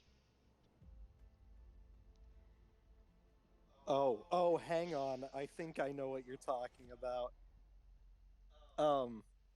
If you're thinking of what I think you're thinking, I would say absolutely. I'm not sure we're thinking of the same thing, but I mean, you're saying even the odds. Are we talking about another individual entering the field? yes. Then I think we are. Okay. I would say yeah. I will allow it if you control it so I don't have to make all the rolls by myself. On the condition of the ones that don't have numbers, I'm going to have to determine them on the fly, so that's gonna suck ass for me, so keep that in mind. Hang on. Are you talking about... Hang on. Which character are we talking about? Your sister! Yeah, okay. I can try to slap out some numbers. I'll real be quick? giving you the numbers Okay, for them yeah. because I know what each level does as far as like damage ratings go. Yeah. I'm just saying I'm gonna have to figure out each of them I'll depending on what you just- use, so. I'll just work with what you give her. And you can't use Liam's ability set. It will be Yeah. Liam wielding Minerva. All right. Okay, I think I have an idea. Let's see. Because at this point, I'm convinced you are going to need all the help you can get out of everybody. So this is now where we're at. So let's see. Hold on. Who are we at though? Astaroth just created those two. There's me. Right, yeah. It was Solon. I'm next, right? No, hold on. Hold on. Oh. When a person creates a construct, it has always been the rule that the construct goes directly after the person. That's true. Right, yeah. Which means enough. that both copies of Astaroth each have a turn before Solon does. Yeah. If that's what we want to do, yeah. So, Astaroth, your first construct has a move. Okay. He can't exit this. Who's closest to him that he can reach? The closest person to you, I would say, is Brian because you just drained him and yeeted him off to the side. Mm-hmm. Is he within at least around the outer edge of this pool? Yeah. Okay. I mean, you didn't He's yeet going- him, you just kind of dropped him. Yeah, he just trying to drop him. Yeah. Okay. He is going to one of the shadows walks up and he's going to attack Brian because that's the only one he can currently attack. Yeah, because their movement speed is yeah. shite. Yeah, their movement speed is dog ass. Not as bad as the okay. Colossus, but Yeah, not as bad as him, but okay. So the copy sort of, with his hands out, he's sort of going to be imitating what Pridwin does when he summons his electricity. And Okay. Oh boy. He's just literally mocking Pridwin. Literally just stealing my fucking vibe. Oh, he's stealing your thunder. Blue Null. my Oh, fucking God! I'm gonna eat this guy. I to suffocate hate myself. you. This is awful. The fact that I'm And- not thinking about these is annoying. Me. I swear to Christ, these puns are gonna be the death of all of you. I'm just gonna... I'm gonna roll a hit and he's gonna try to punch Brian in the gut. Brian rolled That's an dust. 18. Just fucking slap him. You see, I already did roll, and I rolled a 16. And you rolled That's a an what? 18. Ugh. 16. Well, you're getting hit. Roll I'm so sorry, Brian. roll I hate you. damage. We're not I'm pretty friends sure your anymore, you know what? Colossuses do base. I gotta roll down to the Colossus area. Okay. Yeah, I'm in large, so Yeah, so Yeah. roll your damage for your All right. attack. this is gonna be not fun. gonna be good. I'm just gonna look at this thing and be like, you know what? You and I are not friends anymore. This is Astaroth slapping him. That is 30 points of electricity damage. My I'm fucking sorry, God. how much? 30 33-0. points. Oh, I thought you said 40, and Man. I was like, bro. The most my fucking constructs can do is 20. They're very taxing, I will say. You know what? You know what that whole thing was? It takes a lot of his shit, but they hurt. Yeah. Emotional Yeah. damage. Oh, I boy. regret adding the soundboard to my soundboard at the moment. I have made a terrible mistake. Yeah, so you're taking 30 points of damage, and this, I will let you decide if you're gonna take the hit or if Amani is gonna take the hit. Because remember, both of you have separate AP. Yeah. Who is doing this? Stop it! That wasn't me. That was not me. I just added it to the general health pool. Okay. Like I just But combined yeah. it. I was like, Okay. Some Yeah, people but are very to- particular on who takes damage when, so I'm just letting you Yeah. know that you can choose which one of you is getting worse. But yeah, just so Liam doesn't think this is too unfair, it is a really taxing ability to No, use. no, no. I Yeah. understand. It's just this Yeah. is fucking crazy. This is also one of the hardest boss fights you guys have had in the 3 years I've run this campaign, and I'm not making light of that. This is going to suck. Yeah. boy, I'm gonna die. If it goes, if it can go well, It can. you just need to land one hit that makes it work. Yep. There is one single tactical hit that needs to happen. Yeah. So, that was your first one. You take 30 damage. Your second construct. There's two. All right. Second construct's turn. Yes. Okay. And I will add I the don't- second construct is closer, I would say, probably to... Because Brand's on one side of you, the second construct's on... Honestly, the second one is closer to Solon and Dante than anybody else.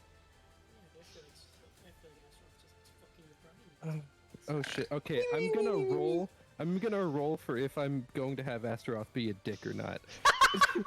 Alright. What do you mean? DM high or low? High for dick, low for not a dick. You want me to roll high or low? I'm rolling. I just want you to know. I just want you to say which one is which. Okay, I'm saying high, like you said, high is being a dick, low is not being a dick. Okay. Okay, he's not going to be a dick. Okay. For all the right, first time ever. The first time in forever. Out of the water. yeah, because Oh, God. so yeah, my shadows, I will say above game, have the personality of their bearer and part of a personality of their bearer, and these guys are Astaroth, so they're all dicks. You're lucky who did not decide to be a dick. They just thought it'd be funnier to I would focus on say- somebody else. The second closest options for you are Axel and Lunala right now. Okay, he is going to. Oh yeah, he's going to attack Axel. Bet. All right. That is a 10. Okay, let's see if that hits Axel. It does. He rolled a 9. Unfortunate. Ah, damn. Okay, unfortunate for Axel. Axel is about to be tonight's biggest Okay. loser. So, Astaroth has really big palms. He's going to slap the ever-living fuck out of Axel. That Roll is for okay, damage. hold- All right. I'm keeping track of their HP, by the way, so don't worry about it. That is another exactly 30 points of electricity damage. Okay, and it's gonna hit him directly, so we're gonna be here. Okay, which brings it to Solon. You are unconscious in an inner room right now. I will give you the option to try and break. Oh. Stop it. Wait, Should I describe? Should I describe what the inner room's like? Yeah, I'm kind of curious actually. Let's pause and hear what he's witnessing right now. So, Solon, you wake up face down, where you're expecting the calm state that most inner rooms are in. You suddenly jolt up as there's the sound of a distant explosion. Looking up, you find yourself laying amidst a mound of bodies, mostly those of demons, some that appear to be witches. Buried beneath them, you can see armored bodies, weapons and banners piled inside of the mound. Standing atop it, you can see a man who you've only seen a handful of times, made out of coral, this time actually in his true form, Dante Rhizostoma, standing atop a mountain of corpses. The sky is blood red, the moon hanging low and large. all around you, you can see the ruins of what must have once been a castle, and in the distance, you can see an Italian village lit up with flames. And Dante looks down at you. Get up, soldier. This is not the place to die.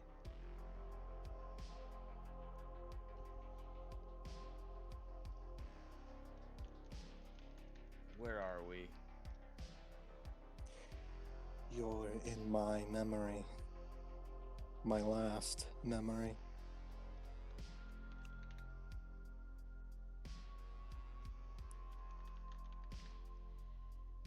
This is where you died, then. My last stand. My greatest victory and my worst defeat. But you better say what you have to say, because time is short. I can feel the wave like an itch at the back of your head. I don't know what he's doing to you, but you need to get a grip.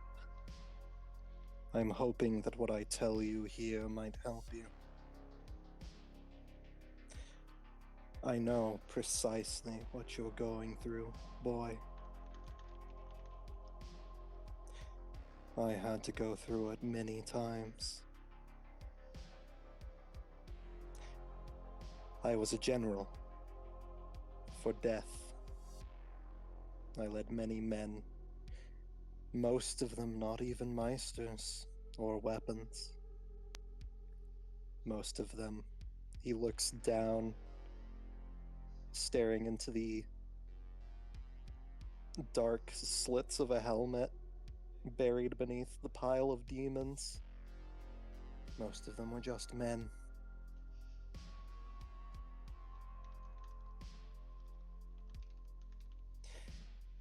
I had to live with knowing that I led them.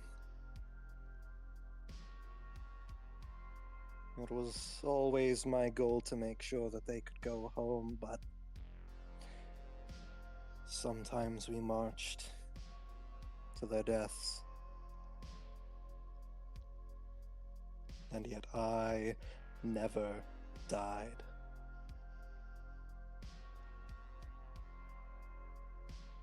My title in life was Dante the Undying. Many believed it was a blessing, but to me it was a curse. No matter how many battles I threw myself into, no matter how many times I threw myself into the line of fire, no matter how many I tried to save, no matter how hard I tried to push them all away, I always lived. And they often died. For a long time I blamed myself, but then I realized a good general does his best, but in the end, the risk of death will always be there. My men always knew the risk, knew they may not come home. And yet they still followed me. It isn't your fault they died. You were all in over your heads. You were all marching into a battle you could not win. You survived. And that may feel like a curse, but trust me when I say this. Though many died under my command, I saw many triumphs. Those moments where my men stood valiant against impossible odds. Those moments when I saw them stand triumphant. Those moments when I got to see my men come home. No matter how many we lost, we held on to their memories and we fought for their names. Every last one of them. Every last one of them laid down their lives for what they believed in. You do not get to choose who follows you, but you do get to make the choice to lead, boy. Maybe these people are not your friends. Maybe you don't trust them. Maybe they don't trust you, but you are with them nonetheless. You need to be strong, boy. Even in this darkest of nights, you will live to see the sun rise. And as he says this, it's almost as if time moves forward. You can see the blood-red moon begin to recede, and you can see the dawn begin to rise.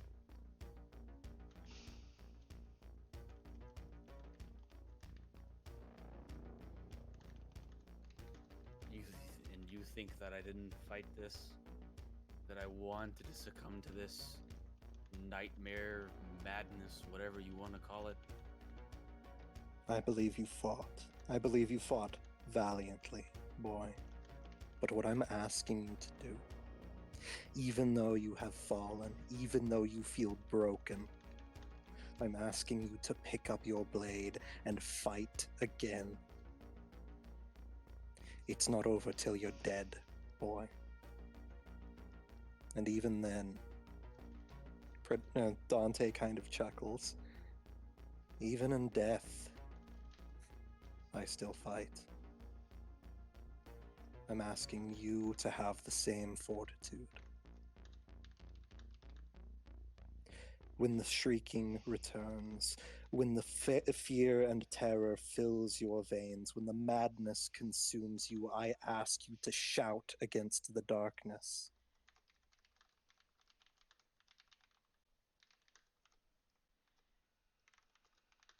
You are strong, boy. You are better.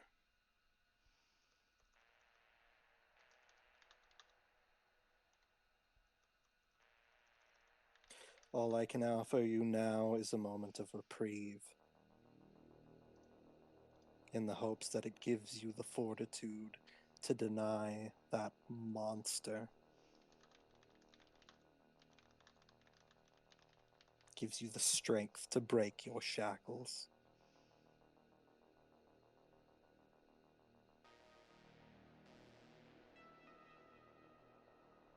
I guess there's only a way to find out, isn't there? He descends from the hill of corpses and holds out his hands to you, offering to help you up. I'll grab it, but like that arm grab, you know, you gotta do Yeah, the arm that like grab. Warriors. You gotta do the arm grab. The Warriors arm grab. yeah. You gotta do it. He pulls you up to your feet and pats you on your shoulder and says,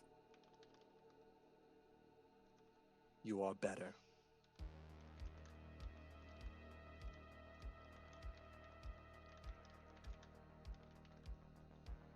See if what you say is true. Good luck, soldier. And Dante will release his grip on Solon, both mentally and physically, and allow Solon to choose to leave the inner room. Okay. So I am going to say that conversation took Solon's turn. I get another action. That's fair. though. You do get a second action. Okay. So that'd be perfect. Yeah? After that conversation, I'm going to come out of the inner room casting Howl. Hold on. That's cool. Casting Howl? Yeah. Start from the Oh! bottom. Oh! Oh, fuck! Are you sure? It's fitting. I mean, metagaming, no. But I feel like it needs to happen to break this. Okay. He's gonna So put his here's razor what under needs him. to happen. I need all of you to make a wisdom saving throw. Oh boy. Okay. All of you. Whew. Good job, Dante. 18. Okay, hold on. Doing We're what he gonna can. yeah, Group put it rolls. in the. And Yeah, actually, there's gonna be a I'm lot of going rolls. to. I roll wisdom to see if it worked. Correct. Wisdom? Wisdom. Wisdom. Wisdom. Level wizard. So remember that you are going to be rolling a d20 plus your wisdom. Oh. You will be rolling counter, so you will be rolling your d20 plus your wisdom. Yeah. So I'm gonna roll. Do you want me to roll to hit first, or do you want me to roll to see if it worked first? No, it's not a roll to hit on 30, everybody. 31, This one is just they have to 46. pass the wisdom save. Oh, okay. It's not something you can dodge. You can't dodge the sound. Please look at the group rules chat. We have a 30, 31, and I thought that said 32. Damn it. Oh, okay. So I rolled a 20 to get out of it. To get out of it. To get out of the madness or whatever. If that's what you want. No, I need you to roll a counter because Howl requires everybody in the vicinity to make a wisdom saving throw. Even if I'm the one casting it? Yes. Yeah, it says all creatures. So I rolled a 20. Plus your wisdom? Well, it's a crit, yeah. You critted? Well. Oh shit. Oh. Oh, so much for my 33. Ha! Okay. Here's what happens with that. Funny thing. Fucking Astaroth, you bitch. Funny thing here. Anytime any of you. Let's see. Anytime any of you are hit by an attack. This is such a math. This is such a math ability. Hold on. Oh god, man. Okay, so each of you has a stress meter that is inflicted by Hell. And your stress meter is gauged by your wisdom. Is this based on fucking Darkest Dungeon? Yes, I made it. Yeah. I fucking Yeah. knew it. Thelma, I'm gonna have you And so once your stress meter is full, you're gonna start taking damage each turn. Oh, boy. 15 dots. You take 15 damage each turn.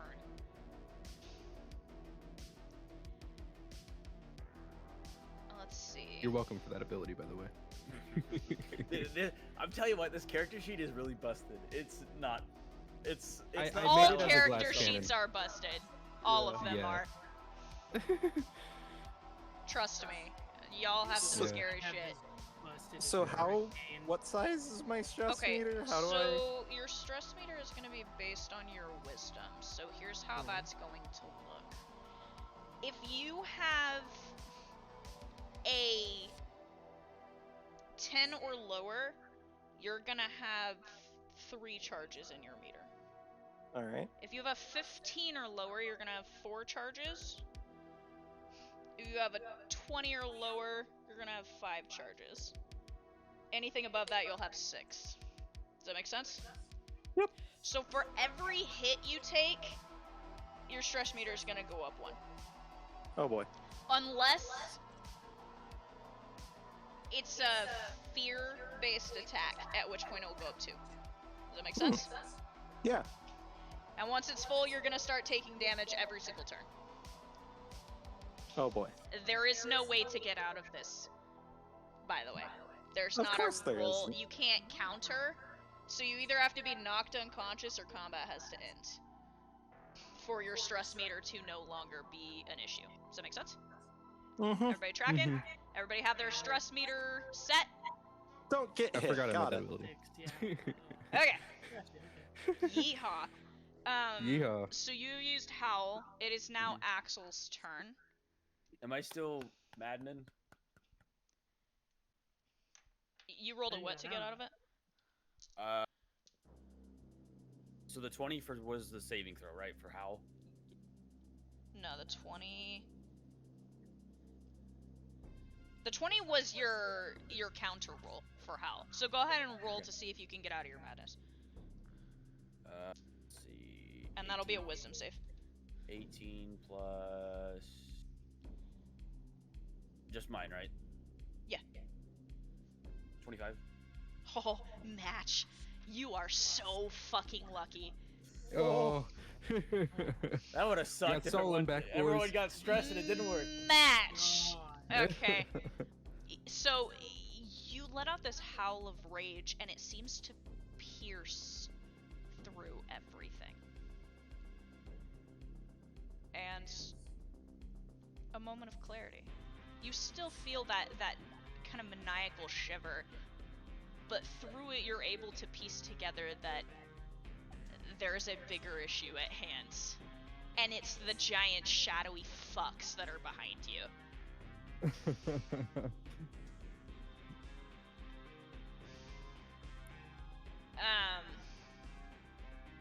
Let's see. Vaso Lord Age. That's gonna bring it down to Axel. Astaroth, you didn't actively try to avoid him, did you? Did you move? He is behind the big ass motherfucker that just slapped the shit out of him. That's true. Yeah. I will say that stunts him for a round then. Oh shit. Stunts Axel for a Yeah, round. his movement. Yeah. Okay, none of them are enacted yet. Alright, so that's top of the turn order now. So that's gonna bring us to the Fog of War. Oh. The camera pans to the Fog of War for a moment. Hold on, I need to look something up. Forgot it wasn't permanent.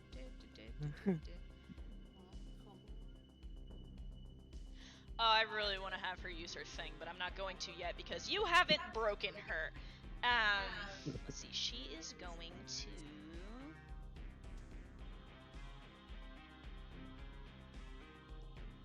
Okay, so they've used this. Let's see, she gets advantage to hit. Roll a counter roll for me, Astaroth. Oh, okay. That is a 12. That's not gonna matter, she critted. Oh shit. Okay, so Goddamn. it's gonna be an attack roll plus their strength. Wait, who's attacking? Silva and Varuna are attacking you. Oh. Oh man, you're giving me so many treats to play with here. I really am.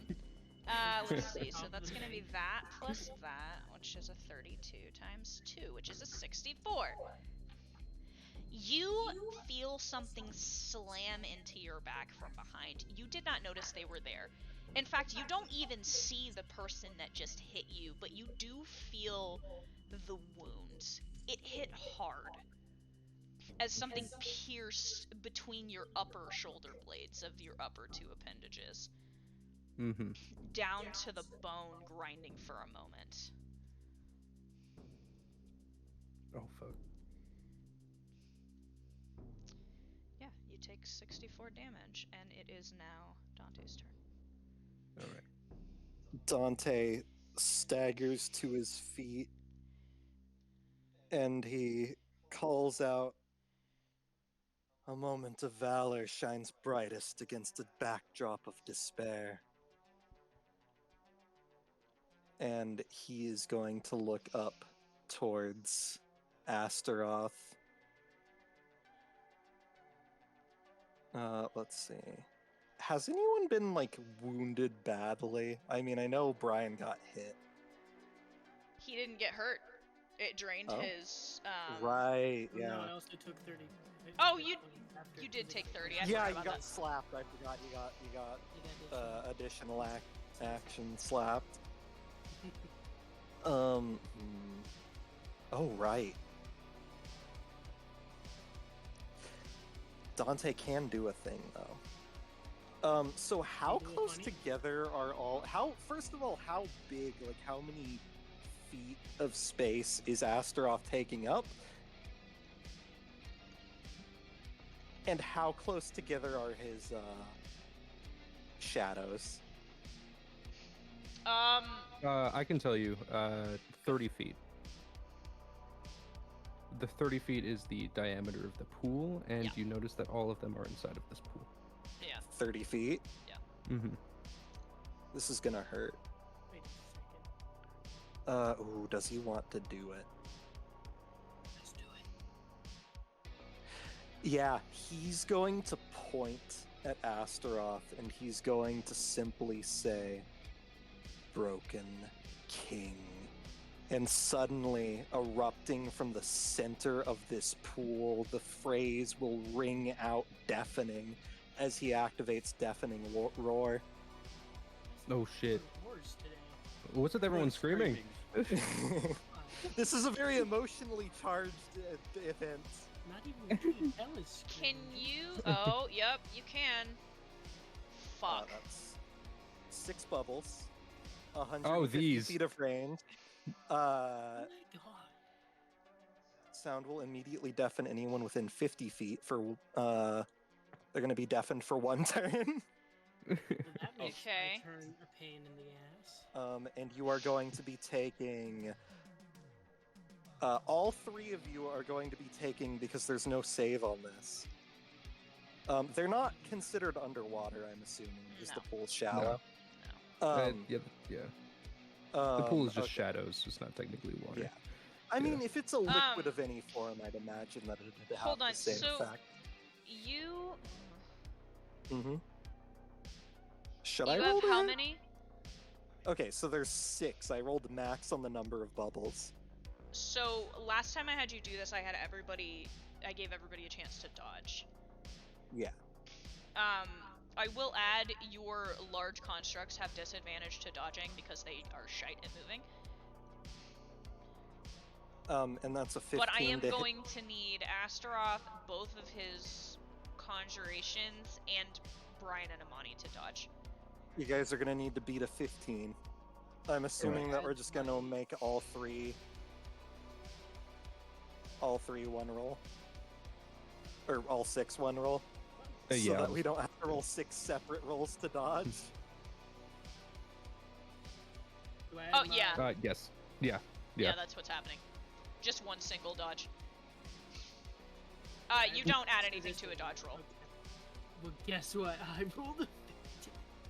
Oh, you if it meets, it beats, so you survive. Yeah. yeah. No, so I rolled a 17. Soma, you're gonna need to roll for both of your constructs with disadvantage, though. Oh, okay. Suck it, Astaroth. Okay. Suck your own soul. Okay, well, Yeah. And this is going to last for 4 turns. So the first turn, they're going to be taking 17 times 6 damage hold on. I thought you said Okay. you rolled a 1? for the deafening.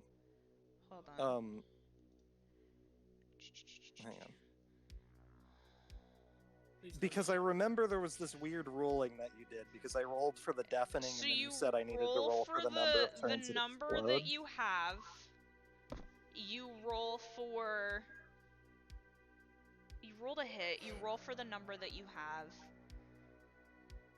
For 1d6 turns. Yeah, you do roll a d6 for how long they're deafened, and then you roll damage. So do you want me to roll the number of explosions? Because you had me do that with Yeah, you're gonna have to roll separately for each one. All right. So there are going to be 2 explosions, which means next turn they'll have to roll again. Yeah. So how many bubbles were there? 6. Each one doing 17 damage. I did the math. That'll be 102 damage. Goddamn. Okay. To the constructs. Yes. everybody. Well, Everybody that didn't okay, pass. So, yeah, everyone who didn't pass, which is just the 2 constructs. How much damage? 102. Okay. As you hear the phrase "Broken King" ring out, Oh, fuck. bursting from the pool. And that's gonna put it at Brian's turn. Dante's gonna call out, "Get out of the way!" Okay, yeah, so Brian's gonna use.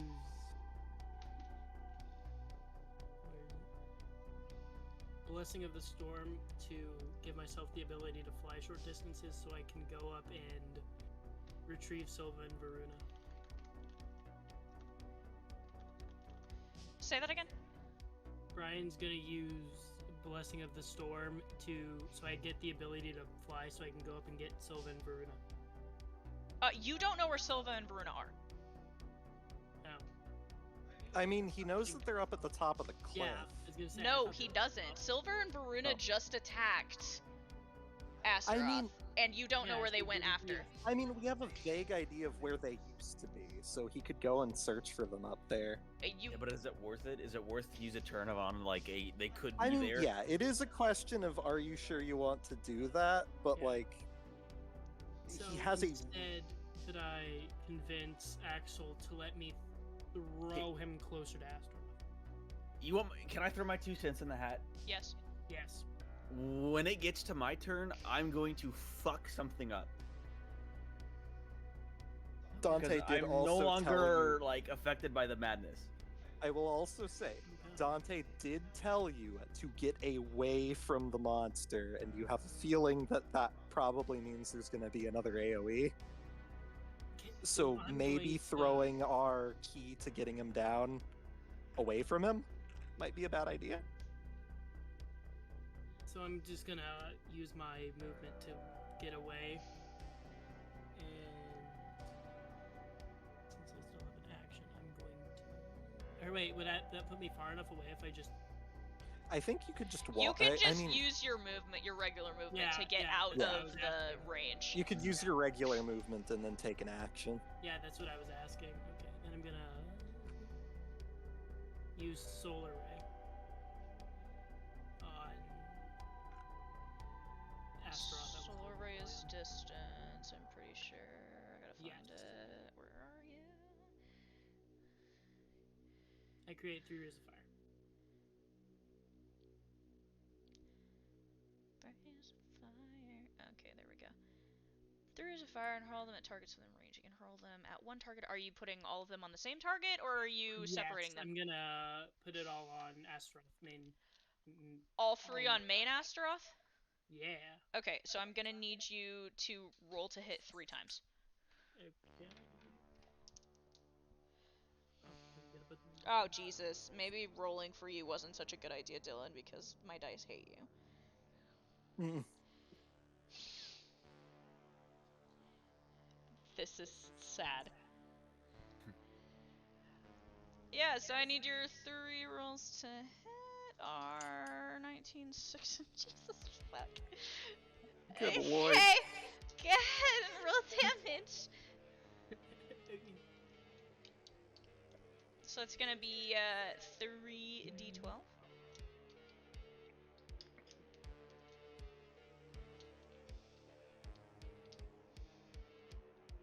I didn't write these things, so I'm sure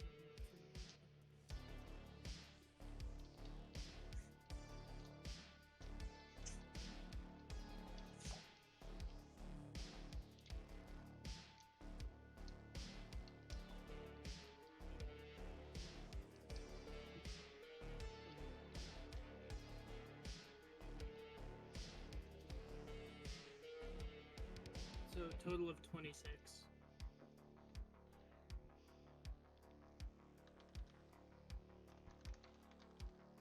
26 total? Yeah, I rolled a 9, 11, and a 6. Okay. I'll write that down for Dylan. I think he's still listening. Hold on a second. I'm trying to fix something here.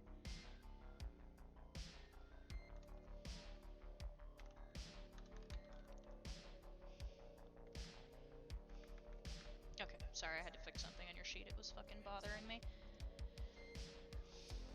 Alright, and that's gonna bring it to Astaroth, who's not fucking here, so I get to do goofy things. Oh Let's boy. see, what is Astaroth gonna do right now? Who's the biggest threat?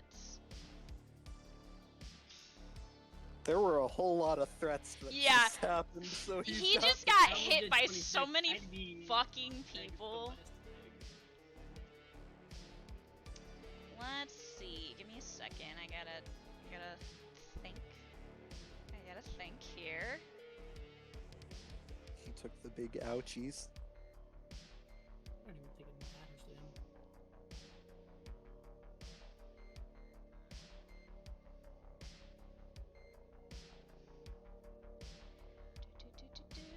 Sorry, give me a moment.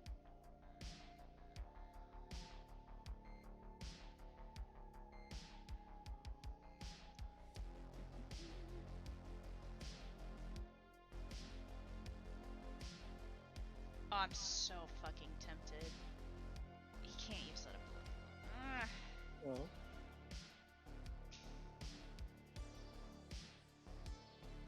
Just a moment, sorry. I'm not super familiar with his sheet, so I'm having to...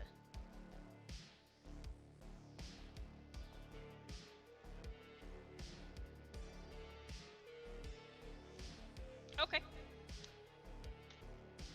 Here's what he's going to do. He's going to... So you watch him slam the end of his scythe down. And what looks like... It's shiny. At first you think it's shadows, but it looks more like ice. Black ice begins to wreath around him. And it totally enshrouds his body. Mm. But he gets stacks of Scorch because I hit him 3 times. So. Did you activate Ignition? Yep. Okay. That's not gonna matter for the ability Oh, he's okay, doing, but he does have Scorch stacks. Which gives him 3, right? Yeah. So he has 3 and he needs 10 to do the thing? Okay. Okay, so he's got this much Scorch. And then yeah, Apollyon now has a shield.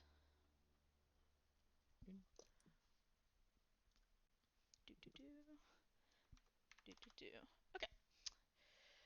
Which is going to bring it to construct number 1. Construct number 1 is currently going to try and beat Dante's ass. Excuse me while I go down to construct. Dante rolled a dodge. Sure thing. 9. Yeah, you're gonna get hit by this. Oh. This is not gonna be pretty. Ooh. And he's gonna take a point of stress. Yep. Fortunately, he can handle a bit of damage.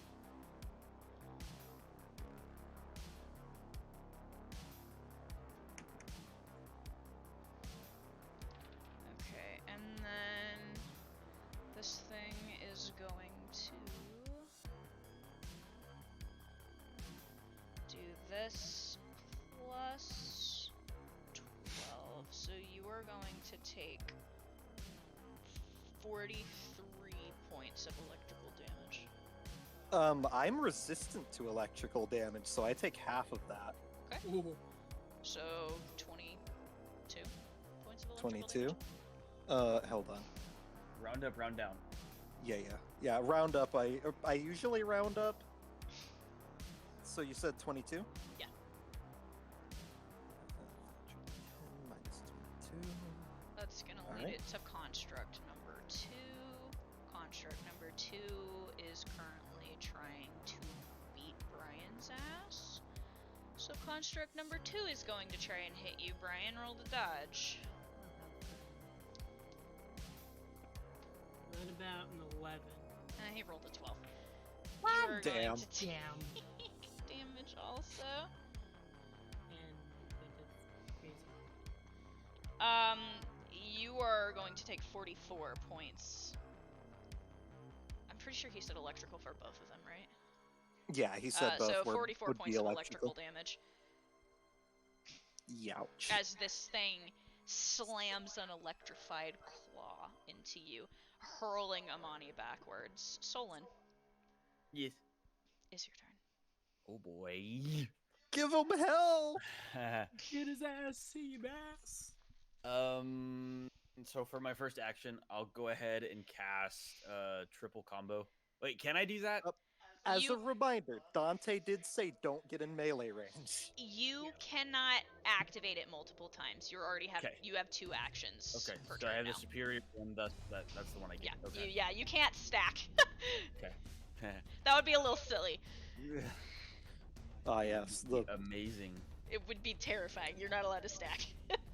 pull a fucking 5e fighter and get 7 actions per turn. Yeah, no. Yeah. No, we're not doing that. Why not? He has enough health. I think I'm just gonna go in for an auto attack for my first action. Just a regular good old D20. 15 to hit. And you're attacking whom? The closest construct. I think the So it'll be construct 2. one's closest to us. I think. No, you're right. One's closer to you. Let's see. He's gonna dodge. He rolled a what? 15. He rolled a 12, so you're gonna hit. Okay. And then I roll 1d20, which is a 9, but I get the bonus d20 because Well of Rage is activated. Yep. So, that's not ideal. 15 total damage to him. And that was to 1, Construct right? 1. Yeah. Okay. And then I am Second going action. to do. I think I'll do Divergent Slash to hit him, but also move away from him at the same time. Okay. So that's -8 there, so that's I'm at 30 now. And so That's 1d20 plus 20. You're gonna have to roll to hit again.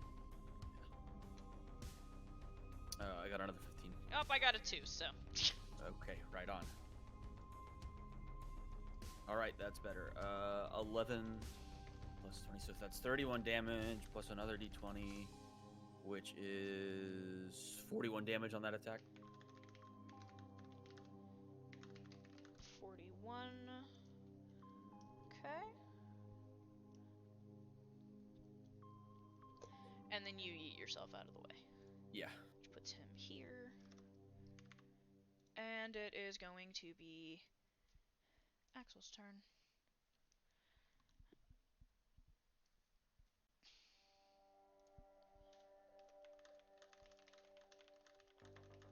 I was gonna have some dialogue, but our dialogue's not here. Hold on, I gotta look at that to answer your question. Give me a second. Okay. It's hard to keep track of all y'all's shit at once. I went too far down. Let's go back this direction. Here we go.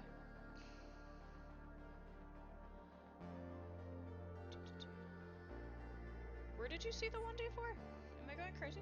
It's at ignition. It says when a target is struck by a solar ray, they gain 1d4 stacks of scorch.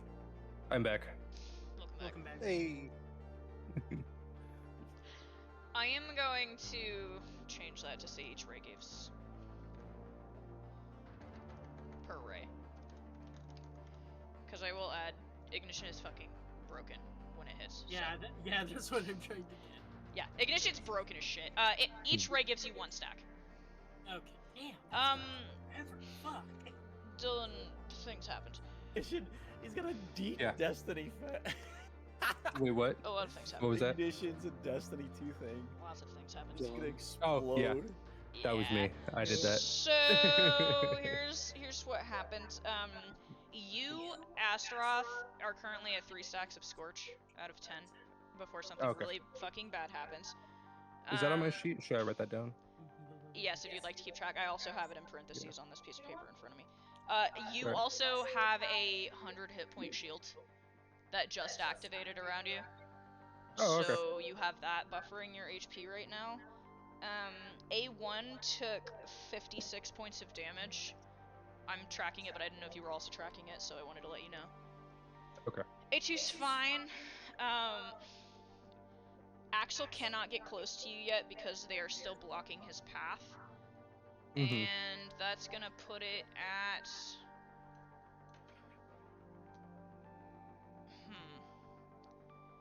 Going down, none of them are in combat yet. Mhm. That's gonna put it at Minerva and Liam. Oh shit, I don't think my message went through to you. Which one? Minerva was gonna hold an action. Oh, that's because you put it in the Oh. group text log. Oh, Yeah, I saw that. god damn it, I fucking thought that I put it in a room. No. Yeah, I saw that. I was like, was that supposed to go there? I didn't think Yeah. it was. I was very It was confused. supposed to be He just secret. casually is texting the group this. It was supposed to be secret, but never mind. You've already mentioned that Minerva's in the turn order, and I fucking dropped it into the group text! I know your strategies now. Oh.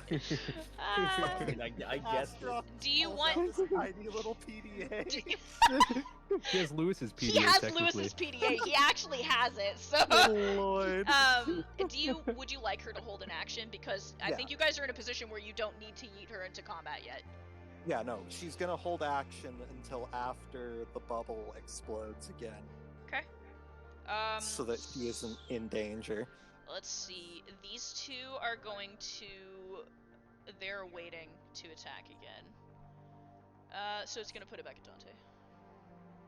And as Dante's turn starts, the bubble explodes again, meaning I'm gonna need all three. That was a natural 20. Dylan.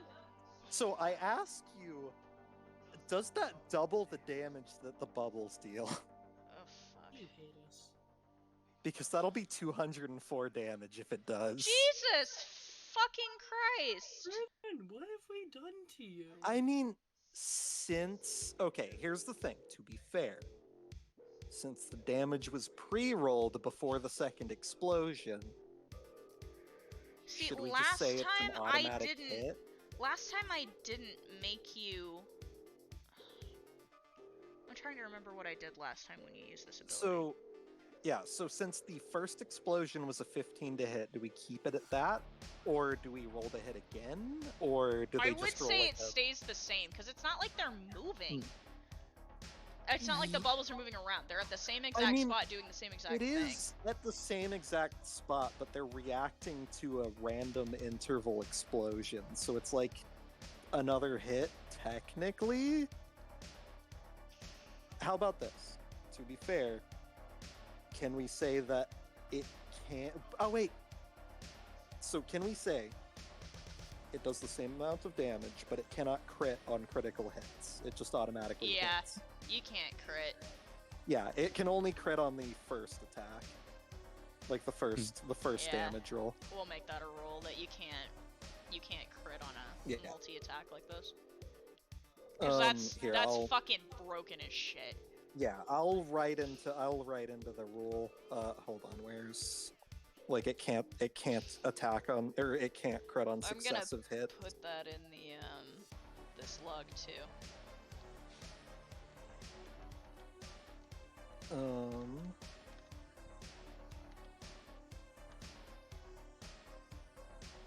Where the fuck is Deafening Roar?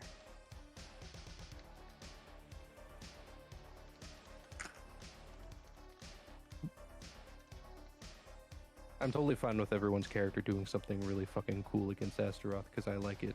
That's fine. It's just Jesus It's very fuck. That fun. was It's nuts. Yeah. All right. So, how did Astaroth himself take any damage since I was gone? Yes. Did you he cover that? took 30.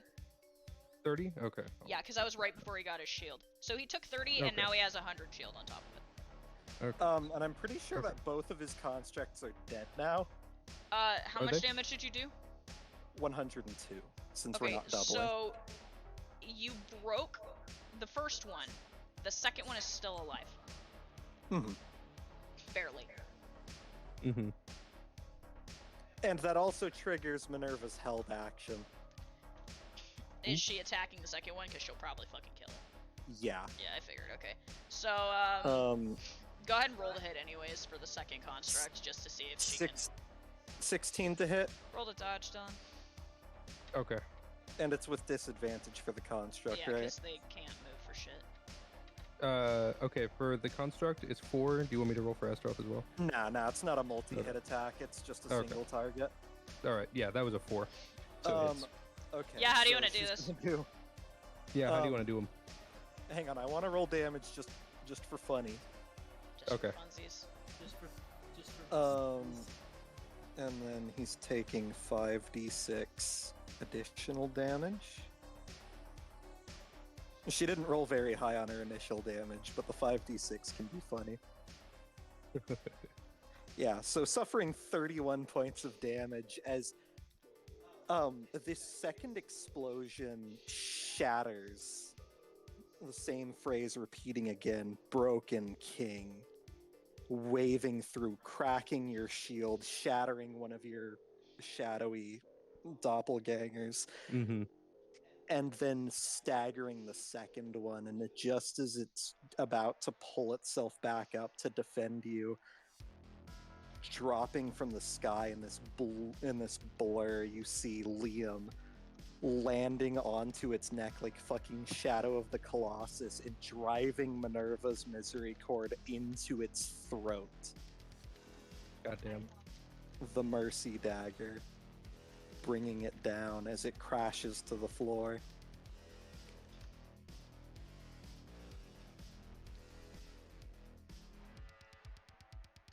Yeah. Which is and going to put... It's still Dante's turn because he didn't do anything. Yep. That was just the explosion. That's disgusting.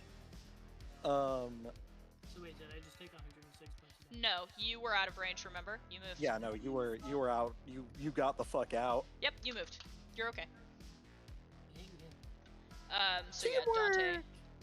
Dante, it's your move. He's gonna look over to Lunala. What is she doing right now? She is standing in the background looking... There's a whole lot of emotions going on inside of her right now. She's not happy.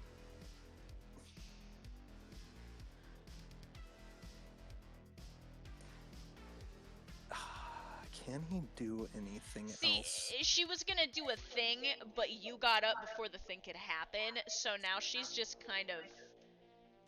Yeah, it doesn't feel great when it happens, huh?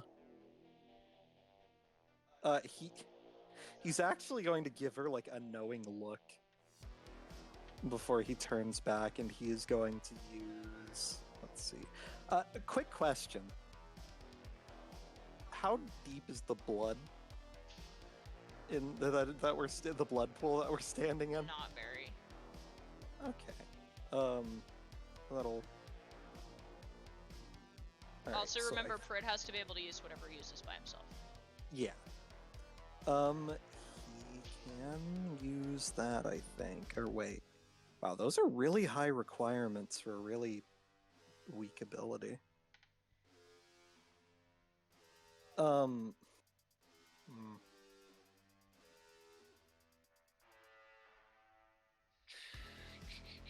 Yeah, I don't think he can really do anything. So he's just gonna run in and try to punch,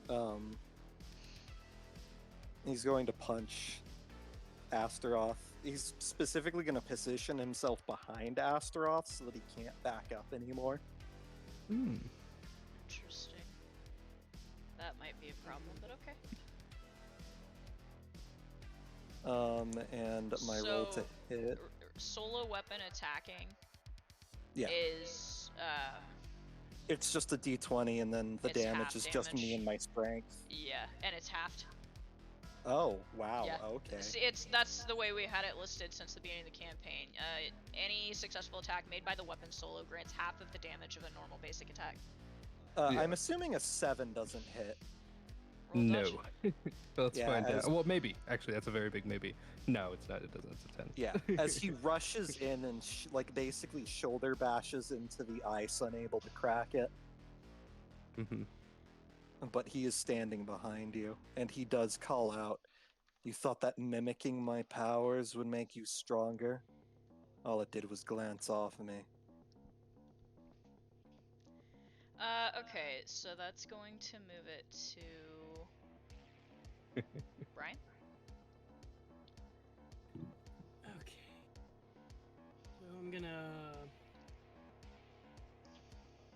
So I'm I'm gonna call out to Dante and be like, or no, not. I don't know what I'm gonna do. I'm just gonna solar ray again. I'm gonna build up my stacks of scorch. Does a 12 hit? A 12, all three on Astaroth? Yeah. Astaroth rolled dodge. Okay. 13. I'm gonna. I'm going to sleep. Good night. No. Astaroth deflects all three of your rays with his scythe, grinning I like to- maniacally at you. I like to imagine he actually catches them with each of his arms. Yeah, all the You arms know- not holding you his know what? scythe just catch the rays. Good lord. I'm gonna. You know what I'm gonna say to him? I am going to shove my foot so far up your ass it comes out your nose like spaghetti. Assuming he has an ass anatomically. I will give you one. Oh my Come god! on. God damn! I mean, are we really assuming that Apollyon, of all people, would not give his new form an ass? Exactly. Fucking yeah, I'm assuming he doesn't get the stacks of scorch either, even though Nope. he's grabbing them. Nope. But he's grabbing them. This is so sad. God damn it. Okay. His hands are just very calloused. That's all I can fucking roll. God damn it. Okay, so that's going to bring the turn order to Astaroth. Mm-hmm. Hold on, which one are you? Wait a My minute. passive. Wait a minute. Dictionary. It's a second passive. I gotta scroll all the way up to the top because I was at the bottom. We at that bottom, now we up here.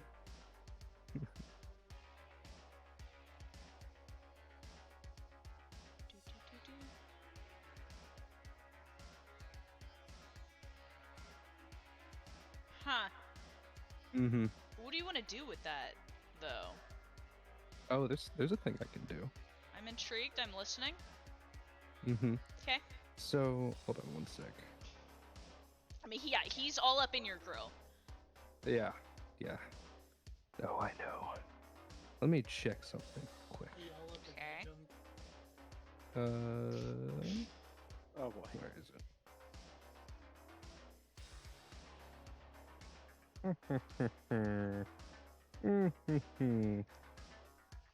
Where? Laughing maniacally. Oh god, not again. Okay.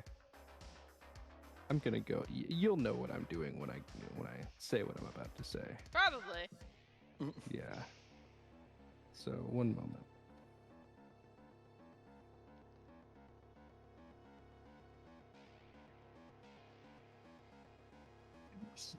Yourself in some grave night. Will I tell you? Flee.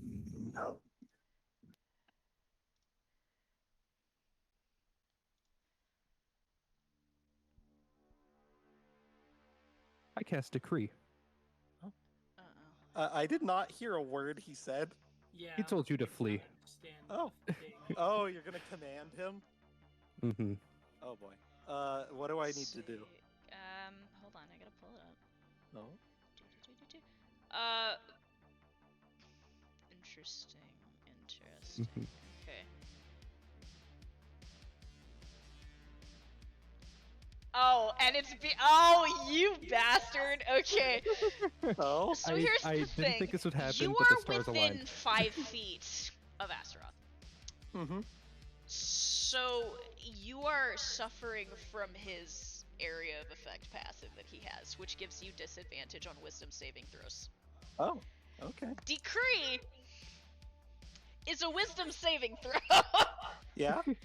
Yeah. All right. Well. Oh, that sucks. He had a really good roll and then a kind of okay roll. And I need to add his wisdom. Of course, Pridwin has terrible wisdom. So that's gonna be a 19. And then your 36. counter, yeah. Uh, Okay. So you told him to flee. Yes. Dante, mm-hmm. you can't disobey this order. You're not sure why, He's having war flashbacks, Yeah. I'm thinking. Yeah. You were told to flee. Your body can do nothing else as this all-encompassing fear fills you.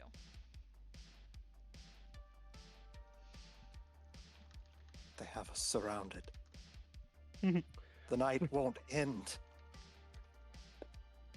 He starts backing up. The trees are speaking demon. When the trees start speaking witch. I have a lower accent. I speak for the trees. And I'm assuming that means he's going to take his full movement to back off. Correct. All right. Astaroth. On your next turn. On your next turn. On my turn. Oh. On my active Y'all are turn. Okay. still So he's tracking still in the stress, way. right? Yeah. Okay. Your Wait, second so move? do I have that right now? Yeah, okay. Welcome to phase 2, everyone. Oh boy. I'm gonna face the foot up extra. Uh-huh. What would you like to do for Okay. your second? So his Shadow Garden is depleted, so he's looking around. He's able to move around freely now.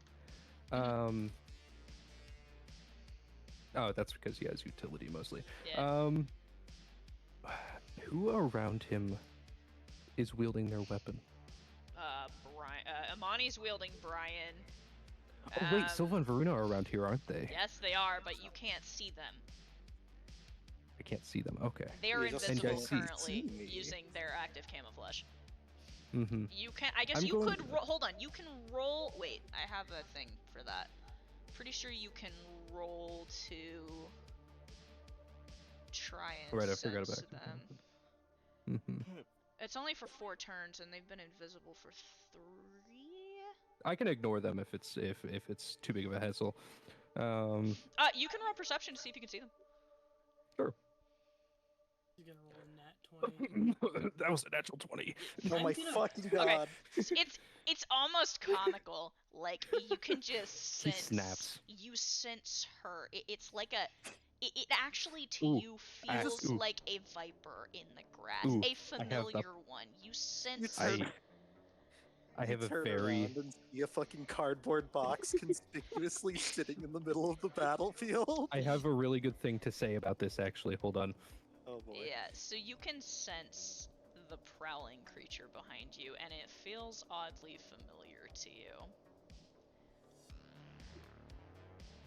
Smell you, little one. A familiar aroma.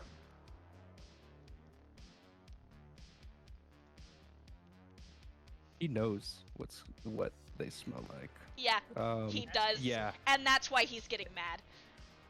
And that is why he's going to. How far away are they? Not very. They just hit you. I'm going to use Soul Tear. on them. Yep! I knew it was coming. I fucking knew it was coming. Oh, this is gonna be fun. Roll to hit.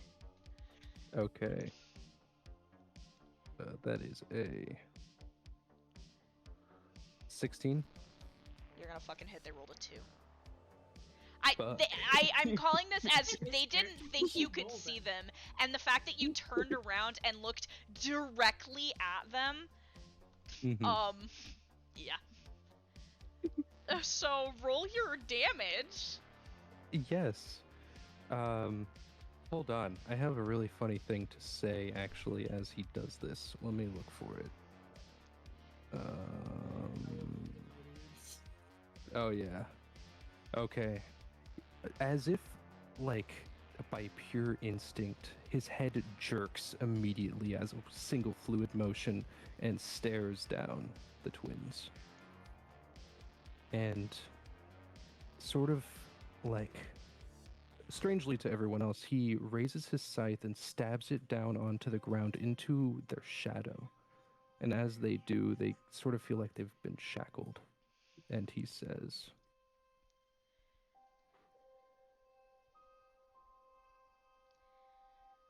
I the shadow bursting from your own. I shred it to pieces and replace it.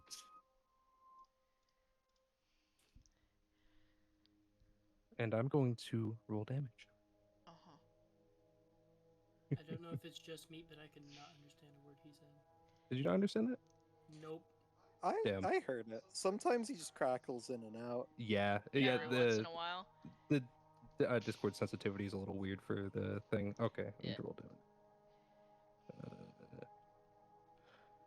Good lord. Mm-hmm. Hold on. Oh Did you roll no. another nat 20? Then I need to roll d4. Oh, okay. I thought you rolled another nat 20. So that's 68 points of necrotic damage, Oof. and I rolled maximum turns. Hold on a second. Bro's just trying And to some- kill his own characters. Something Hold interesting on. is Yeah, about to you're happen. using Solitaire specifically, right? Yes. And you said 68. Mm-hmm. We're just gonna put her here. Okay, so all of you immediately, you watched him stab this scythe into the shadow. And the two people you didn't see before are now there. You see the twins. You see Silva clutching his sister's weapon form. And on that attack, there is an awful scream that comes out of the weapon as Silva raises her to block. And then you feel it. There's a burst of energy. And you sense a soul presence that wasn't there before, as Soul Protect is shattered. Oh. You, Dante, specifically recognize this presence. It's demon, and it is more powerful than anything you have ever sensed. It almost feels familiar to you, but not in the direct kind of way. It feels familiar because you've felt this presence in others that you have fought.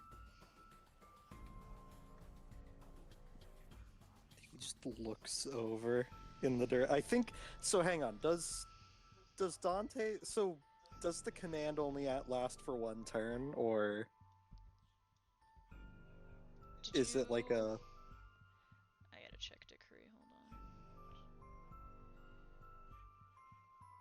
Hold on. Like, is it just until the command is Yeah, I fulfilled? think it's just one single. All right. So I would say this is probably what snaps him out of it after he does his movement. He just looks over and sees where the presence is coming from. You will also notice that those strange birthmarks that both of the twins seem to have are glowing. Oh boy.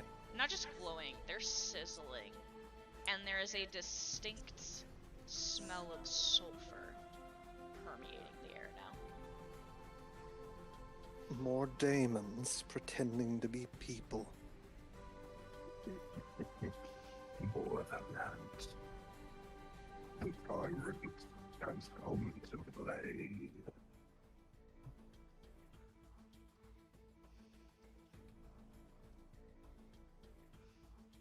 Solon, I am here, yes. you were in control of yourself a moment ago. Hmm. I'd like you to roll me another wisdom save because of Am I- the person that just showed up. Oh God. Oh boy. I'm Oh sorry. no. Who is it? He's not paying attention. Oh, you guys are getting. You guys are gonna get some That's not interesting great. lore. That was a 2. Fuck.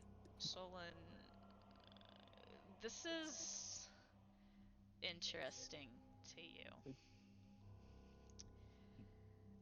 You haven't met him, Okay.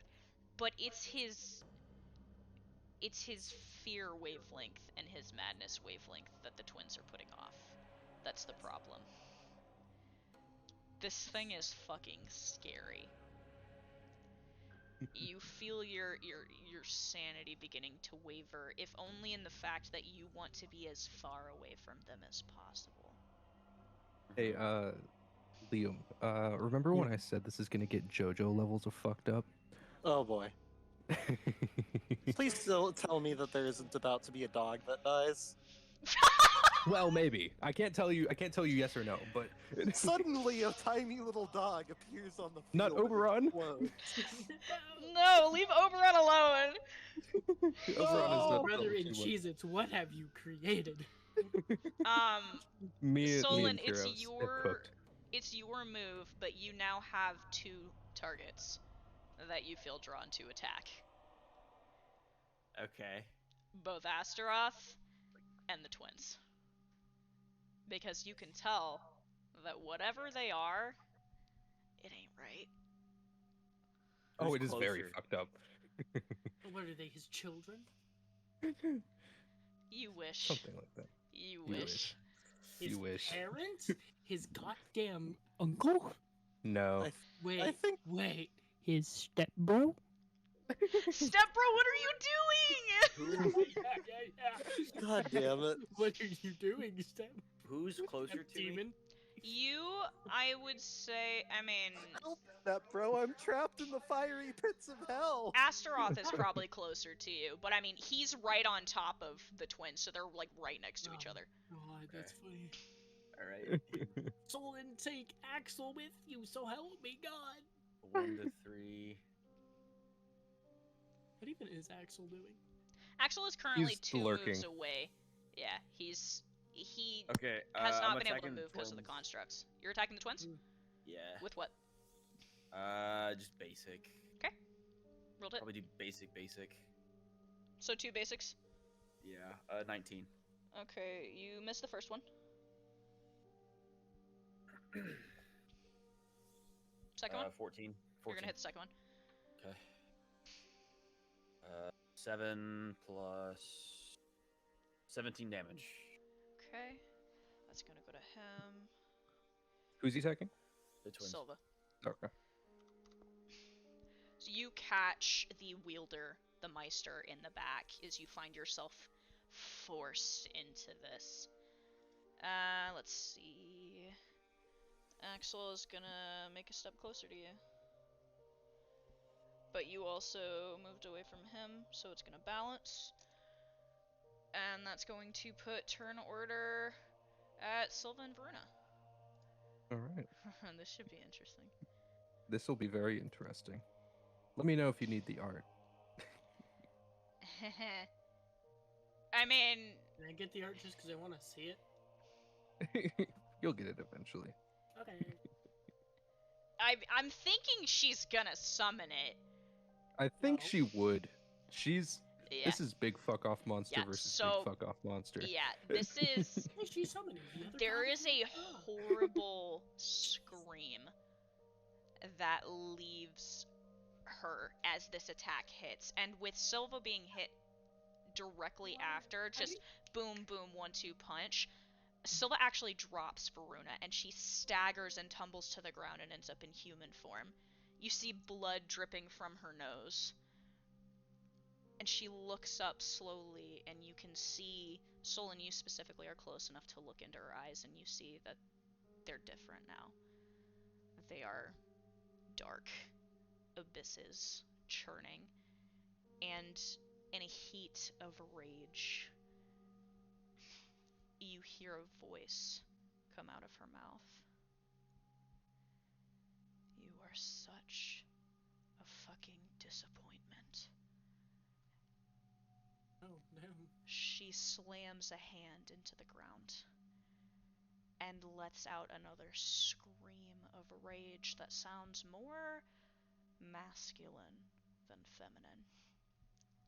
And the ground begins to tremble. You feel yourselves trying to catch your balance, your hands out at your sides, eyes wide looking at one another as something bursts out of the ground. The debris, the detritus, pieces of bloody carcasses go flying as a creature begins to emerge from the hole that has just been ripped open. The blood haze begins to clear as you see a large head beginning to rise from the shadows. You can post the art if you'd like. Will do. What the God damn it. fucking You chicken hear Of course we're gonna have a fucking kaiju fight. you hear that strange voice come out of her mouth again. Sabal, I have need of you. The creature lets out something in between a hiss and a scream, and turns its eyes towards Solon and Astaroth. Let's see. I gotta put his stuff in here. We are reaching new levels of silly. Oh yeah. It's Wait till getting you too hear the silly. backstory. You have no idea. We've reached critical silliness. The Oh yeah. No, snake absolutely. God, I is told going to lunge at Solon. Solon, roll to dodge. you. I'm pretty Of course sure it's that's attacking just Solon. Just swole. Like a tic tac. 10. You're gonna get hit. He's gonna get swallowed like a tic tac. Solon, you immediately feel this thing bite into your back. It moves so fast for how large it is. It's almost hard to look at. You are immediately going to take. I gotta do math. Yeah, me and DM spent a few hours cooking for this session. You're taking 27 points of damage initially, Okay. Youch. and let's see how lucky you Be are. worse. You are not lucky. Ah. That's gonna be a 12. Okay. You also take 12 points of poison damage. And for the next... So that's minus 12 per turn. Yep, for the next 8 turns. And it procs this this turn. And it what? Or it procs this turn and then every turn after, or is it just Yes. starting next turn? Okay. No, it's this turn and every turn after for 8 turns. As this thing sinks its fangs into you, and you can actually feel the venom going into you. It's thick and it burns. With every movement, you can feel it. It's horrendous. For its second attack, it's gonna smack its tail into you, Dante. Roll to dodge. I'm clear on the other. I'm 30 feet away, clear on the other side of the fucking field. I don't think you understand how big this snake is. It's that big, and it did like 20 points of damage. Mm-hmm. Okay. He's just that's... long. He's not like thick. Yeah. He's just long. Does that make sense? Sabal is long. Sabal's a long boy. Yeah. What was your roll? 17. You rolled an 18. Oh, for fuck's sake! Okay. Infuriates me. You are going to take. It's okay. He rolled low on damage. You're gonna take 18 points of damage. Right, yeah. Apollyon has stress too, right? From the howl? Yes. Yeah. Just making sure. Yeah. Yep. So wait a minute. If I Alright. hit him 3 times, I shouldn't have that bumped him up 3. I took how much damage? 18. Damn. He just smacked you with his tail. Just gave me Dante doesn't even, like, stagger at that. He just kind of How stands much there and health does takes it. Dante have? It's Liam and Minerva's turn. Alright, shit's fucked. Shit's fucked. And I need to swap back over to Minerva's character Shit's sheet. fucked. Let's see. What is she gonna do? You know what? So the snake is next to Astaroth, right? The snake's kind of next to everybody. He a long boy. Yeah. He long. Yeah. I'm just making sure that I can do a thing. Okay. I should ask you this privately. I'm gonna make sure that I'm actually in the inner room. Yeah. Not in group text. Are you sure? Aw, man. Yeah. Let's see what you're cooking up now. Let him cook. Let him cook. me cook! Let him cook, boys. Let him cook. You see, the last time we let someone cook, Soma came up with Sabal.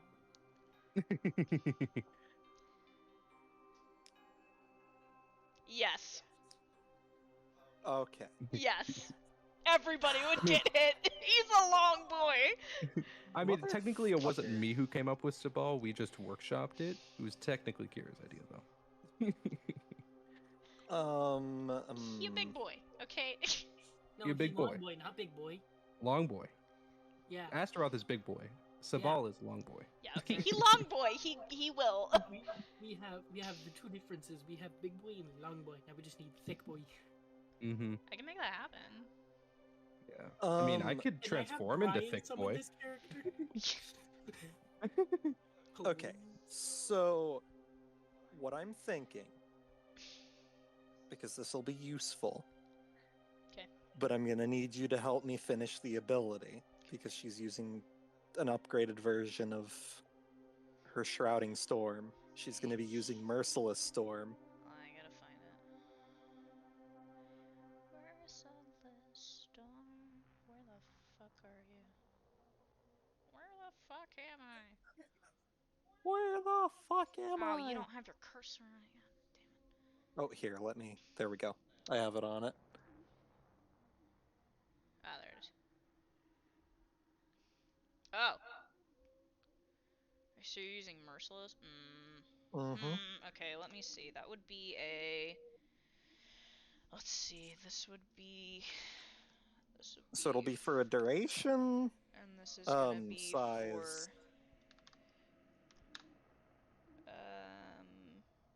And it's gonna be... Let's see, this is proficient, so it's gonna be... Blast. And then... There you go. All right. Hang There's on. your numbers. Oh, wait, actually, hang It on. I have an wouldn't idea. be... It would be... No, it would be two different things. It would be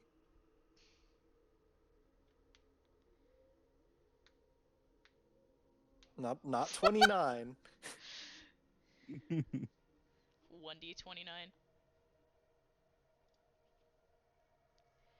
There we go.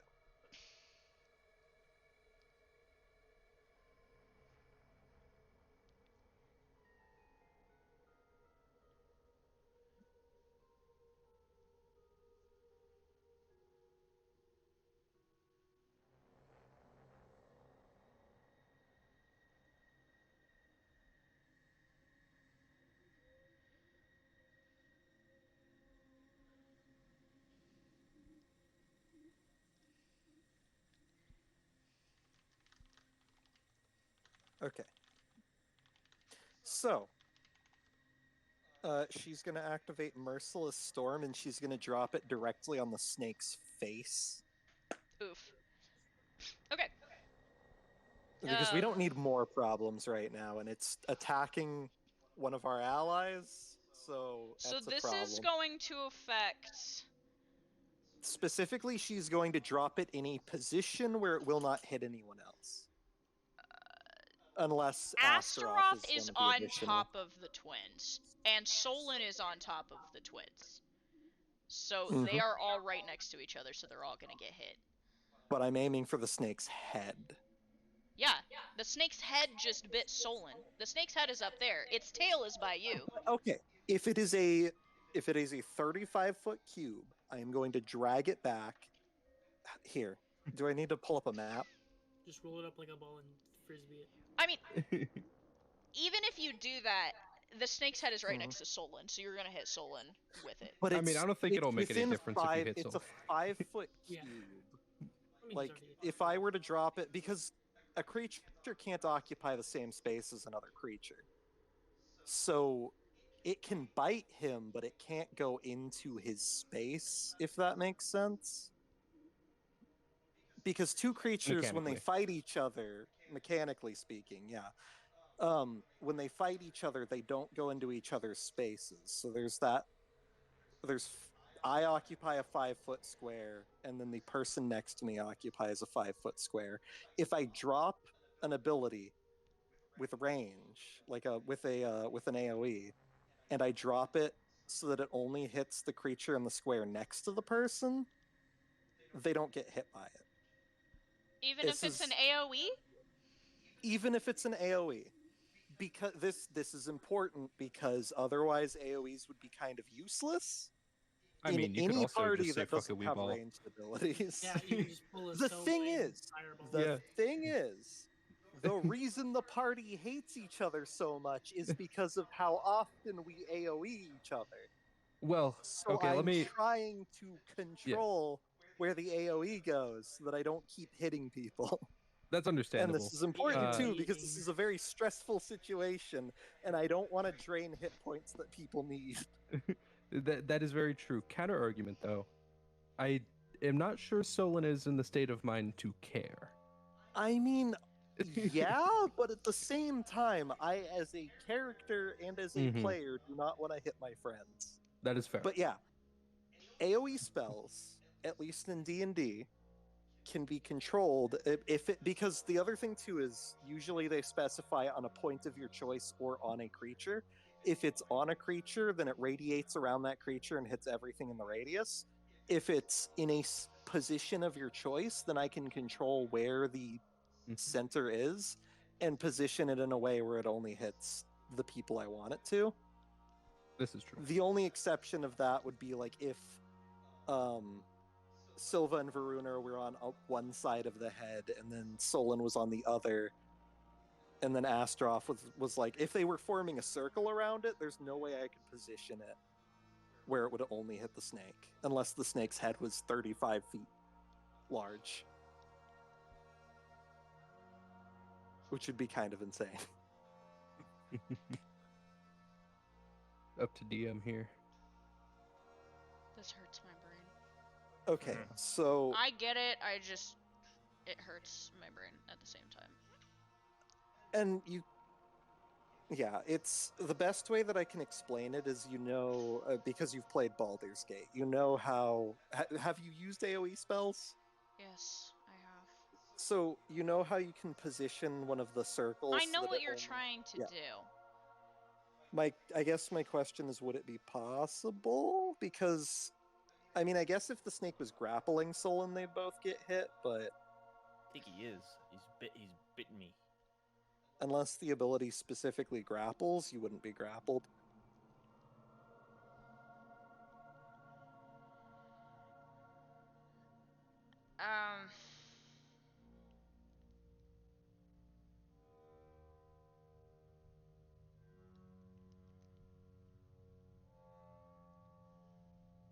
I guess if you're putting the very edge of the circle on where the snake's head is. Yeah, that's what I'd be doing.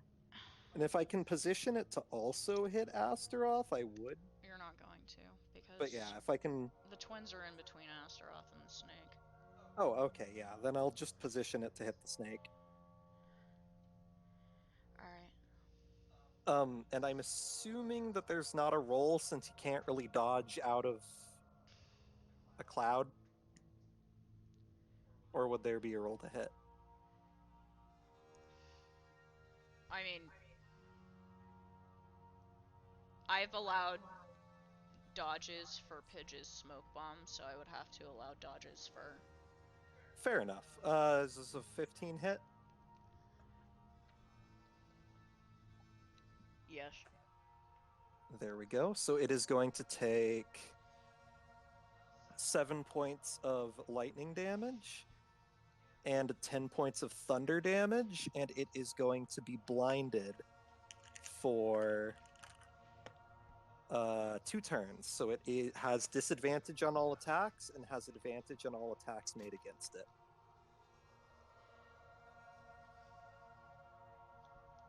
As Liam backflips away and then points the misery cord towards the snake, where a whirling storm appears around its head, lightning crashing out within the cloud. Oh, right, and the cloud... hang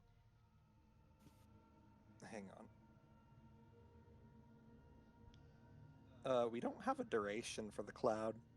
It's the same duration. But the smoke bomb doesn't have a duration.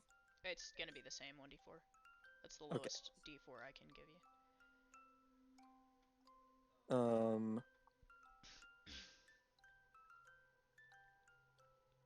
So I will roll for duration. 4. Hey.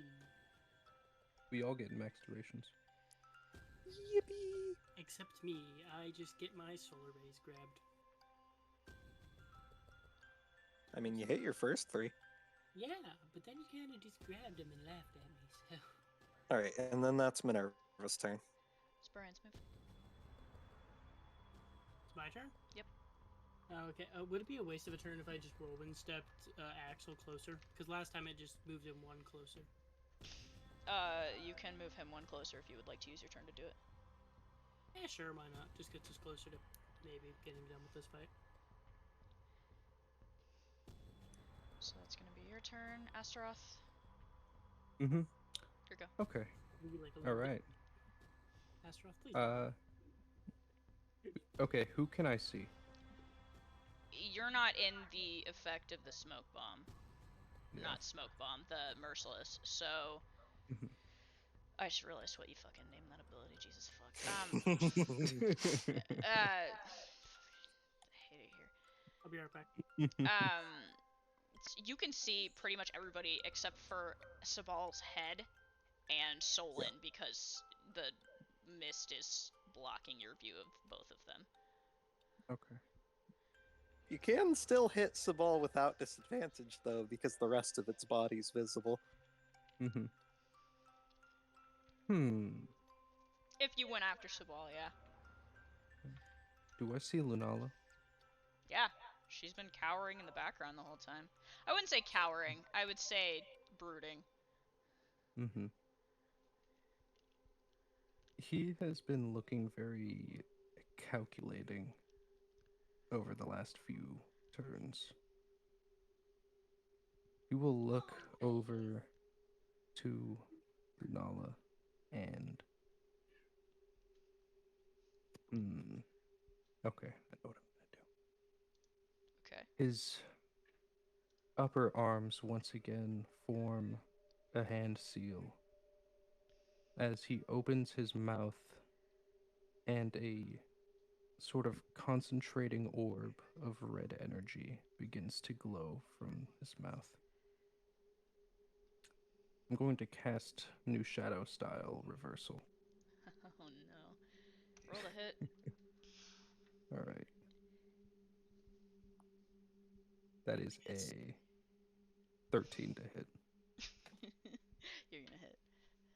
Oh, fuck. I didn't even get to roll for it? You're not playing her. Fair enough. That is... I am only capable of rolling 30s right now, but that is 30 points of damage. Okay. Here, I'll mark that down. Mhm. So you see as this concentrating orb of red energy begins to condense and condense. It gets smaller and smaller, and it launches out with insane speed and pierces Lunala. There's a moment where she's struck, and you can actually see her cough up a mouthful of blood, look down at it. And Dante, it's not like you were actively resonating with her, but Pridwin and Lunala have had their resonance in balance. It's just gone. There is no resonance, there is no connection. Not even from the ring? Oh, I forgot you had the ring on. Here's the interesting part about that. Dante doesn't feel the effect of the ring. Right. Pridwin does. Wherever he is in his inner room. Let me roll a few things real quick. Okay. You can feel that she has just been struck. Yeah. Astaroth, do you try to look for a reaction in Dante? Yes. You look over at Dante, and he is. You've noticed a minor reaction each time that you've hit someone who wasn't him. It elicits the same reaction. He doesn't seem particularly fazed by that attack. More specifically, he doesn't seem fazed by who you directed it at. Second move. Right. You took something from me. I took something from you in turn.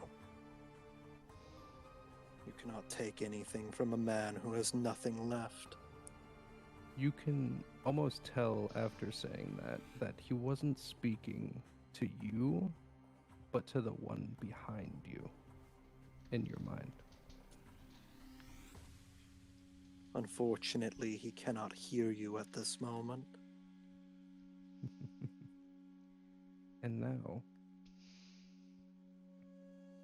he do. Oh, how close is Lunala to him? I'd say probably about 30 feet. 30 feet? Okay. She's just kind of been brooding off to the side, so. Yeah. He is in dick mode now.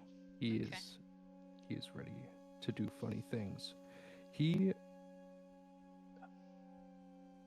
Hold on, let me think about positions real quick. We're thinking only about 30. positions, are we? God. Well, Apollyon's always thinking about positions. That's true. Apollyon is always thinking about positions. So, Based on where everyone is, wouldn't he have to move closer to Axel in order to get towards Lunala? Not necessarily, because of where Sabal is. Mm. Sabal's kind of like across the center right now.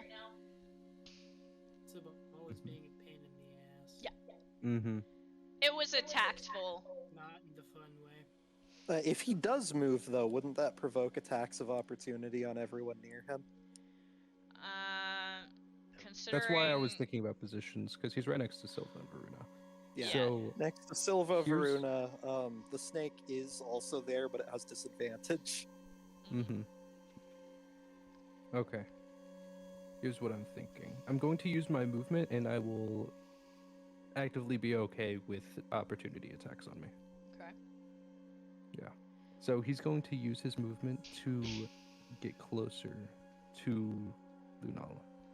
Okay, so roll to dodge for Silva.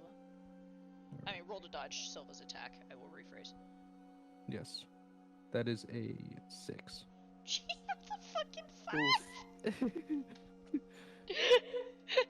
I hate it here. He's focused. I keep rotating my dice, and I swear to God, these dice hate y'all. Or my DM dice. Okay. So you don't get hit by your attack of opportunity, and you move. Solon's the fog's in between you guys. Sabal's actively trying to kill Solon right now. So what are you doing? He's going to position himself within a 30-foot sphere radius. Okay. With Lunala within this radius, and whoever else would be in this radius. He will now once again begin to chant under his breath and form another hand seal, where he once again casts Horizon of the Fallen Sunstar. And I will use Nightfall. I think I know what you're doing. Hold on.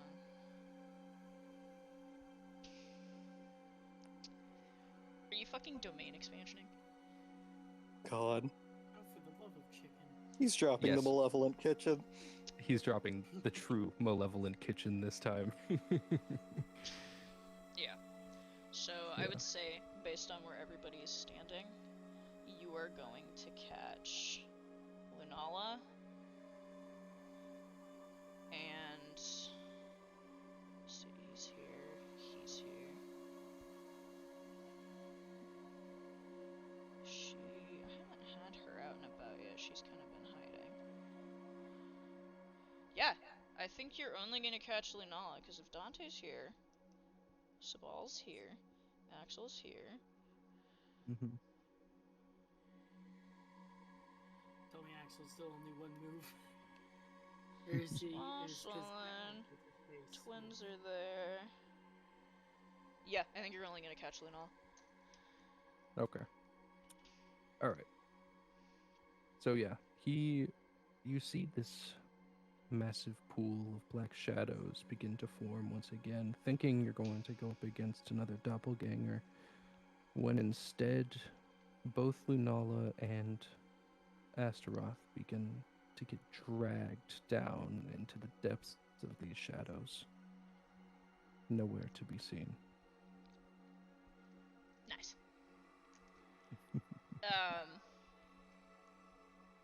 Yeah. If Prudwin feels through the ring, it is just an absolute burst of fear. It is just straight fear and agony.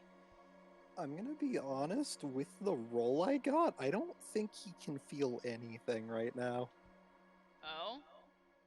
I rolled a natural one for him to one, push his way out, and two, notice that anything's happening outside. The nat 1 would be to, like, move around, but the ring is kind of like an absolute. So I think he'd feel it, I think he'd just be more stuck. Yeah, fair enough. I'm stuck. Yeah, Lunala's fucking horrified. Mm-hmm. And both of them have just disappeared. Yep. Tiresome. And that's gonna put it at Solon. Solon, there's a giant fucking snake trying to murder you. Yeah, I'm gonna smack it. Smack it. I'm gonna poke it with a stick. Smack it. You've got You may advantage. smack it once. You may smack it You may once. smack it. I have advantage on smackage. True.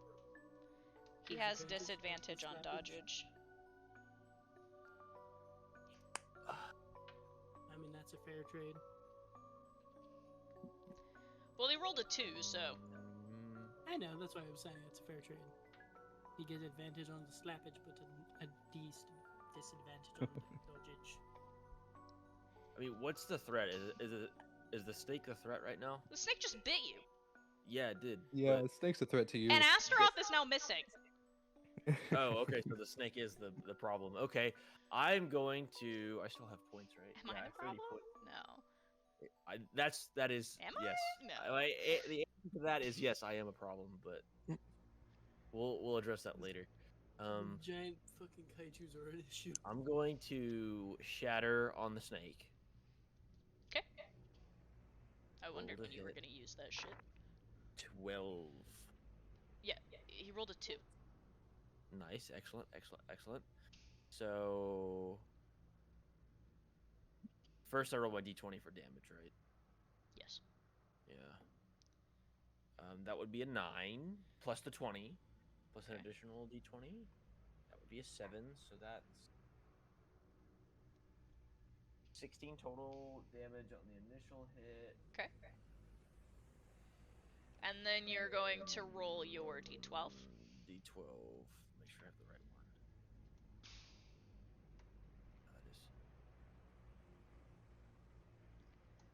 one. That would be a 12. Awesome. Oh fuck. Oh shit. And then a d10 for damage per 12. Yeah. 8. Oh my god. So you're doing 96 points of damage. Per turn. Yeah. Wait. Clarification. Yeah. No, never mind. No clarification. I confused myself. 12 pieces that deal 96 points of damage total per turn until they're removed. Mm-hmm. You see, the snake poisoned him, and Solon kind of just went, "No, you." He bites really, too. he really fucking did. You wanna know what's funny? I have another action, and I'm gonna hit him with Saw Blade. You want dot damage? I I'll love fucking this give you shit. dot damage. I'm gonna Jesus bleed this Christ. motherfucker. I am the weakest of all of the characters. No, I think Nah, you're you pretty do good strong. shit. You Yeah, just you haven't got figured some it out yet. hardcore shit. Yeah, you just need Yeah, to you just figure out haven't how figured it to out yet. use it. You're gonna hit him with 13? Saw Blade? Yeah, 13. You roll disadvantage to dodge. Yes, a 3. Excellent. Ah, yeah. And imagine if you rolled a Congratulations. You're about to be exonerated. 9 again. Congratulations. 3d12 about to die. damage, Oh. and is bleeding for 1d10 per turn. And now, so the initial damage is 28. And then 3d12. That would be a 3. Okay. So initial damage is 12, and then 3 per turn. So that's gonna be 99 total.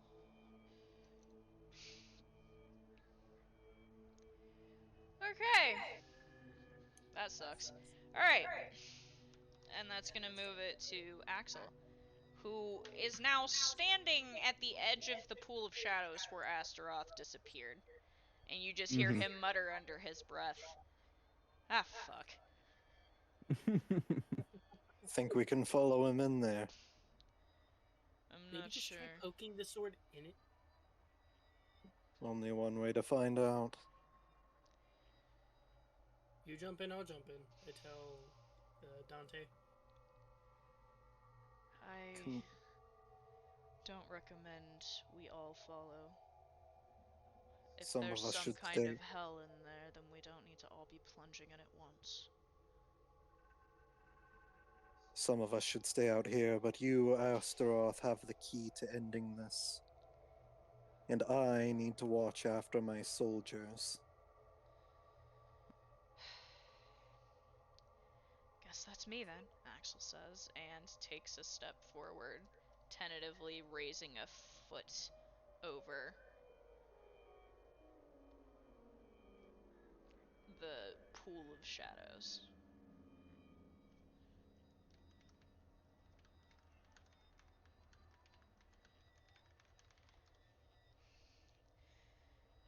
One get hit, right? Axel says, and then slips into the pool. Which brings it to her turn. Except she's not in a good place of existence right now.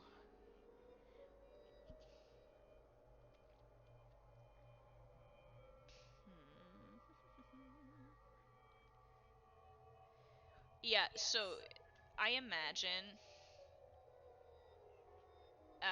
What does your inner nightfall look like normally? It's if any of you have played Destiny, it looks like the Ascendant plane, Yep. Yeah, a twisted mirror of the material plane. And the fact that it feels like she's underwater, I think that's the worst part for her. Mm-hmm. Because she feels like she's back in her personal hell all over again. Mm-hmm. She is actually... Yeah, she fucking failed her wisdom save. She is not even gonna take an action. She is just stuck in fear right now. Mm-hmm. You are also very aware that Axel has just entered your plane of existence.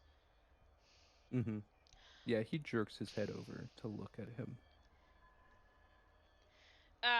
Sabal goes to strike Solon and then stops.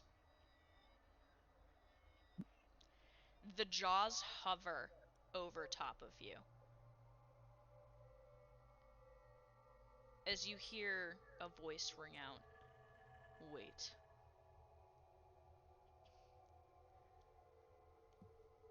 Veruna wipes at the blood leaking from her nose and her mouth. "We are not your enemies."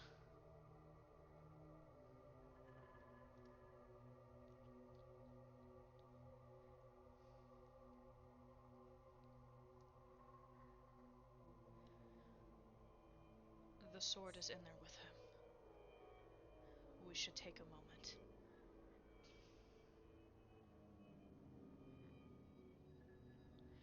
The voice sounds like her again.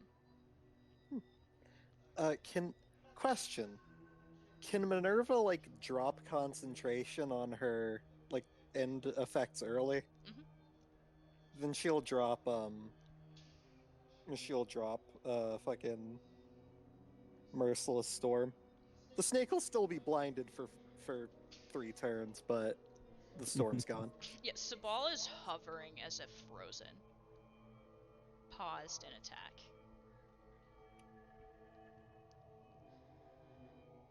The creature is in there.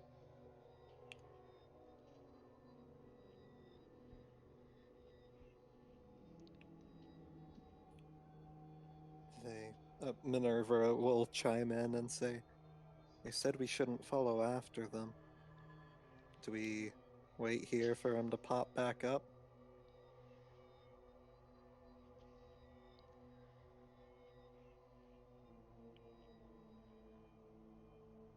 Perhaps.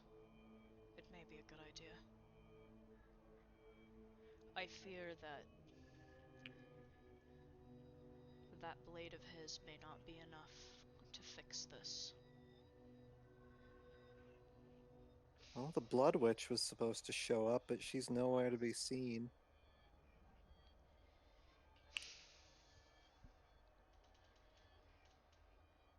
Would you like to roll perception? Yeah. For Minerva, that's a 12. Minerva does not see anything. Can Liam roll? I'll roll for Liam, yeah. I would Everyone like Liam roll. to roll.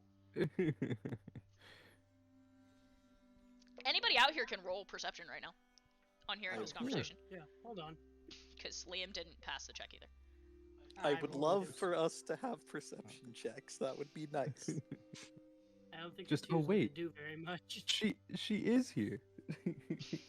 She's just like fucking sitting on a Standing there, lawn menacing. chair. just watching all of this shit unfold. Good lordy.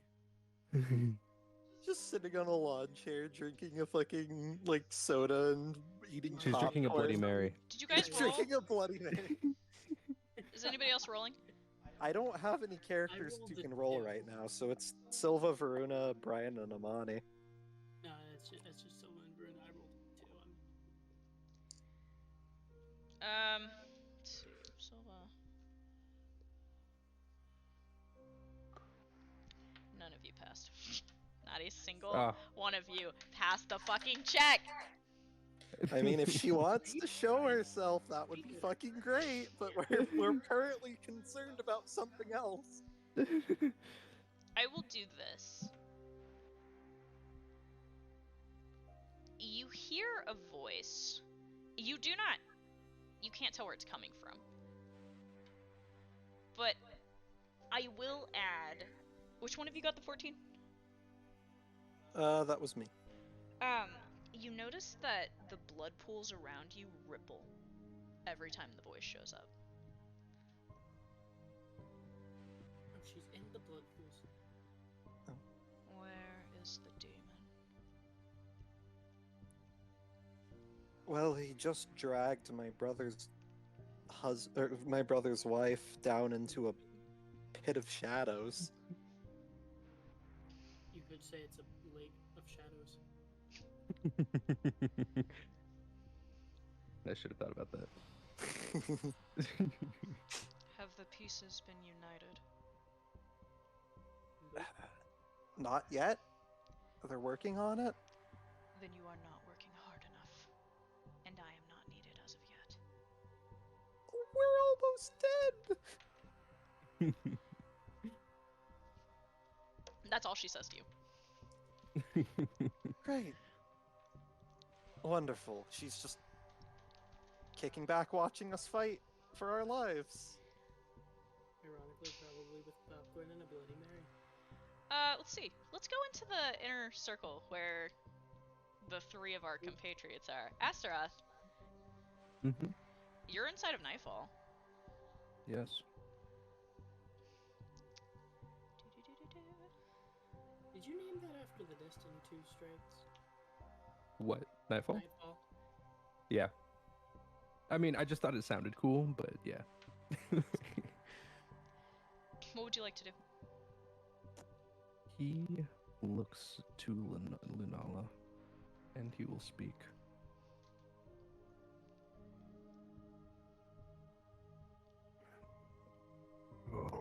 Welcome to my domain, daughter of the Blood Moon. Do not call me that. That's not who I am. You're right, but it is who you are destined to be. It's not. I sense discord in your soul. You have been abandoned by one who hold the most dear. He didn't abandon me, he's just not here right now, demon. Cutting off your connection to him, you yet persist when he is yet to act. He would show himself if he needed to.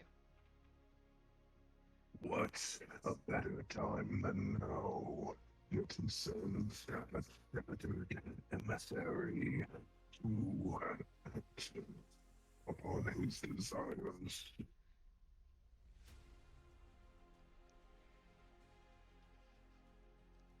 Lunala stands there, one hand gripping at her hood, her fingers digging into the fabric.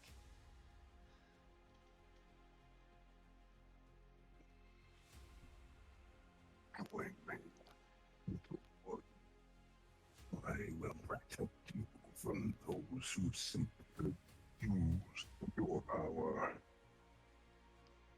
And I will protect you from him who only gets you on day after day.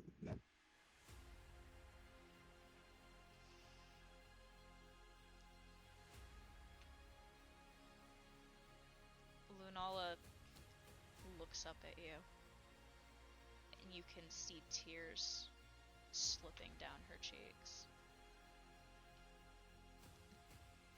You can see the aura of madness that was around Solon seems to begin emanating around her.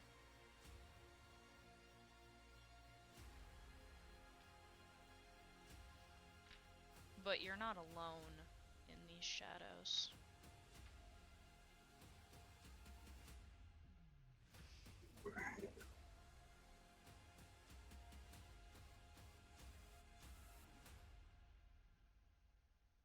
What is it you seek by usurping my power?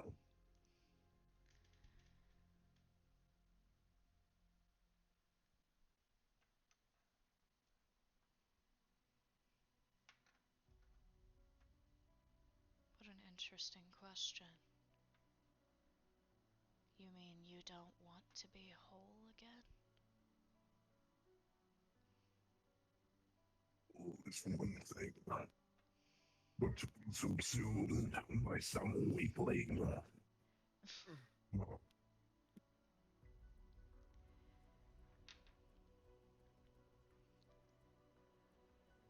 You're just biding your time. You lured me here for this.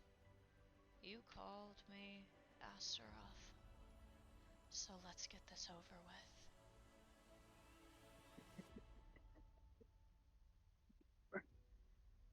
Think I gave a damn about you. That blade you carried belongs to me. I just used you to bring it here. You are just another pawn.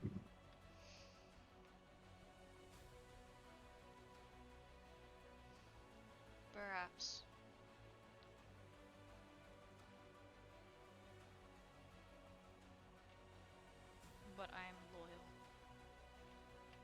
I believe that she can handle you. And I think you're scared to find out if that's the case. Out of full fragments. Waiting for years until she found you. I have nothing to fear. Then prove it. He's going to draw Yaldabaoth.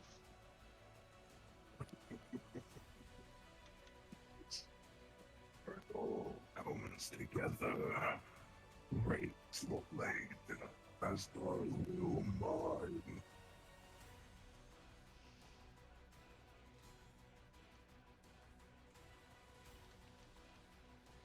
He raises his scythe. The two of you stare each other down. Dante, are you trying to enter? He said he was. The way you worded it made me think you weren't. No, he said basically what he said was that everyone else should stay behind and that he and Axel should go in. Like I said, he said he had to go and take care of one of his soldiers. I see. And that being said, did I overhear his attempt at fucking with Lunala?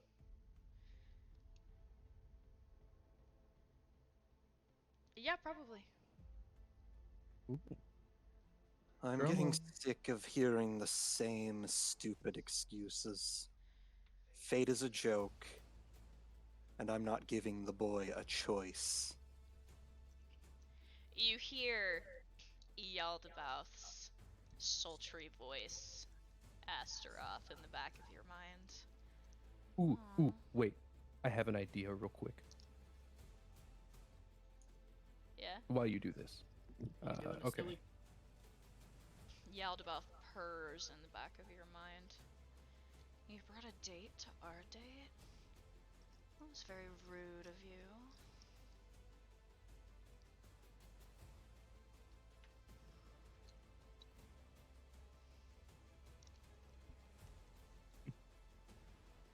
Oh. The- Oh. Mhm.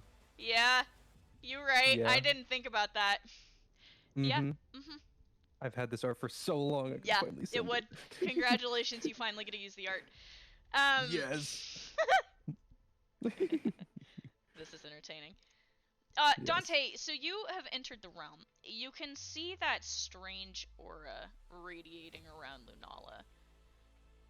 You've noticed Axel, and you've noticed Astaroth, but you noticed that that sword that Axel had is not a sword anymore. Oh?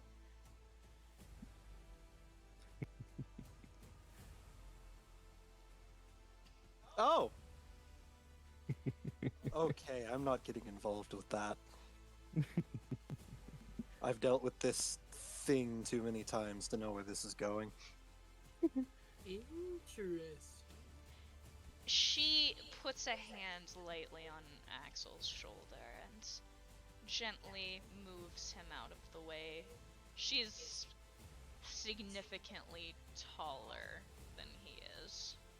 Oh, so he likes them tall girls. She is a force to behold.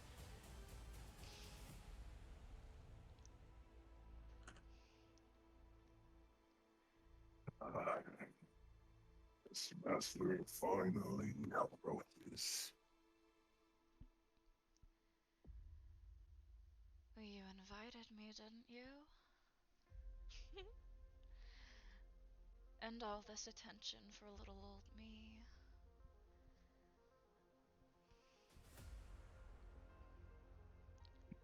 Oh, as well as I that we love your threat. We are mere slaves to the drama. Now will you fight me, or will you join me in usurping the king?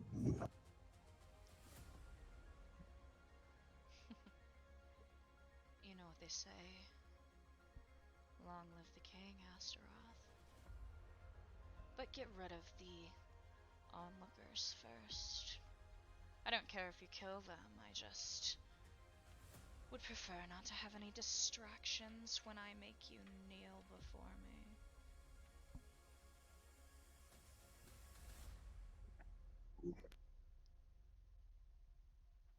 He will cancel this ability and have a face-off with just the two of them.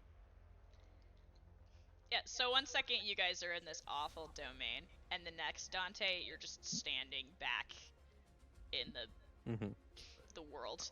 And the rest of you, who did not see them, all of a sudden, all of these people are in front of you. As if the shadows just dissipate around you, and you see Astaroth, and you also see this very tall, very terrifying looking woman. Ugh, finally. I don't know whether to be more concerned or interested. I was gonna say, or turned on. yeah. Concerned. I was gonna say that to Amani, just like, I don't know how to feel about this. Amani Dante's is like watching almost a with year ago. concern. Dante just turns over to the group that stayed outside and says, "Has the Blood Witch arrived yet?" You see Silva and Brian's Varuna gonna shrug. glance your way and shake their head no. Wonderful. There was a voice coming from a puddle. Or does Brian not know about that? Oh, you know. I was gonna say, there was a voice coming from a puddle, if that's anything. It was like, have the fragments been reunited yet? And I don't remember who it was, but someone said no. And then it was like, well, then I'm not needed yet. So, I'm assuming Fantastic. that's what that is. Dante's gonna walk over to Lunala and like lightly slap her face a couple times. Well, that's just rude. You reach to strike her, and she snaps a hand to your vanguard. There is a low, resounding growl that emanates from her throat. Careful not to drop me. The growl gets louder.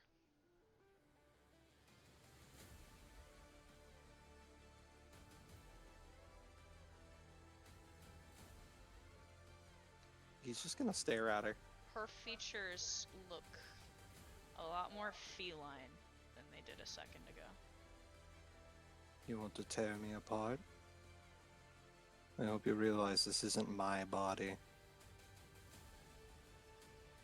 You see her remaining still, but you get the sense that's about the only thing keeping her still. Brian's gonna turn back into his human form real quick and be like, okay, everyone take a breath. We just got done fighting that shit. We don't know if we're done yet. Can we not try to kill each other? Yes, we have better things to do. Yes, than you trying to get ripped to shreds. I'm not trying to do anything. Brian's just gonna lift one eyebrow like, really, bro? Are you sure about that? And just walk away. And besides, it's rude to interject in family drama. Bro, she just got out of the crazy pit, and you're over here, and you did what? You see the aura begins to emanate darker around her.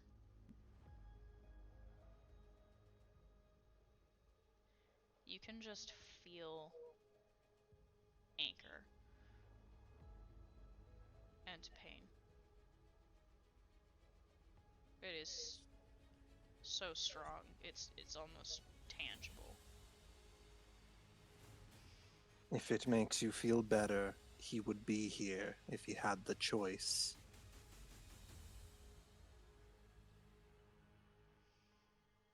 But cooler heads must prevail.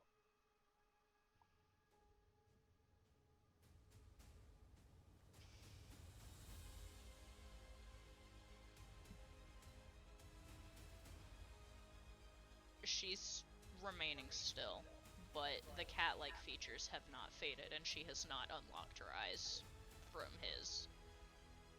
If she's still holding him, he's just gonna stay there. He's not going to attempt to break free at all. He's not gonna do anything. She's gripping the Vanguard with enough force to dent it.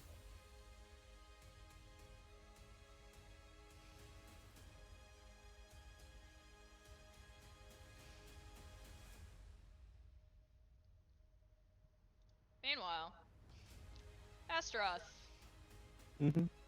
you finally have exactly what you wanted. Mm-hmm. She's standing there casually, her tail flicking back and forth.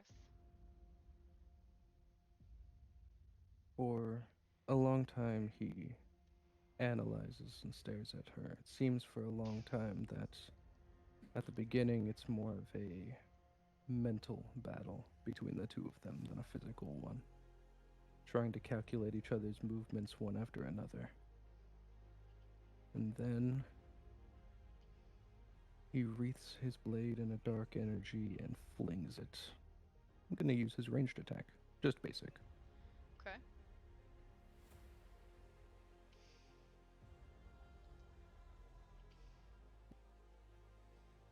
Okay. Yeah, so let me roll to attack.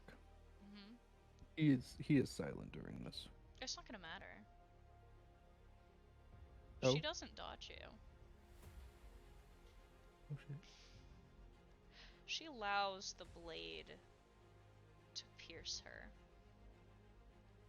She never breaks eye contact with you, but her hand moves and grips the blade of the scythe. And you hear through your inner link, not so much Astaroth as Apollyon, a scream. Oh shit.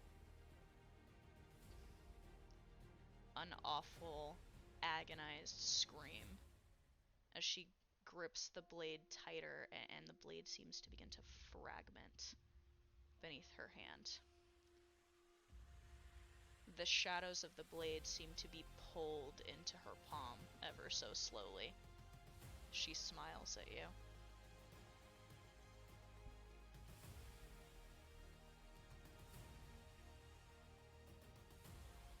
Impossible. Of power.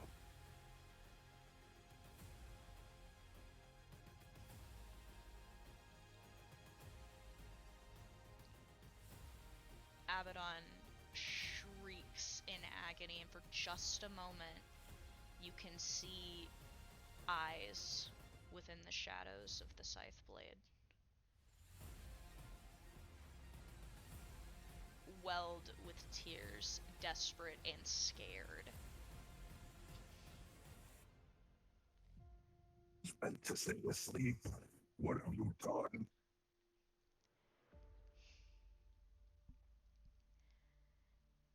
You watch as the blade fragments entirely, jerking down the handle and up onto the blade itself. You thought you were the only one that could control another piece of us. I told you. You're not the strongest of us anymore, Astaroth.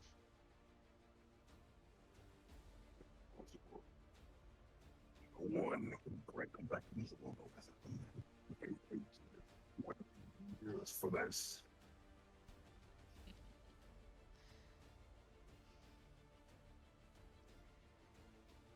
This should be a battle of wills. And she drops the fragments of the blade to her side. Very well.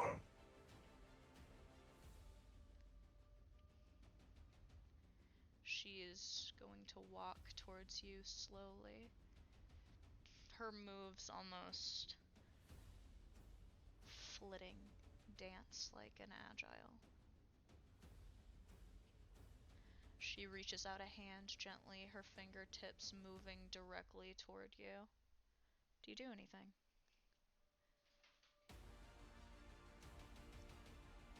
he will attempt to.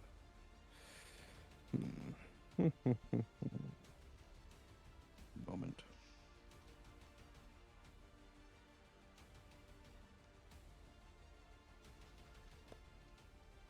Let me think.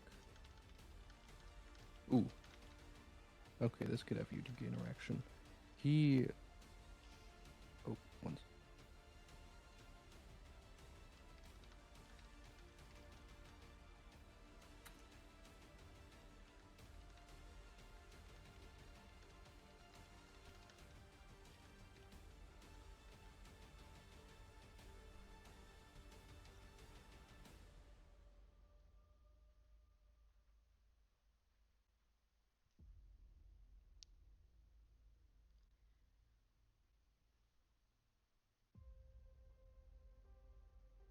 Um,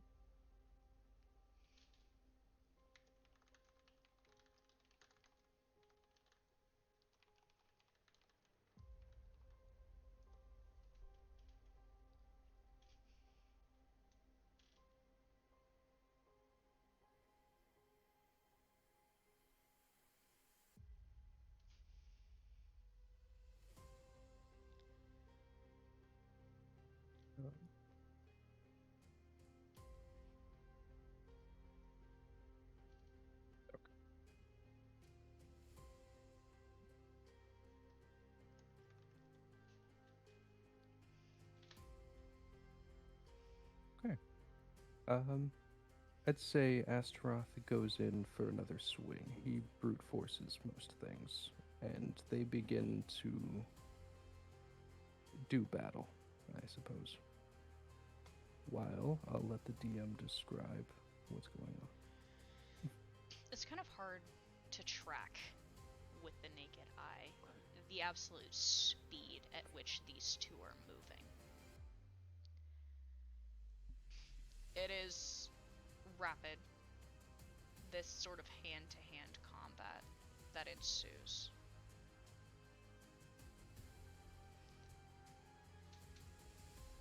And you get the sense that there's a conversation happening somewhere within the fluid movements, within the blood that is cast aside from successful strikes. But there's something interesting in the way that the flashes you do see Astaroth, his posturing seems to be changing, if ever so slightly. Mhm. He seems different.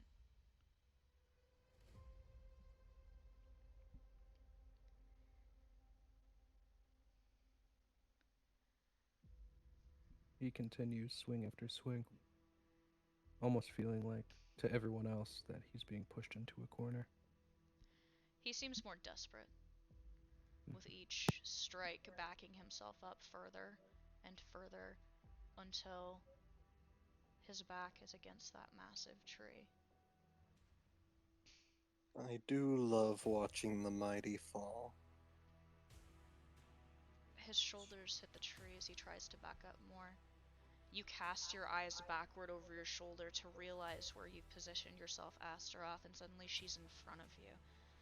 Those delicate fingers gracing the side of your cheek, resting underneath of your jaw. She gets very close to your face, and she whispers, "Now." No. There's an immediate pressure as she's suddenly not in front of you anymore. You see Axel appearing behind her with all of his strength pushing his palms forward, and you realize his hands are on the handle of a blade. And it hurts. Why? Why won't you just yield? The blade, he pushes it further and further, and for those of you watching, it almost doesn't make sense because it should have hit the tree by now. It should have hit the tree and it should have stopped because Axel can't be that strong. But the blade keeps going further and further until he's pressed his palm all the way to the skin of his torso. No. I was meant to inhabit the cold, not you. Do you strike out at Axel?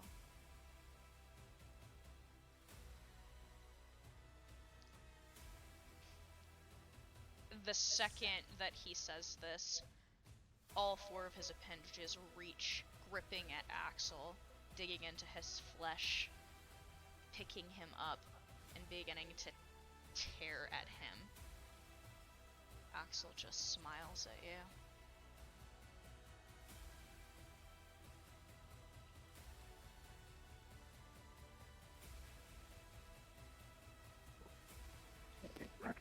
Boy.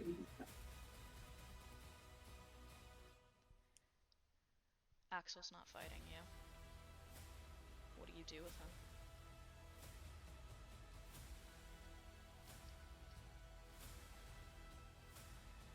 Astaroth, in a fit of desperation, will try one final move to. Here, I'll text it to you. Okay.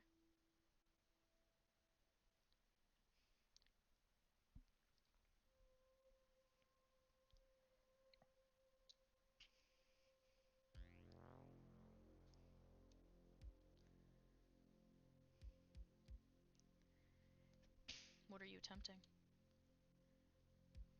He will try a final attempt at.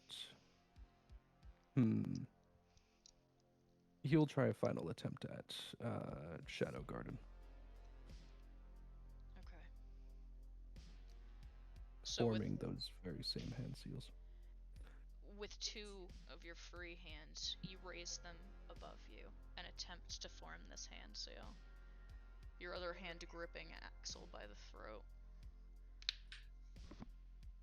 What are you trying to do with this exactly?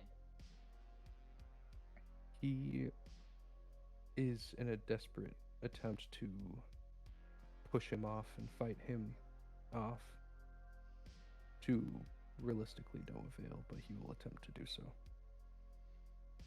You try to summon something, anything out of the shadows, and what appears is an amalgamation of a shape that's just not right. Limbs that grip and pull at his legs and his back, claws that tear at his skin desperately, but it seems like the shadows, for the moment, don't want to obey you anymore.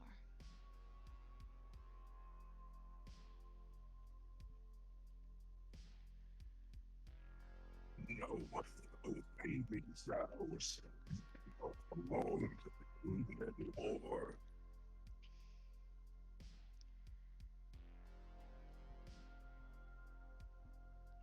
You hear that voice in the back of your mind. Enough talk, Astaroth. The adults are chatting.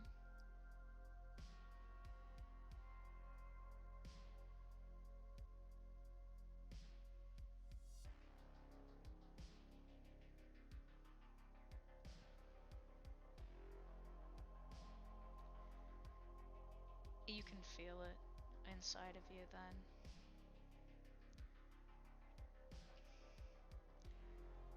You can feel that war. You can feel yourself dissipating, like your own shadows to light. You can feel yourself turning, and you fight it. You can feel her, but you feel something else too. She doesn't seem exactly pleased with whatever's happening inside of you.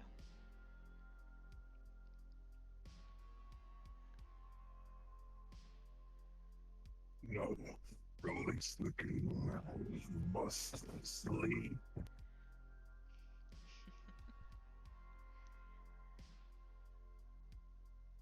It looks like we're both damned, old friend. No.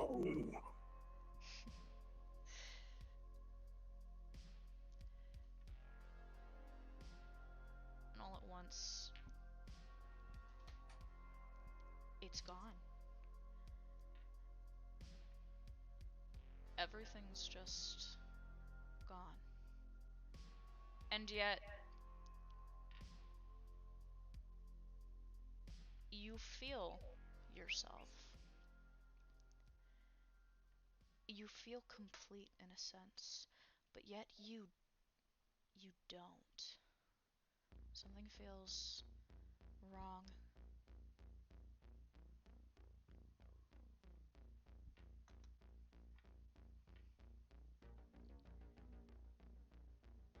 My memory will never extinguish.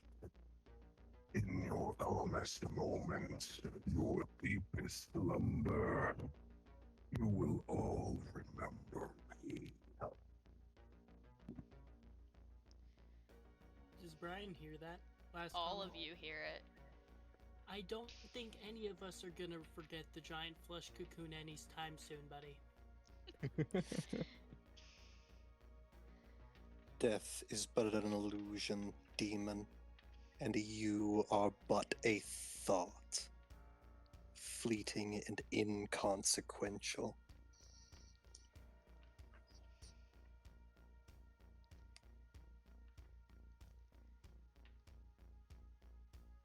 Apollyon, Mm-hmm.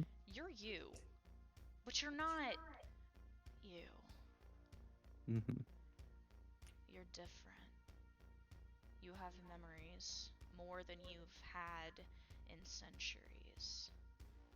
But at the same time, you are not complete. As the clash finishes and everything settles, there seems to be nothing but a pool of shadows to the side of everyone else. From these shadows, a stretching hand goes out, can I say to Katya? Katya has been lurking in the background, so I would assume she would have come out by now.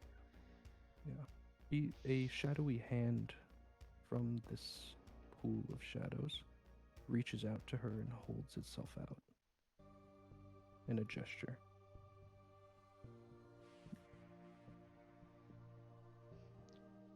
Katya, her nose wrinkles for a moment, and then her eyebrows raise, and she takes a hesitant step forward and reaches delicately toward the hand. It seems to be reaching to something that she's wearing. Oh, you want this? I kept it safe for you. She slowly pulls the cloak from her shoulders and shakes it off a little to free it of any debris before offering it to the hand. As it takes it and pulls it back to the mass of shadows, Katya would notice something fall from the cloak. A photo. She reaches to pick it up. She'll see the photo. You should know the one. You're right. She says to the hand. She was pretty. He pulls the cloak back to the shadows as they once again converge and congeal. The party isn't sure what they're going to go up against next. They aren't sure if they're going to get into a fight or not.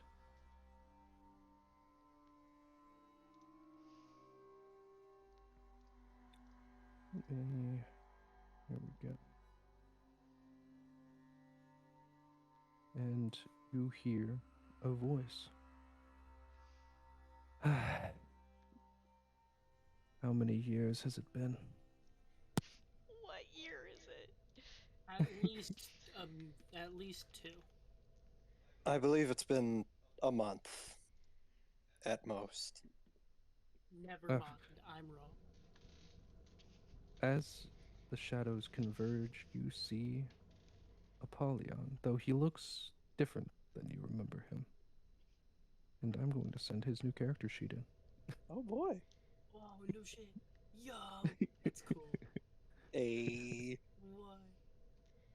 He looks more calm and composed compared to the Apollyon you knew, but it is certainly him. I will add to you, the fragments of your scythe are still on the Mhm. ground where she left them.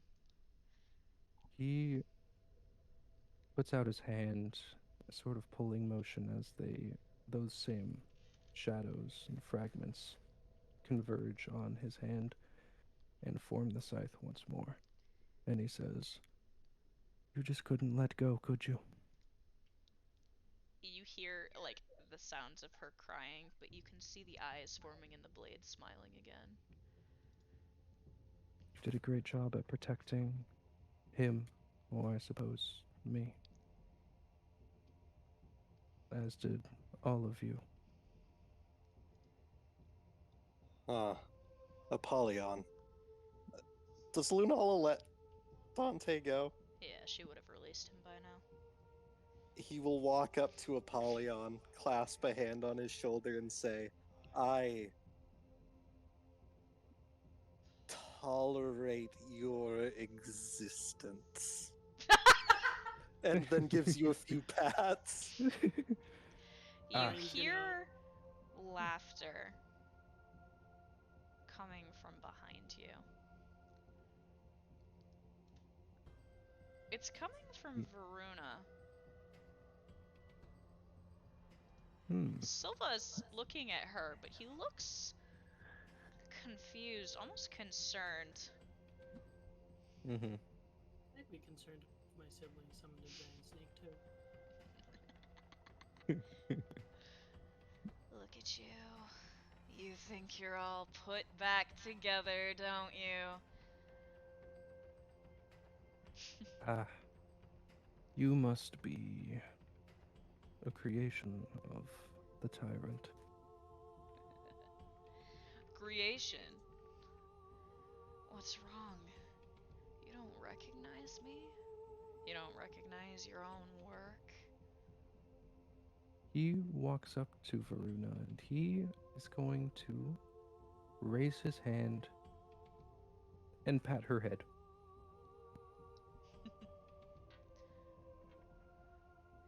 I can't stand even the sight of you.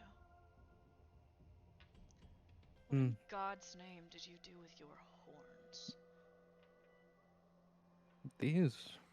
They look ridiculous. And how has your prison been, Father? Terrible, as you intended. Though As it I'm should be. enjoying the new digs, personally, Varuna says, raising her hands about her. You see the familiar abyss of her eyes watching you. Oh, you really know how to meddle in everyone's affairs, don't you? That's why you died.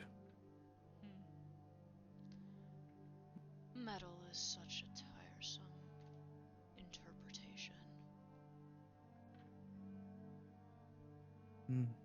Would you like to go to war again, Father? I think a war would be rather enjoyable.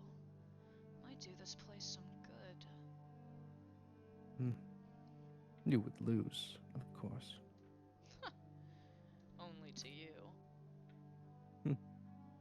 You make so much fun of me for my fragments, but I still have one of yours buried in hell. And it can stay there. For now. No, I don't intend to give it to you. It's quite the prized possession of mine. I'll take it when I feel like it. I'm enjoying watching your little conquests. As unimpressive as they might be. How does it feel being almost whole? This bothers you because Yeah. you know that you just absorbed the last fragment. Mm-hmm.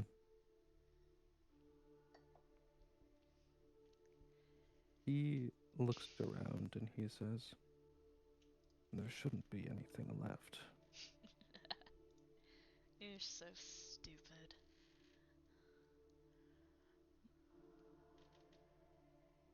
really can't tell?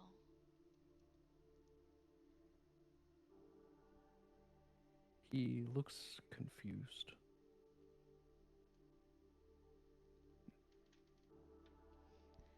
But of course, you weren't born with those traits. They definitely didn't come from me, and they certainly didn't come from your mother.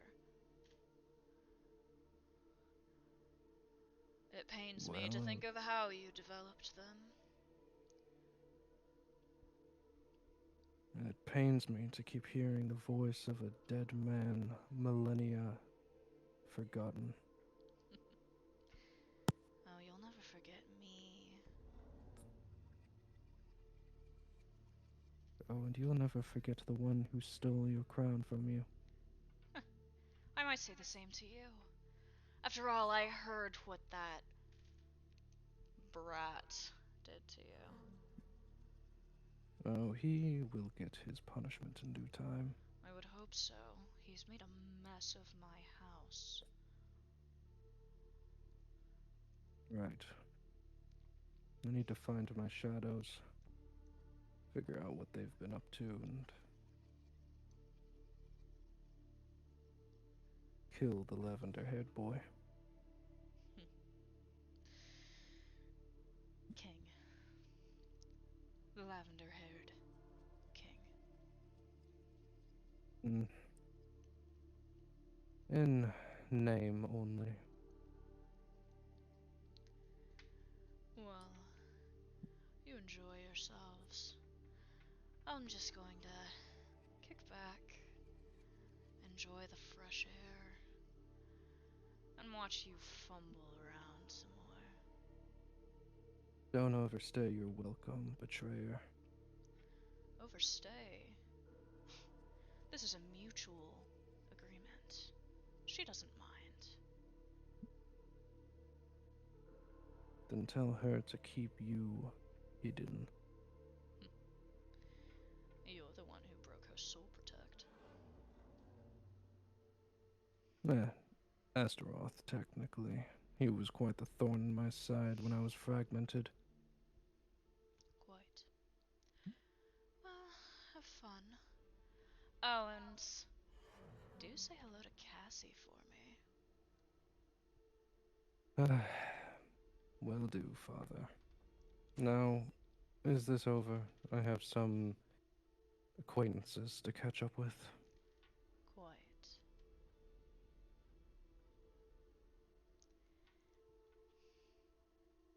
And I also want to flavor something. As Apollyon turns around, everyone sees a sort of massive shadows at his feet beginning to form. A similar visage to Astaroth seems to be crawling desperately away from him, and Apollyon grabs it very violently and squishes it in his hand, absorbing the shadows.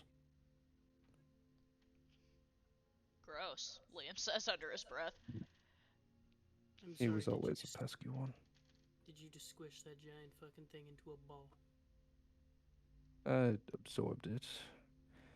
Anyway, Punch it. He definitely did not make up your more positive traits.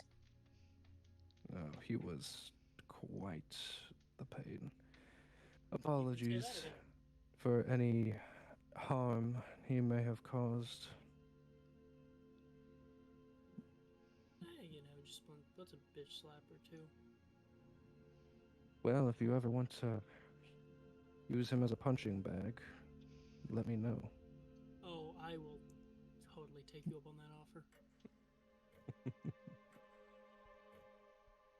Now, I'm going to need it catching up. Did I hear that Cassie was somewhere around here? I think she's in the blood. If you need privacy, I will be on my way. No need. He walks up to a puddle of blood. You approach a puddle of blood. I know you're there, in one of these. And what of it? Well, you're here for a reason. was here to make sure that you didn't lose. Mm-hmm. Now that I say I was correct, I will bid you adieu. You know something. Do I? I know you, Cassie. You always know something. And you know even less. So let's cut to the Unfortunately. chase. Look up. He looks up. Sitting in the crux of one of the branches of the tree is the Blood Witch, who has been there the whole time. She has her legs crossed, her hat is pulled low. I'm pretty sure you have the art for her, Pridwin, if you want to repost it. Oh yeah, hold on. Let me go into NPC Yeah, because you were face the one who drew claims her. and copy. Yeah, anyway, so she's sitting there in the crux of the tree with her hat pulled low, most of her face hidden. She's got her legs crossed and one of her feet is swinging delicately. Let's see, it's kind of an old piece, so it might take me a minute. She'll probably redraw her at some point. Oh yeah, definitely. I What do drew you her way want, back when I Apollyon? joined. I want Okay. information. That which I can trade. It's going to cost you. You know I'll accept it. Right. Well, what do you want? Make it fast. I don't want to be here, she says, looking around. I'm missing something. Oh, And are I have you? a feeling Did you Daddy's know something words about it. get to you? As much as I despise him, he has made rounds on this planet longer than I have in the last 2 decades. Oh, that's up for debate. Considering how many parts of you there were walking around, I feel like you covered more ground, but that's beside the point.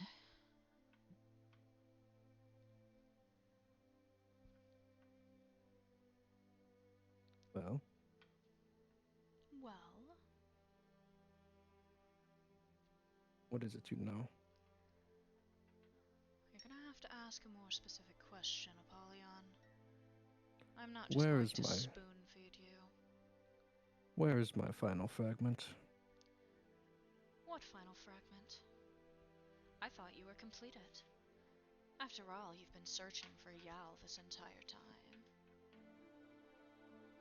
Well, I have my memories and well, most of my power back, but You can't even tell me what's missing.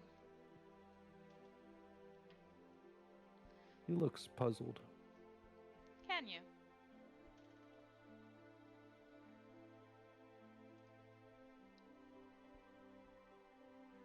I don't recall any piece of myself that may have been missing. He's going to... What would I roll? This would be... Let's make a wisdom check. Alright. Do I add my wisdom? Yeah. Alright. That is a... Pull my sheet.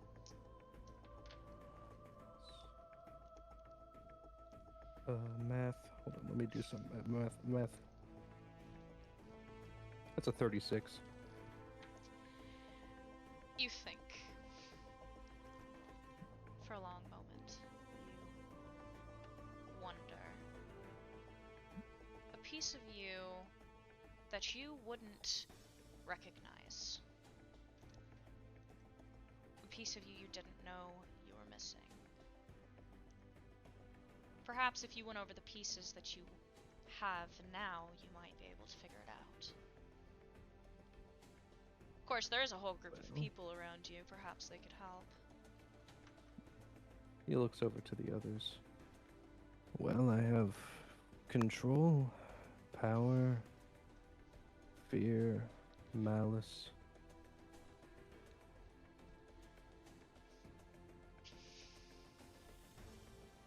Most of those complete me, I think.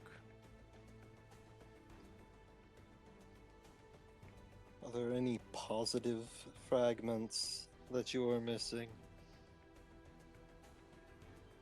Positive. You hear Varuna snort out a laugh. I don't know, like some sort of basic compassion. Passion. Ooh. He's gonna look over to Katya. Katya tilts. She's been standing there with her head like tilted all the way to the side, looking you up and down. She goes, "You look funny." She tilts her head the other way.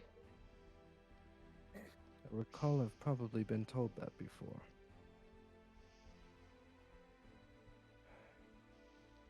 What? Compassion. Is she still like holding the photo in her hand? Uh-huh. She kind of realizes as you look at it, she goes, "Oh, you dropped this," and holds it out to you. He takes it and looks down. I'm gonna send the photo in actually. Good. The rest of you can see it. Yeah. He's not like trying to conceal it or anything, so. Yeah. Listen in art. There it is. Okay. Love. Echidna. He looks back at Cassie and he says, "I'm missing that, aren't I?" She gives you a sad smile.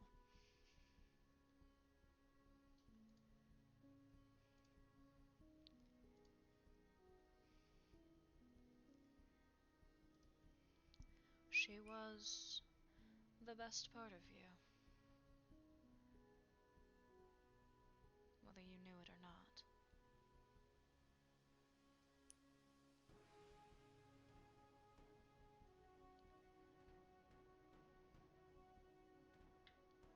How can I recover this? By convincing it that you deserve to have it back. You see her reach into the kind of flowy shawl of her sleeves and withdraw her hand holding. At first you're not sure what it is. It looks like just a tiny hunk of metal. And then you realize it is an ever so tiny dagger.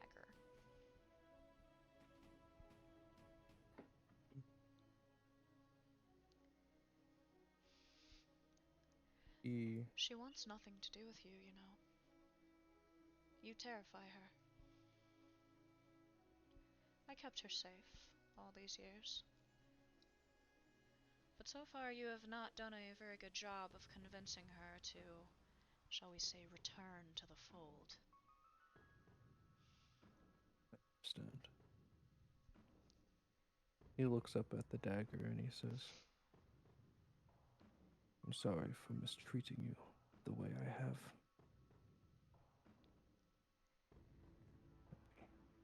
You hear a voice cut through the air around you. No, you're not. It sounds like a small child. You forgot about me. You don't even know who I am.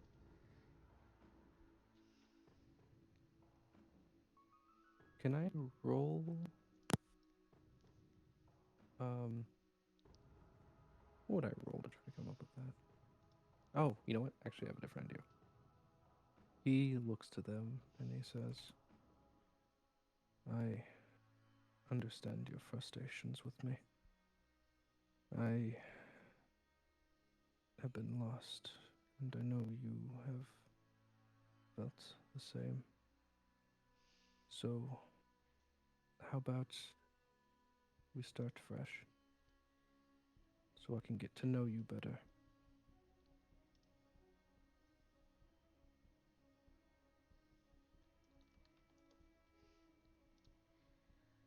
Okay, maybe. But don't try anything. For Echidna, right? Yeah. He's going to reach out his hand. You hold your hand out, You watch as the Blood Witch almost... It's not quite a careless motion, but she daintily tips her hand and allows the dagger to fall from her fingers. He takes it. Don't trap me! I wouldn't dare do so. You see You are... the tiniest of eyes appear in the blade. Not much bigger than Katya's. You never realize how much you miss something as until it is gone.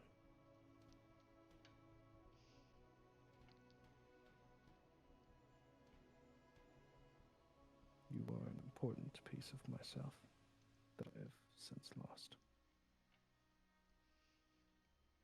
Yeah, well, maybe. I guess. But you're gonna have to prove you're not a bad guy first. Feel free to test me. Okay. I will. But not right now. I'm tired. Sleep now.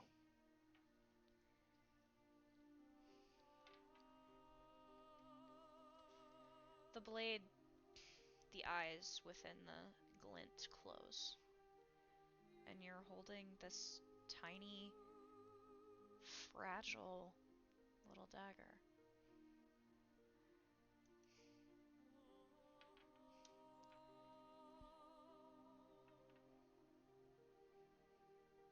He stows the dagger.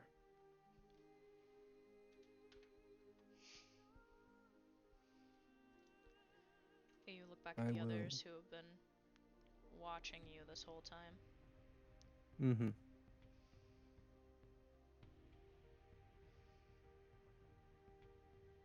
The rest of you just watched all of that go down.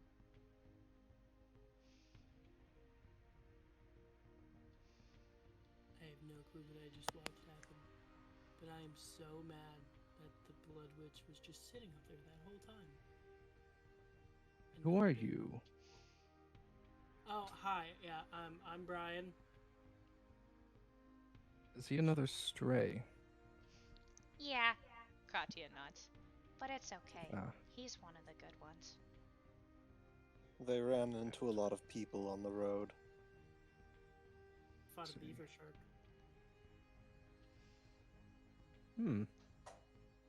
I did not think I would hear those two words in the same sentence. You see, I never thought I would see a beaver shark, so that makes two of us. Fair enough. And what of the metal boy? Yeah, that's No. kind of a problem. That's rude. I'd hope you'd at least say his name. Fridwin. My newest and only real friend in a long time. I'll make sure he hears that. Unfortunately, he did not have the constitution to deal with the grim times that we have been having. I needed to step forward. If only I had been here. Considering his only other anchor to his identity cast him aside, it probably would have been helpful.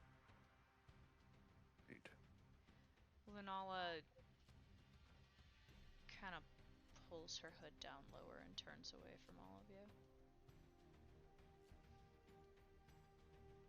Apollyon approaches Lunala, keeping at a distance, and he says, I am truly sorry. There's a low snarl that comes from beneath the hood, but nothing more. Despite what Astaroth may have said to you, the boy cares for you. Deeply. But he is troubled. He needs you. No, he doesn't. He made that clear. You need each other.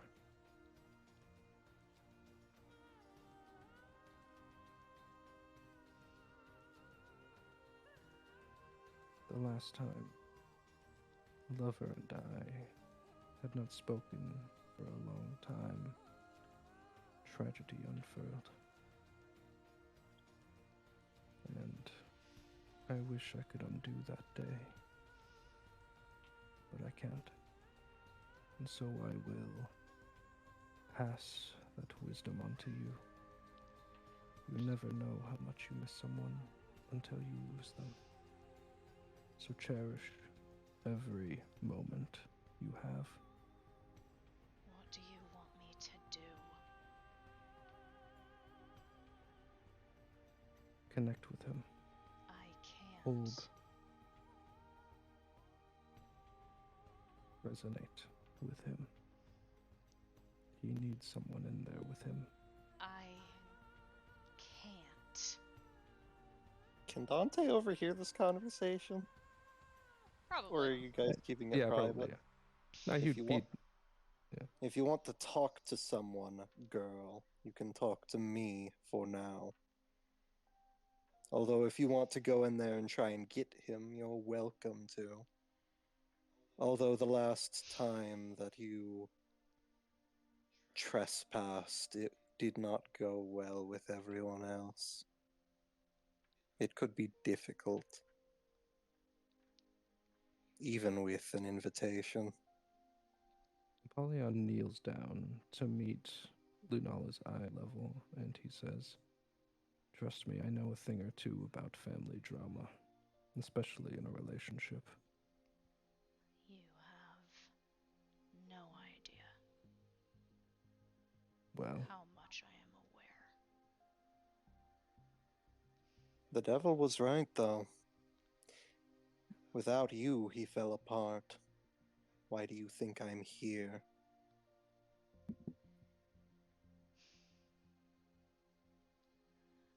Do you really think going in there is going to fix this?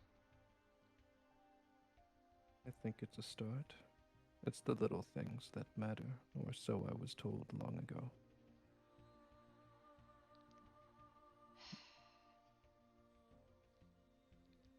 There's only one way to find out.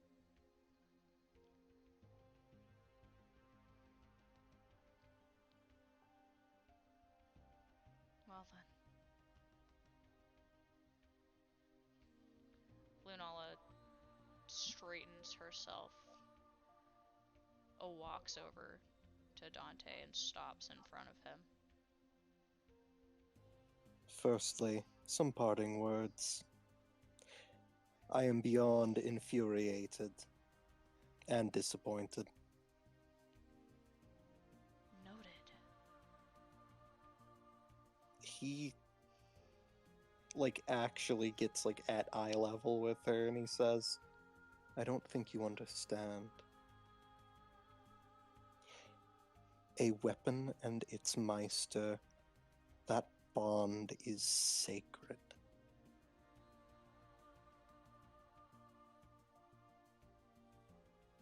By casting him aside, regardless of what your intention was, I do not care if it was to protect him or because he was weighing you down. To cast him aside was to reject him.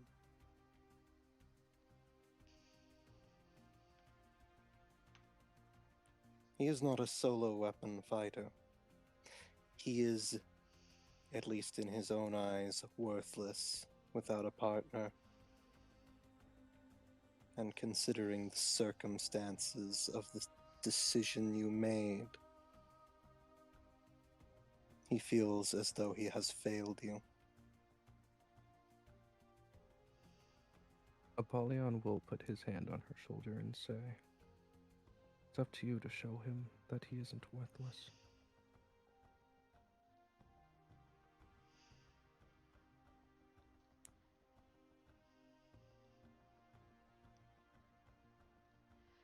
Are you The done? boy The boy is incredibly forgiving. If you speak to him, I know he'll stop being angry with you. Well, if he's even angry at you. He's more angry with himself. You'll have to forgive my temper. It doesn't feel good watching one of my grandchildren fall apart.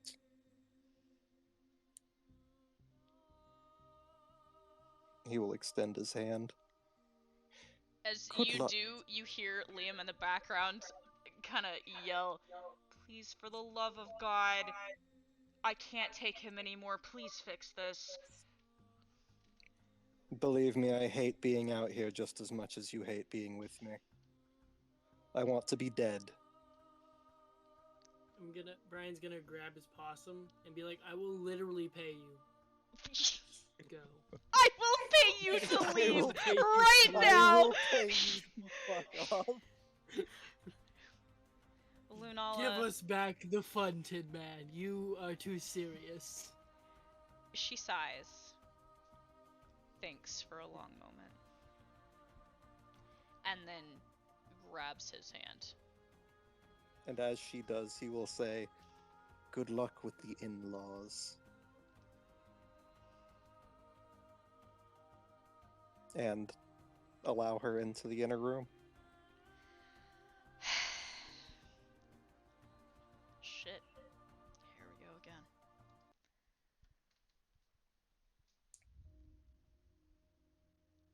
Lunala is standing in the garden.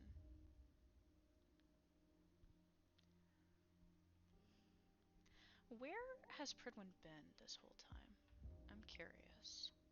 That's a good question. I need to see real quick which place he would have decided to go. Okay. I'm assuming that through her link she'd be able to sense the general direction he's in. Probably initially looking towards the door with dread. Oh, not the door. But Anything she but feels the pull not towards the door, but instead out towards the direction of the shoreline.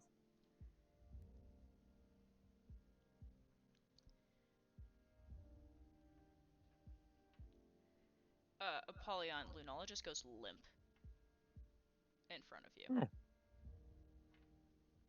She completely collapses. As does Dante. Yeah, Dante like teeters over and then falls onto his back like a tree. I was kind of imagining Dante went into weapon form. It's usually what Yeah. happens when a weapon goes into their inner room.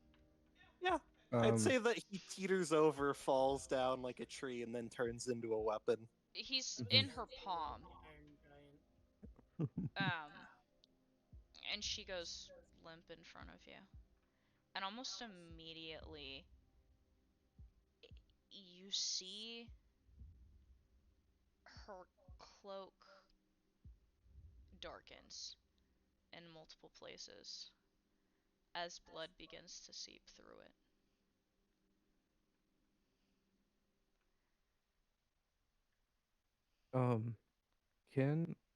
Okay, Apollyon is going to sort of crouch down over the two of them, place his hand on them, and he's going to, I'd say, resonate his soul in a sort of, can I come in? You are barred. You get no response at all. It's almost like you're hitting a wall. I'll let them have their privacy then. The rest of you are watching as dark lines begin to appear on Lunala's skin. Soma is not permitted to play the marriage counselor. Apollyon is not permitted to play the marriage Or counselor. Apollyon is not. Even though he would be licensed. He is licensed! He just like pulls out the license trying to convince Soma's Hold on! I unconscious got the card body for this. Wait a minute. and Wait. No, that's the mayor's license. Hold on. That's the official. That's the Flips- doctor's license. That's not flips it. through all Tosses of it his aside. licenses. Wait. This one's only Brian and I have a Amari are counseling just license watching somewhere. This, like... Brian and He's Amari are just- just watching this like, I'm sorry, this guy is the king of the abyss? What the shit? Oh, have you not? Never mind. No. Have I not what? Lunala feels the strikes. She feels that she is unwelcome here. She doesn't care. She winces and grips at her side where a particularly deep one is. Looks around. You said she feels the pull toward the shoreline? Mm-hmm. She moves towards it, gritting her teeth.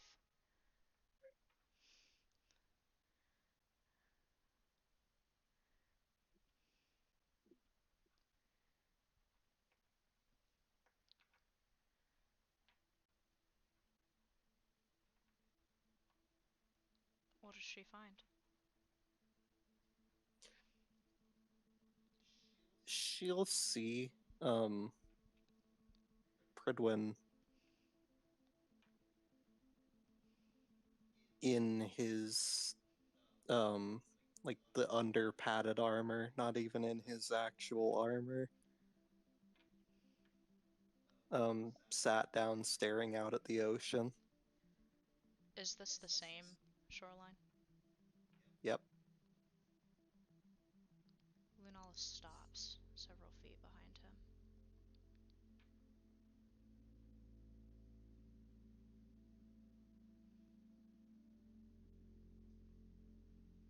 Hold on.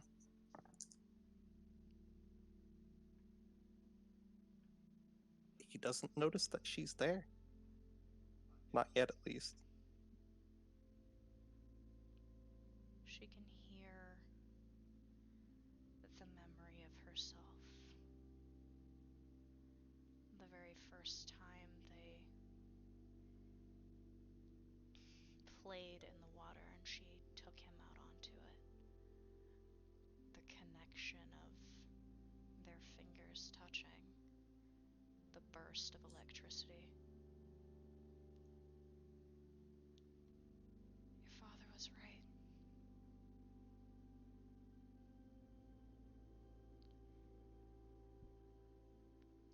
We should have stayed separated. And you wouldn't have gotten hurt.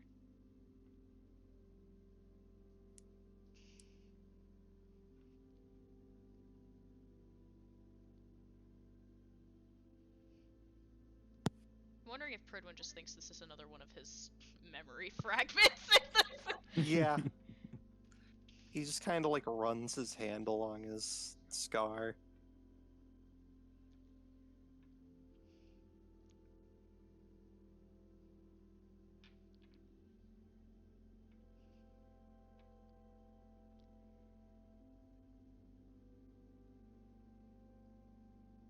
And he kind of mutters to himself, I just don't know what I'm doing wrong. I don't know. Am I not doing what I'm supposed to? There's a dancing glow that moves around your feet. It forms a word. Nothing.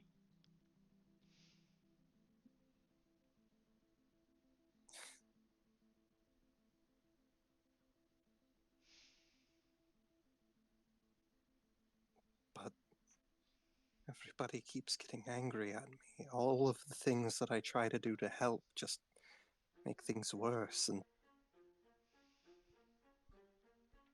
she dropped me.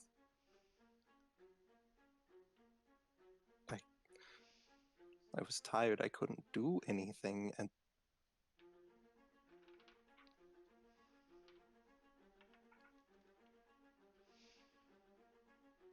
I hadn't even been hit yet, and she dropped me. I had to have done something wrong. I had to. Was I just not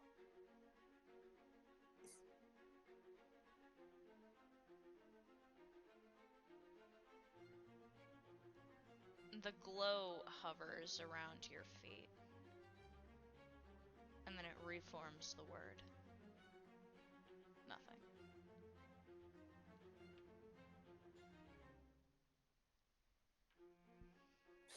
I said that I wanted to be alone.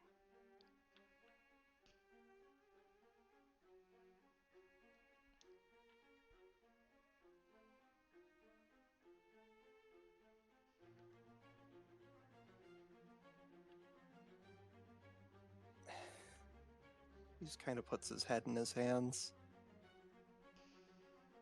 The glow hovers around your feet. Maybe I'm just not a shield. Maybe... He looks down at his hands and says, I mean, when Katia wields me, I can't even turn into the shield. I'm just stuck as that blade. Maybe I'm just not being what I'm supposed to. But I don't want to be...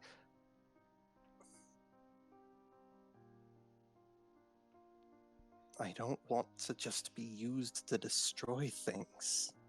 I want to fix things. I want to...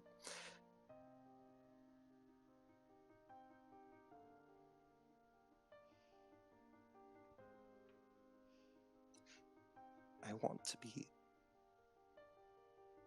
a shield.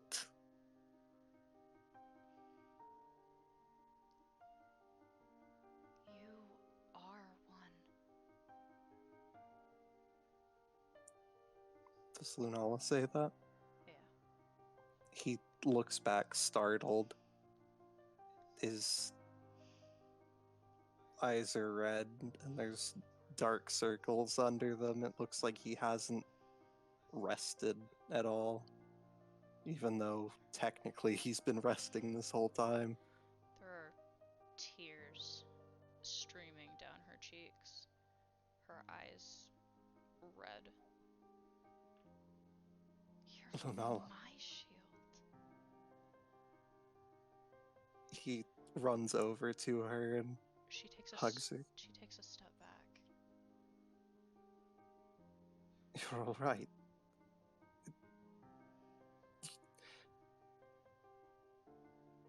I was worried, but Dante said that he would keep everything under control. Dante's description of control varies from yours, I'm afraid.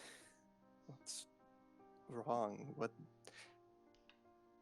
I thought out of everyone, he would be the most personable. No. No.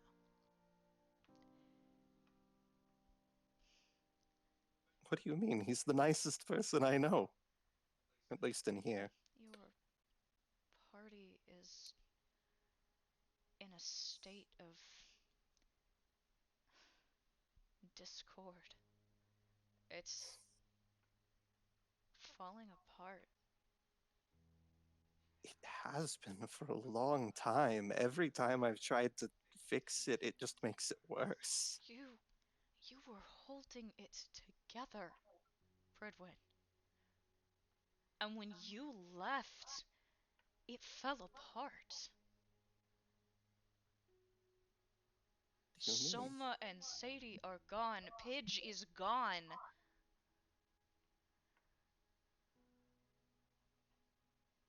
Pidge left? The team broke itself apart.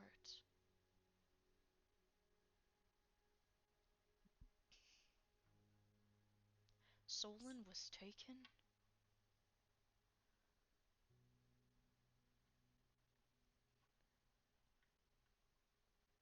And I had to follow along behind you, wondering what I did wrong. You didn't do anything wrong. No? That's not what Dante thinks. Dante told me I abandoned you. And he's right. I did.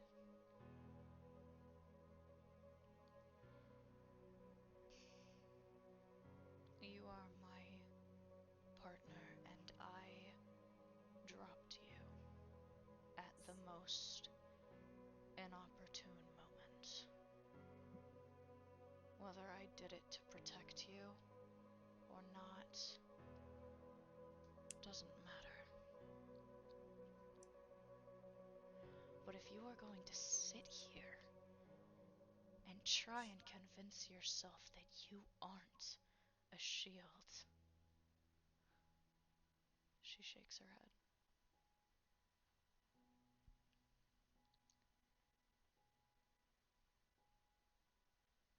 I just...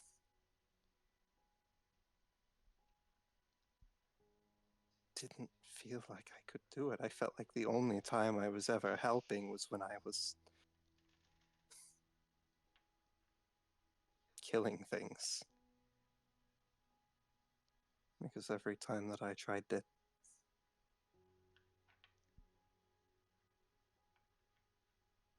actually help people, talk to people, they just...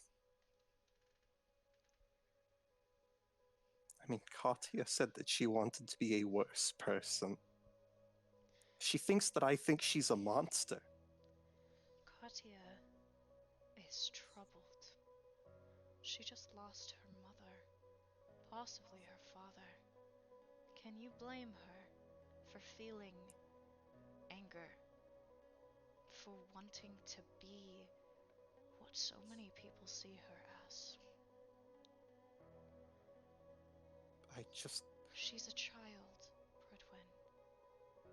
She has to work through things on her own. You can't just fix her. I know that. I understand. I just thought that... I thought that not being there was what she needed. Not having to put up with me meddling all the time. She isn't upset with you. She misses you. And apart from Soma, who she now has to kill, you're one of the only people she has left.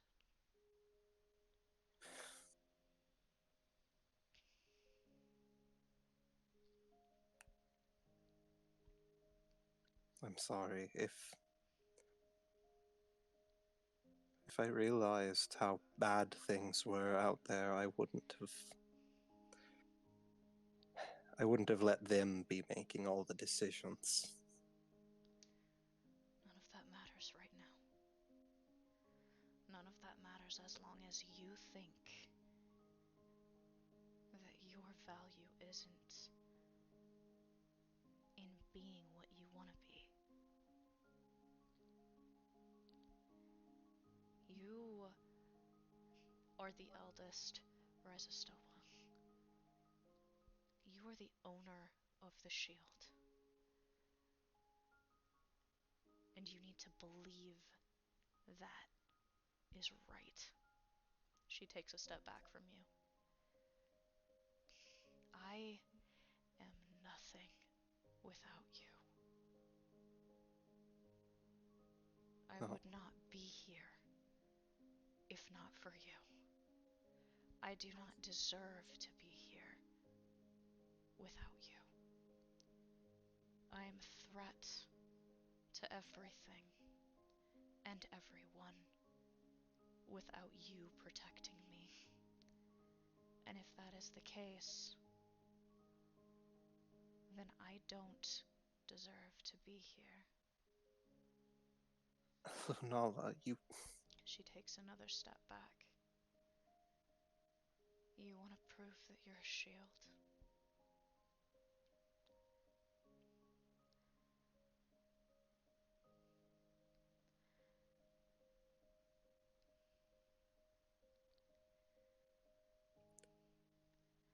You want to prove that any of this matters, because you can be done right now with all of this. She turns around, and there is a shift in the environment around you. inexplicably, there's a set of doors behind her. Lunala?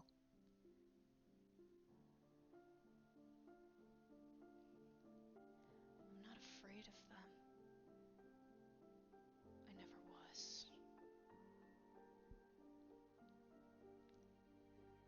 Lunala, don't. Why? You are not a threat. You're not what they say you are. Your circumstances are grim, but they don't define you. I don't define you.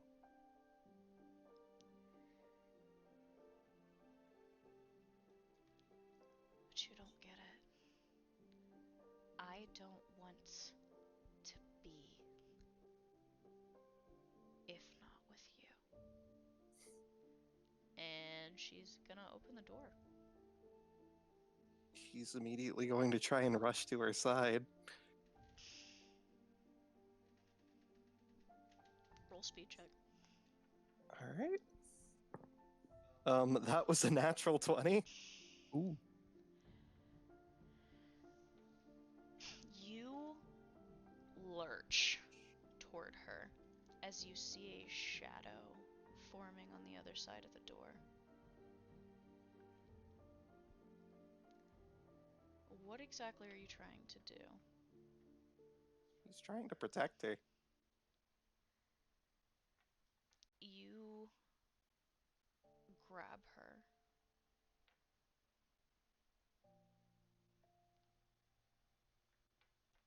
You can feel the presence looming threateningly just over your shoulder. You could sense the blades moving toward her. You know what's there. How many times do I have to keep telling you all the same damn thing? She's not a threat. She's not a monster. You And hear I don't... the amalgamation of voices. That's not what you thought a minute ago.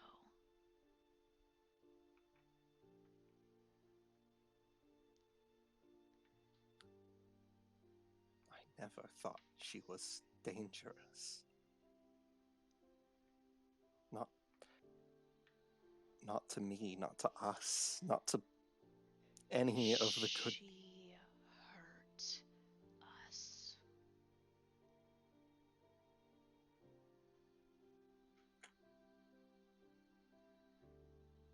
What do you mean? She left us. She made a mistake.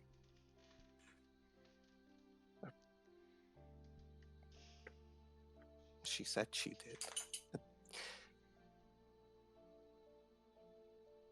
Sometimes people do things that hurt each other. You all should know this. You've lived collectively hundreds of lives. You've hurt me. I've probably hurt you. Constantly. You hear the voices grumble. It happens. But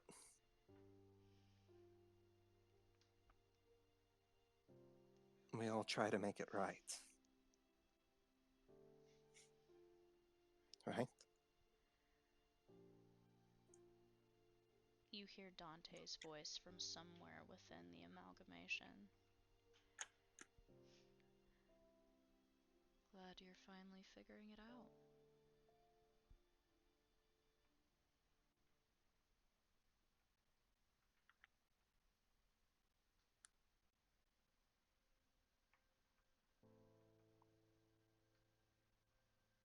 I know I still have a lot to learn.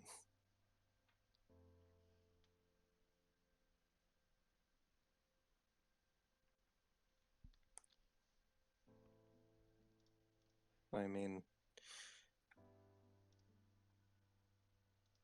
It's one of our mottos, isn't it?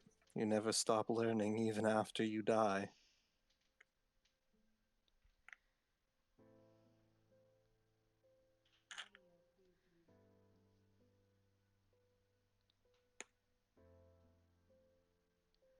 So what now?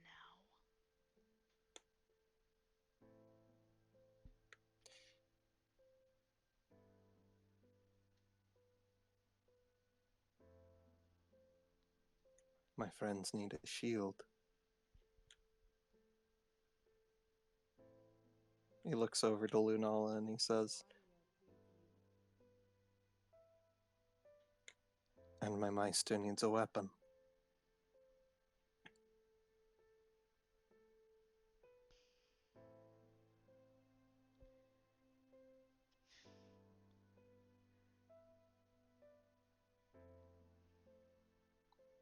I will be better.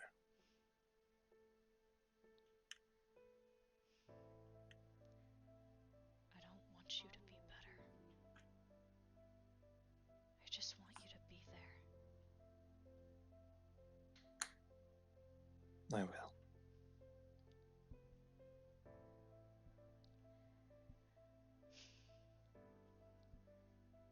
I need my shield back.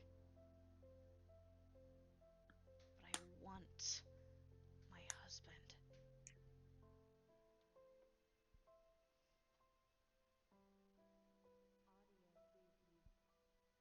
I will not leave your side. So long as it is my choice. So long as I have the ability to remain with you, I will. Swear it. Or so help me, I will walk in those doors myself. I never want to be apart from you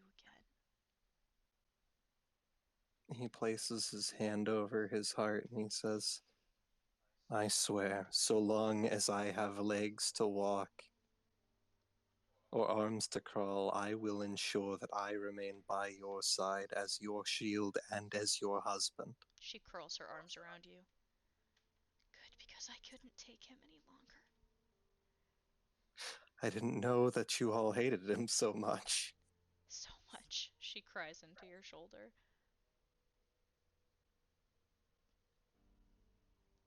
He cries as well. They aren't too banged up, are they? They don't look very good. You notice the blood coming from her. You see the wound in the center of her chest. She smiles at you, and then coughs and disappears from your inner room. I'm going to need to put them all back together once again. And he's going to leave his inner room. You hear a voice from behind you. Isn't that what you're good at? I try my best. Quit crying and get out of here. Very well.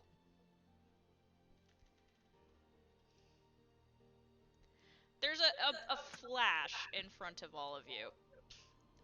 Pridwin's dagger form transforms back into Pridwin. And for a moment, you're all kind of holding your breath because you're not sure what's going to come out of his mouth. Considering who you've been dealing with for the last week. Is it Dante again? Please tell me it's not Dante again. He sits up. Horrible, but like...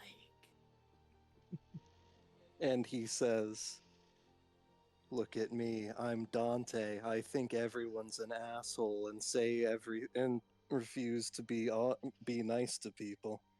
Oh, I've never seen a more spot on impression before. Well, he was using my vocal cords. First surprised by the voice that comes from him because you were not expecting Apollyon. You are second surprised by the look of sheer relief and joy that crosses Katya's face. His eyes widen when he sees Apollyon, and he looks like he wants to jump up and like tackle Apollyon, Mm-hmm. and then he looks like he wants to do the same with like everyone else, and then he just stops and clears his throat and says, "All of you look horrible." Does he even Spring checking question? yourself? You kind of like, you've sat up and straightened up a little bit to talk in your normal voice, and you feel something crash into you from the side. We've missed a lot. Katya Nice. slams into you, wrapping Just a her little arms bit. around your neck. He hugs her back and says, "I thought I was only away for a day." Don't you ever do that again. Never, ever, ever, ever. I won't. Never, never. She smacks the top of your helmet. You missed the Provided, giant monster. of course, there was a giant monster. There's always a giant monster. Would you like to see him? I would rather If not. you bring him out and kicking him in the ass. Apollyon is going to transform into Astaroth. No, Brian's No, gonna kick him in the that- ass. I just lost you. I am not dealing with that again. He shapeshifts into the form of Astaroth and he yells, "Boo!" Oh, God. You see a visible tremor run through several of the party members for a moment. He You look returns to even normal. more hideous than the last shape you were in. Brian's gonna Oh, try wait. and kick him. Oh, you mean Mm. this one? He transforms into the first one they saw. No offense, but I definitely prefer the new form. Yeah. He goes back to his normal state. You look healthier somehow. Well, I ate the giant fuck-off monster and the sword. Of course you yeah, did. I mean, eating a giant fuck off monster has to be like a couple grams of protein, right? He looks over to Brian and he says, "You guys going to explain him or?" There's no explaining me. I simply am. Oh, okay. Do you have any use Um, for your shadow, by the way? Before we go into you trying to do weird things with people's shadows, Please do not allow touch me my to shadow. allow me to introduce Brian and Amani. This is Apollyon. We mentioned him a couple times. Nice to meet Right. you. Officially, Amani says, tilting her head a bit. Silva and Varuna. Apparently, you're already kind of acquainted. Oh, they're my siblings. They look nothing like you. Well, aside from That's the hair. not a bad thing, Liam says. Though they are a few thousand years too short of attaining my heights, but they do the job. Wonderful. Yeah, Anyways, suddenly I'm feeling less bad about threatening to shoot him in the face with a solar ray. we met them in between the time of your breakdown. Apologies, by the way. I think I can say that I understand where you were coming from. It's just good to have you back. Oh, and you didn't meet my father. Thank God. I'm sorry, your father was here? In spirit. And in snake. I'm not going to dig deeper into that. I can explain everything now that I have my memories. Well, he looks over to Lunal and says, I suppose we can tell stories while I patch everyone up. Very well. She holds her hand out to you. And he is going to, he does still have a little bit of energy left, so he is going to dispense a cup of healing water for her. Apollyon walks up to Brian, even though it's after combat and it should have ended. For flavor, he walks up to Brian and he says, "Oh, right, I stole something from you." And he places his hand on your shoulder, and energy rushes back into your body. I'm just imagining he grabs him by the shoulders and does the soul sucking thing, but in reverse. Oh my god. He's just breathing. It's on me? just as horrifying, but it just goes in reverse. Thank you. Brian, you feel violated somehow, but you're not sure how exactly. I don't know which is worse, Soma becoming evil or that. I can I show you couldn't eat worse. Bath. That He- 100%. Imani says. The guy who Apollyon. just got done beating you half to death and stealing part of your soul, suddenly giving it back to you. Let's get off on the right foot. And he circles around Brian, and as he passes behind him, transforms into Yaldabaoth. Are you sure you don't have any use for that shadow? The very tall, sexy female is back, Brian. Apollyon, what the Yes, fuck me are too. you doing? He reminds me of a I Lewis. do have a. Oh god. I. Please tell me you're not trying to seduce the man we just had to join our party. Well, if it means I can get his shadow. My shadow's not for sale. How many But your times soul do we was. have to do this, old man? But you almost offered your soul not too long ago, didn't you? Nope, don't remember that. I remember quite well. He transforms back into Apollyon. What's your. Oh, thank fuck. Oh my god. You can keep it for Okay. now. For not, bro, I plan on keeping that forever. That's. I don't. I feel like not having a shadow would be creepy. I have a feeling that there would be probably a lot of problems with not having a shadow. Yeah. Huh. What would you even use it for? He. Don't worry about it. Don't What'll worry I about do? it. Kiro, what do you think would be a good transformation? What do you think would be a good thing for him to transform into? What could he? Are you talking about Become with a one of your cat again. shadows? Yeah.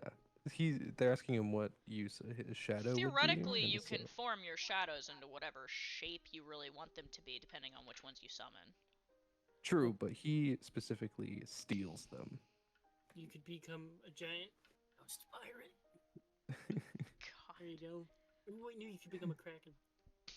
I don't know. I'm always just imagining you transforming into the cat. It's kind of hard for me to think of True. anything else right Actually, he'll transform into a cat. now. He's back in cat form. Those of you that Like a know, small cat or know. like a Lunala cat. A very The small tiny house demonic cat. cat. I'm gonna resist petting the kitty cat. And I'm gonna walk towards Pridwin. We went through the vast majority of a negotiation in a Waffle House while he was a cat. It ended fantastically. Actually, speaking of which, Mara, You have no idea where Mara is. You don't sense her. she's gone missing.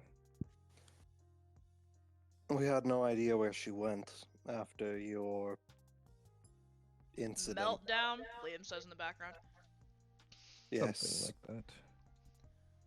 We assumed that she stayed behind with you, but after you disappeared, we had no idea if she tracked you down or what See. could have happened. We will put those pieces together. We can fix him. We have technology. We can worry about that later, Liam chimes in. For now, I'd like to get the fuck out of here. Yeah. We're not too That's far rough. away from the Goose Cave. You really want to go back to the Goose Cave? Liam says, looking at you. Oh, we're totally going back to the Goose Cave. Probably wouldn't be great. Oh, is Cassie still here? Dead.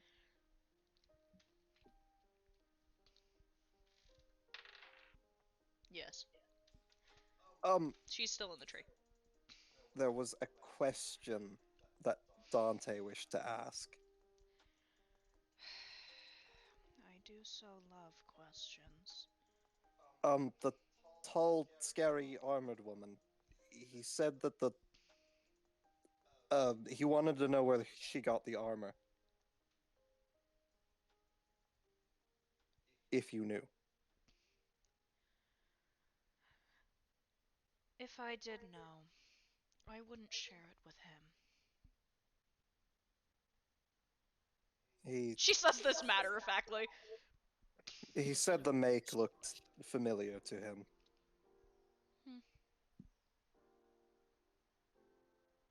She shrugs. May I go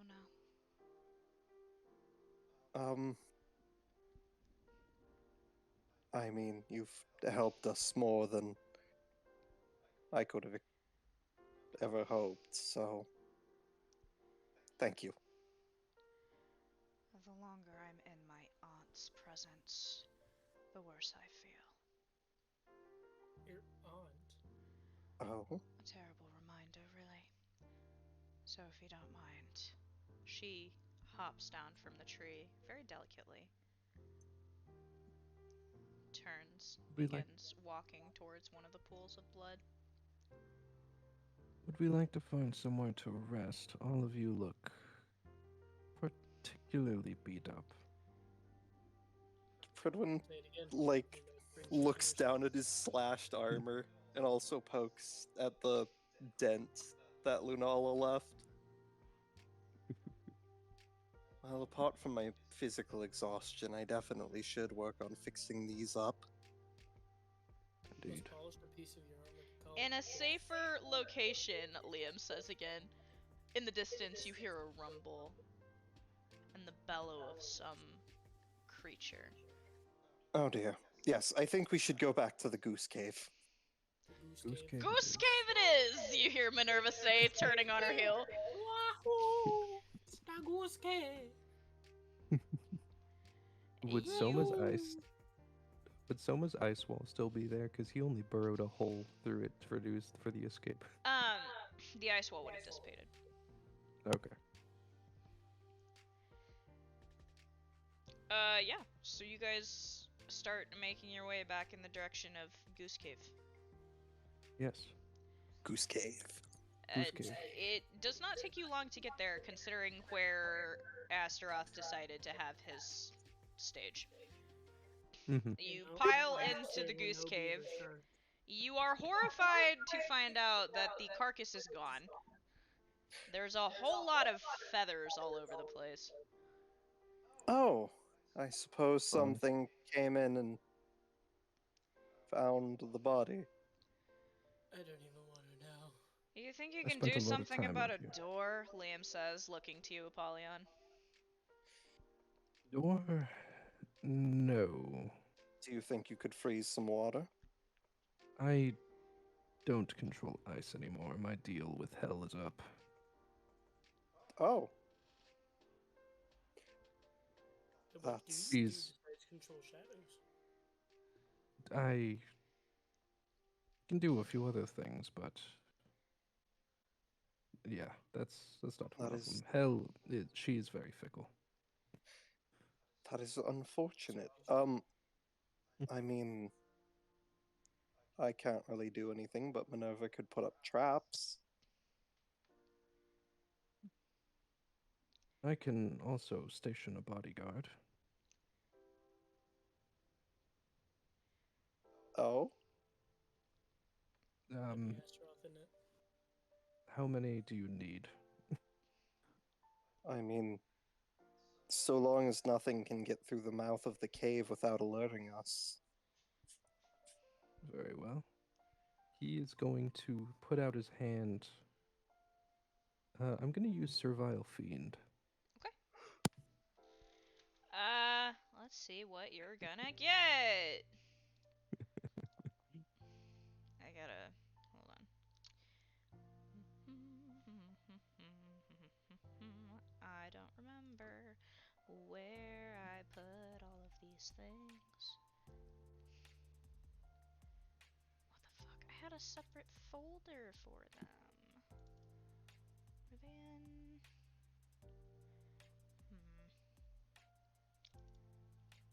Nope, that ain't him. Where the fuck did they go? God fucking damn it. Let's see. Okay, you get one of these good old boys. Oh shit. Oh, I didn't mean to put that in art. Oh well. Oh, the good boy. You get him. Dog. Yeah, so this hellhound kind of crawls out of the shadows, and it looks like a normal dog for about 5 seconds until it opens its mouth, and then it opens its mouth, and then it opens its mouth, and then it opens its mouth. Well, I'm gonna do my best to unsee what I've just seen. You've seen it before. He's a good boy. He scratches under its jaw. Its tail wags furiously. Which jaw? Is it Yeah, weird? Jaws. I'm tempted to play fetch with it. Just to Apollyon. see which mouth it would grab. Or would grab the ball. Apollyon still has the witch's arm in his inventory. He's going to pull it out and throw it. Or actually, no, he'll hand it to Brian. Brian's You are gonna- handed an arm. A An arm. presumably heavily decayed arm. Yeah. Yeah. So it's basically just bones. Okay, so Brian's gonna throw. Be like, Why? hey, wave it in front of the dog, and then yeet. The dog goes thundering after it, its 7 legs hitting the ground in no sense of rhythm whatsoever. Brian is just standing there with his mouth wide open and just like a holy shit expression on his face. Just pure Why did you- excitement. Just oh. Why did you keep her arm? Because I also kept this. He pulls out the grenade Pidge gave him. That is excusable.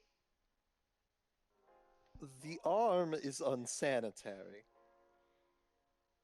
I At do the need to mention ask- of Pidge, Compared with Katya sanitary moment. glances down. I do need to ask, do any of you have any idea what happened to her? Not a clue. One moment she was walking with us, the next not. That is all I know. I'm sorry. Do you know if she's okay? Probably not, Katya says, looking distant. She listened to it. What do you mean? It. The song. Pridwin looks very alarmed. What song? Don't tell me it was a siren. Last time I got wrapped up in one of the sirens' business. Oh boy. It's been singing to her Think since it'd be we that got here. That doesn't sound like a siren. We'd all hear it if it was. And she was trying to study it. A harpy, The perhaps? big things. She had a book Weird on it lady in her stuff. They swim around in the ocean. I don't know what they're called. I didn't learn about them. A siren. No. Well, maybe a kind Mer of one. people? They're really big. They have big mouths. And I'm pretty sure in the Bible it swallowed that one dude. A Leviathan? whale? That sounds right. Leviathan or whale? Which one? A Leviathan whale?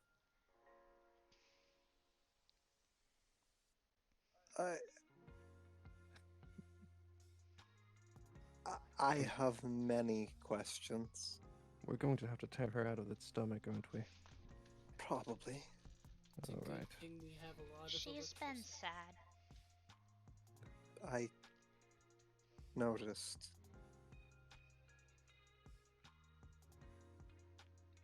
I wanted to help her, but I haven't been very good at that lately. There's nothing we can do now. Liam interjects from the side as he's building a fire. We have Well, no idea if you- where she went, which means that we're going to have to just hope that we can find her along our way. Or at least Indeed. some hint as to where we can. And we can't do much in the party's current state. We'll have to rest for now. Yes, all of you need to stop dying. Stop dying. I haven't died once. Well, I died about 20 years ago. And you look fine. Well, that's what immortality does for you. Fair.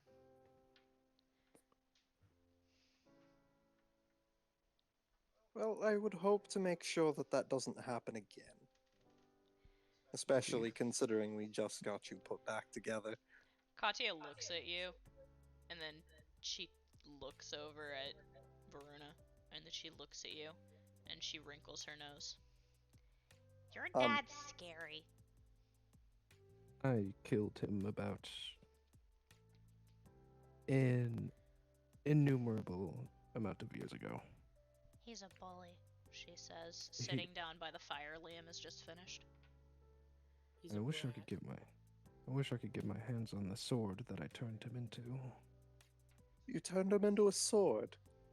Yes, Of it course you did. eradicates the soul of anything it kills. Oh! As in, like, erases I'm it. sorry. You misplaced this where now? Oh, it's in hell. I used it to kill a titan. Oh. Oh, that's horrifying.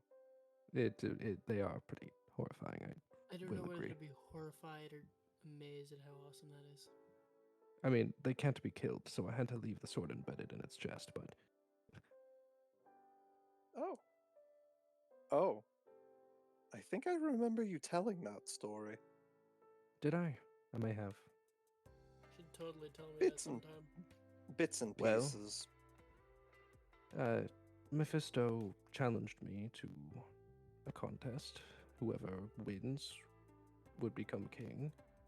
I was already king, and so I showed off my power by slaying a titan. And I take it that's the point where he decided to murder you. Well, there was a whole lot more that went into that. He looks down for a moment. He wasn't always the way he is.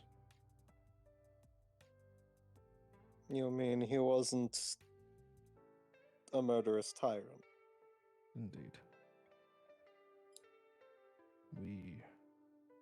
He was one of the first people I ever met down in the trenches of Malbolgia. Sorry, did you just say Malaysia? Malbolgia. It's a Oh. layer of hell.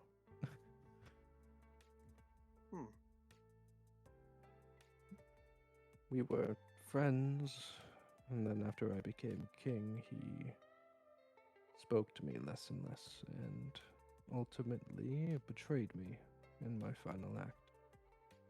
I suppose he got jealous. I think there was something more. There was hatred in his eyes that day when he used death's power to murder me. That little comment right there should concern several of you. All of you, probably. I'm sorry, did you just say he used death's power? How the hell do you even go about that?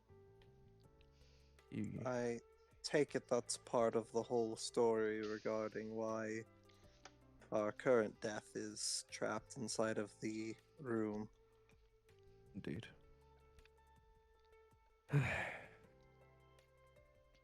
Would you like to sit down, maybe start a fire while I tell this old story? Liam gestures to the fire he just lit. Yeah, Liam just lit one.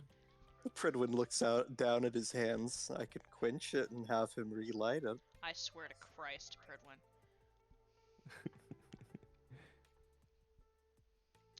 Where's the dog? The dog Oh, brought he's- you the arm he's- back. Yeah. Fuck yeah, I'm gonna throw it again. It's like it brought it back like 5 minutes ago and has like put it by your foot, and every few seconds he kind of nudges it a little closer to your foot. Oh, sorry, little dude, didn't notice that. Here, hold on, let me throw it again. You're saying little dude, but this thing's mouths are like at the top of your head. I don't. Yeet. I He's threw such the a arm. little guy. He's a little guy. He goes thundering off after the arm again. As Hey, everyone, Grandpa Lynn, he's a good boy. he is. As everyone gathers around the fire, I want to say something really cool is that in the light of the fire upon the walls, he sort of manifests shadows, taking the form of whatever he pleases along the wall as he begins to tell this story. Long ago. Oh? I'm actually gonna end session it long ago.